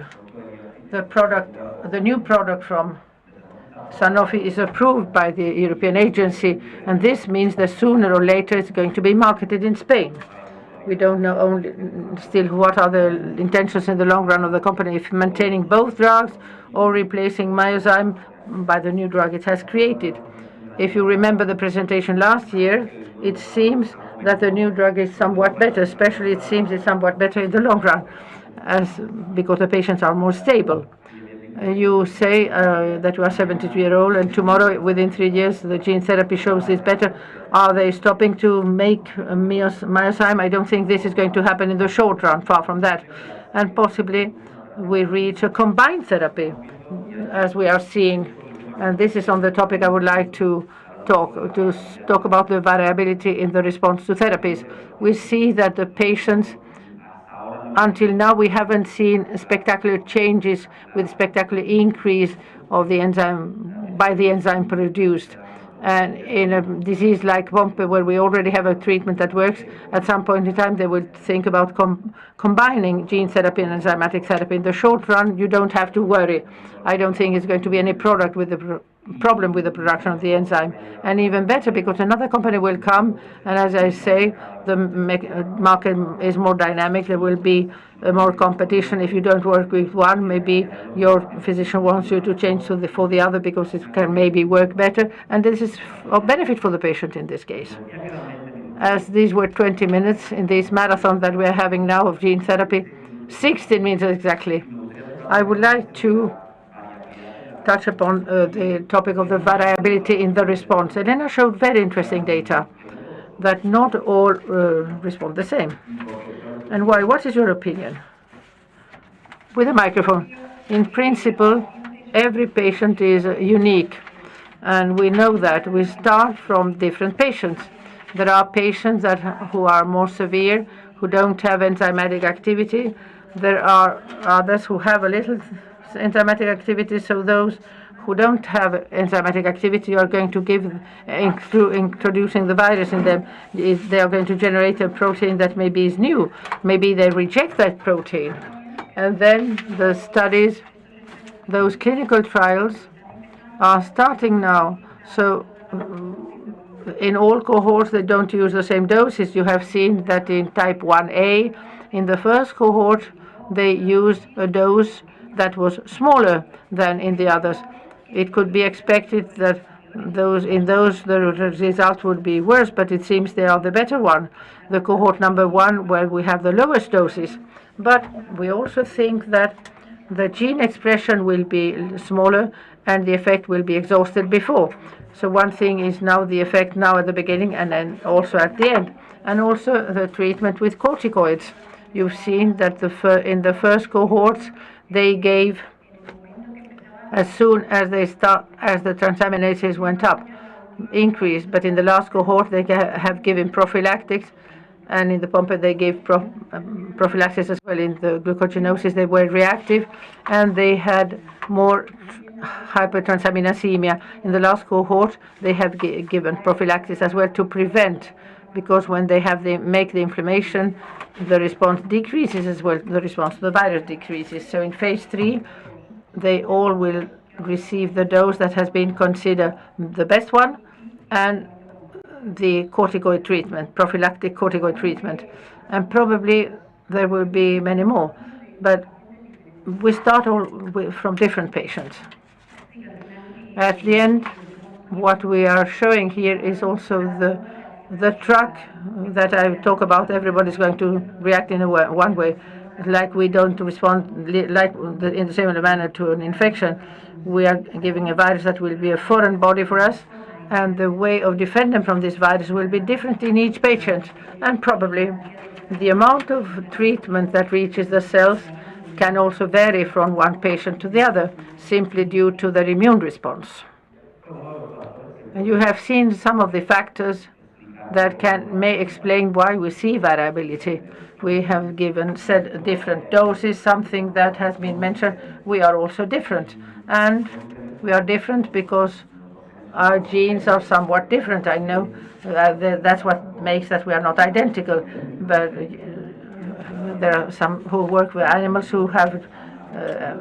Do you see a lot of variability in your response, even in those conditions? Yes, of course, because mice, if they can have the same background, etc., but at the end of the day, there are always some that react in one way and others in another way. You don't know why, and you don't know the typical outlier. You see the chart and you think all are going to be the same, and you are giving the injection in the tail. Some mice respond better, in some it reaches the cell, and in some others not.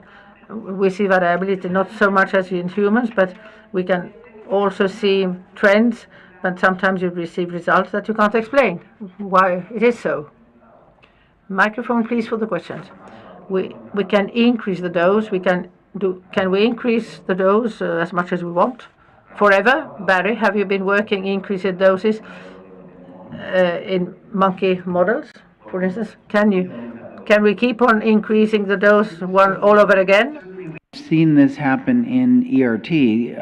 The authorized dose is 20 milligrams per kilo, but many of you may be receiving either more frequent or a higher dose of the ERT. If there's evidence of decline, that's often been authorized. And now in infants, we routinely use a higher dose than was initially studied. In the context of gene therapy, I think we're already at the maximum tolerated dose with the naturally occurring AVs that we have, and with engineering increase the efficiency, this will probably in fact reduce the dose but increase the effectiveness, we hope. Y algo interesante es que estas dosis que estamos dando. The thing is that those doses we are giving are not small doses. We talk about an enormous amount of virus particles that have to be injected. This leads to another problem that sooner or later will have to be approached: the capacity of production. This is not produced in just a glass or a bottle like that. We need a whole plant in order to produce all those virus. This is a limiting factor that will have to be solved sooner or later. It will be good news that we have to solve it, because this means the drugs will be approved. But in Spain, there is a production plant in San Sebastián of adenovirus, and that works for different companies. And the companies are already now looking for are going to another level for other ways of making the virus that are forms that are easier and allow for a realistic production. We talked with Barry yesterday at supper that in Duchenne we start having good results and maybe we are going to be able to market. But do you think we are going to be able to cover the needs of the Duchenne population if the drug was approved now with gene therapy? Do you think we can cover those needs of all the Duchenne patients? Yeah, many of the sponsors believe that they will be able to meet that demand, but as an example, in our population in Florida, so there are 20 million people, so 1/3 of the population in Spain maybe, and so, but we see one new patient a week, in theory, if we had early detection.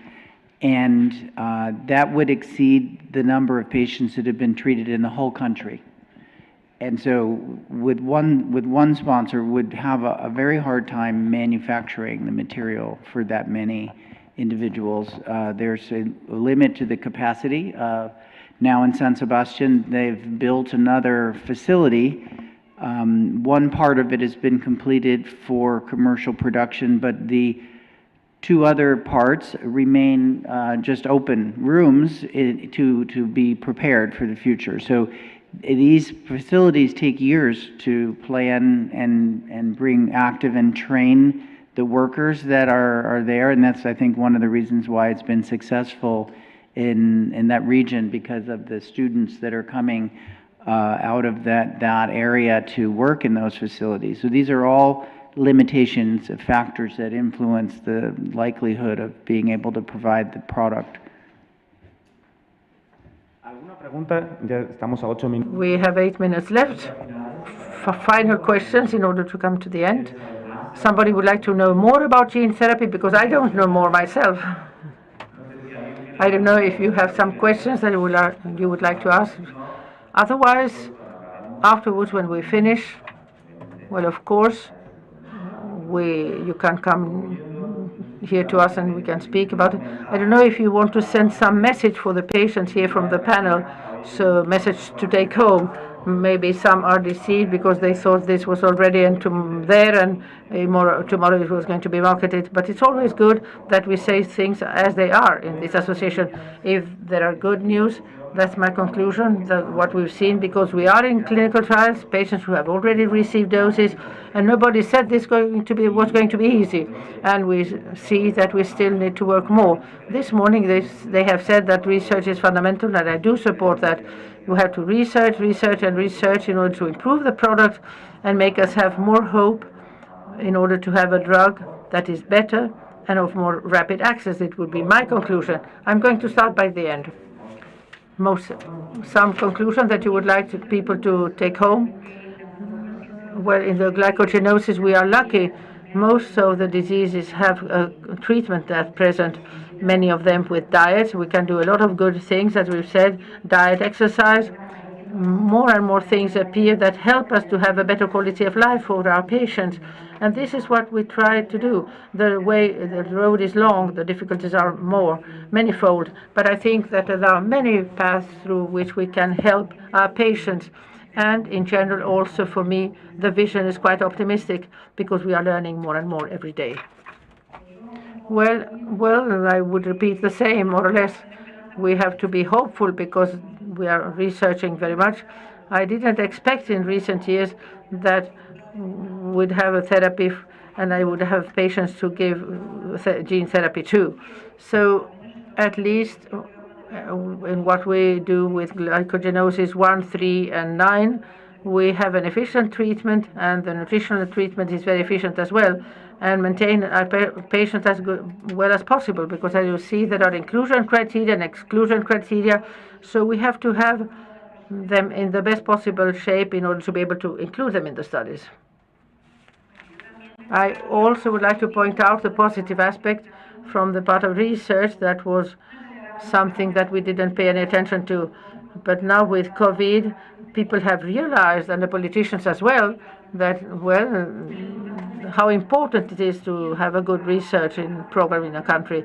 And the effort that patients' associations may do when they make themselves known People didn't know before what rare diseases are, and now they know. They start knowing that. From the Junta de Andalucía, where I'm in Granada, we are very much aware about this, and there are even offers from projects exclusive for rare diseases, so, because the patients have moved, the politicians and moved around and seen the need for research. Up to some years ago, there was not so much, but now we have a great support. A long road, but it's going fine and going ahead. Yes.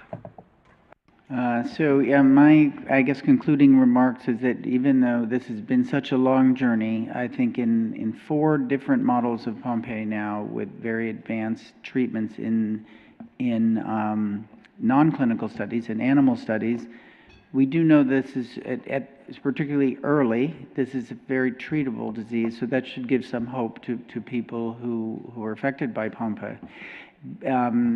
The progress has been slow in the clinic, but with success in other areas, in 1A, in Duchenne, in SMA, this is accelerating the pace, and now there are more companies working in Pompe disease than I think ever before.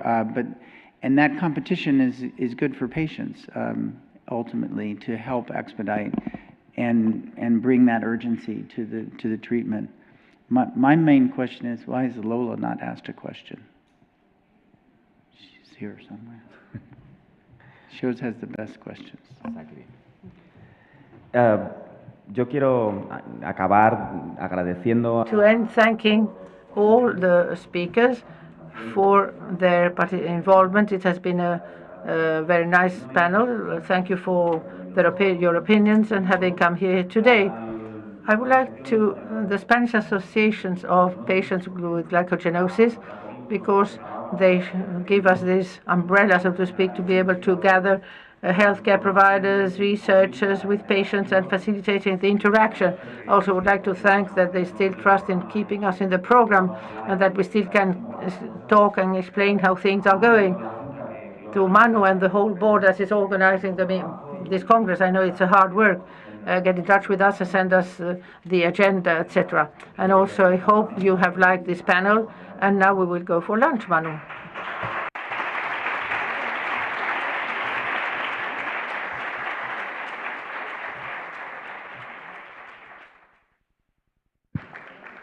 Bueno, muchas gracias.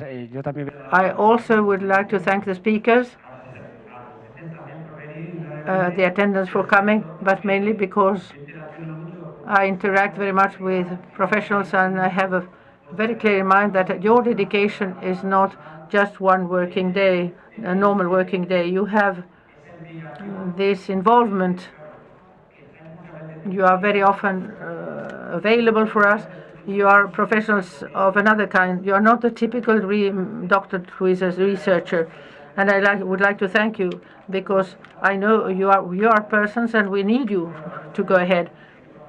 We keep on getting in touch with you. Thank you very much for research so much on our diseases. Thank you.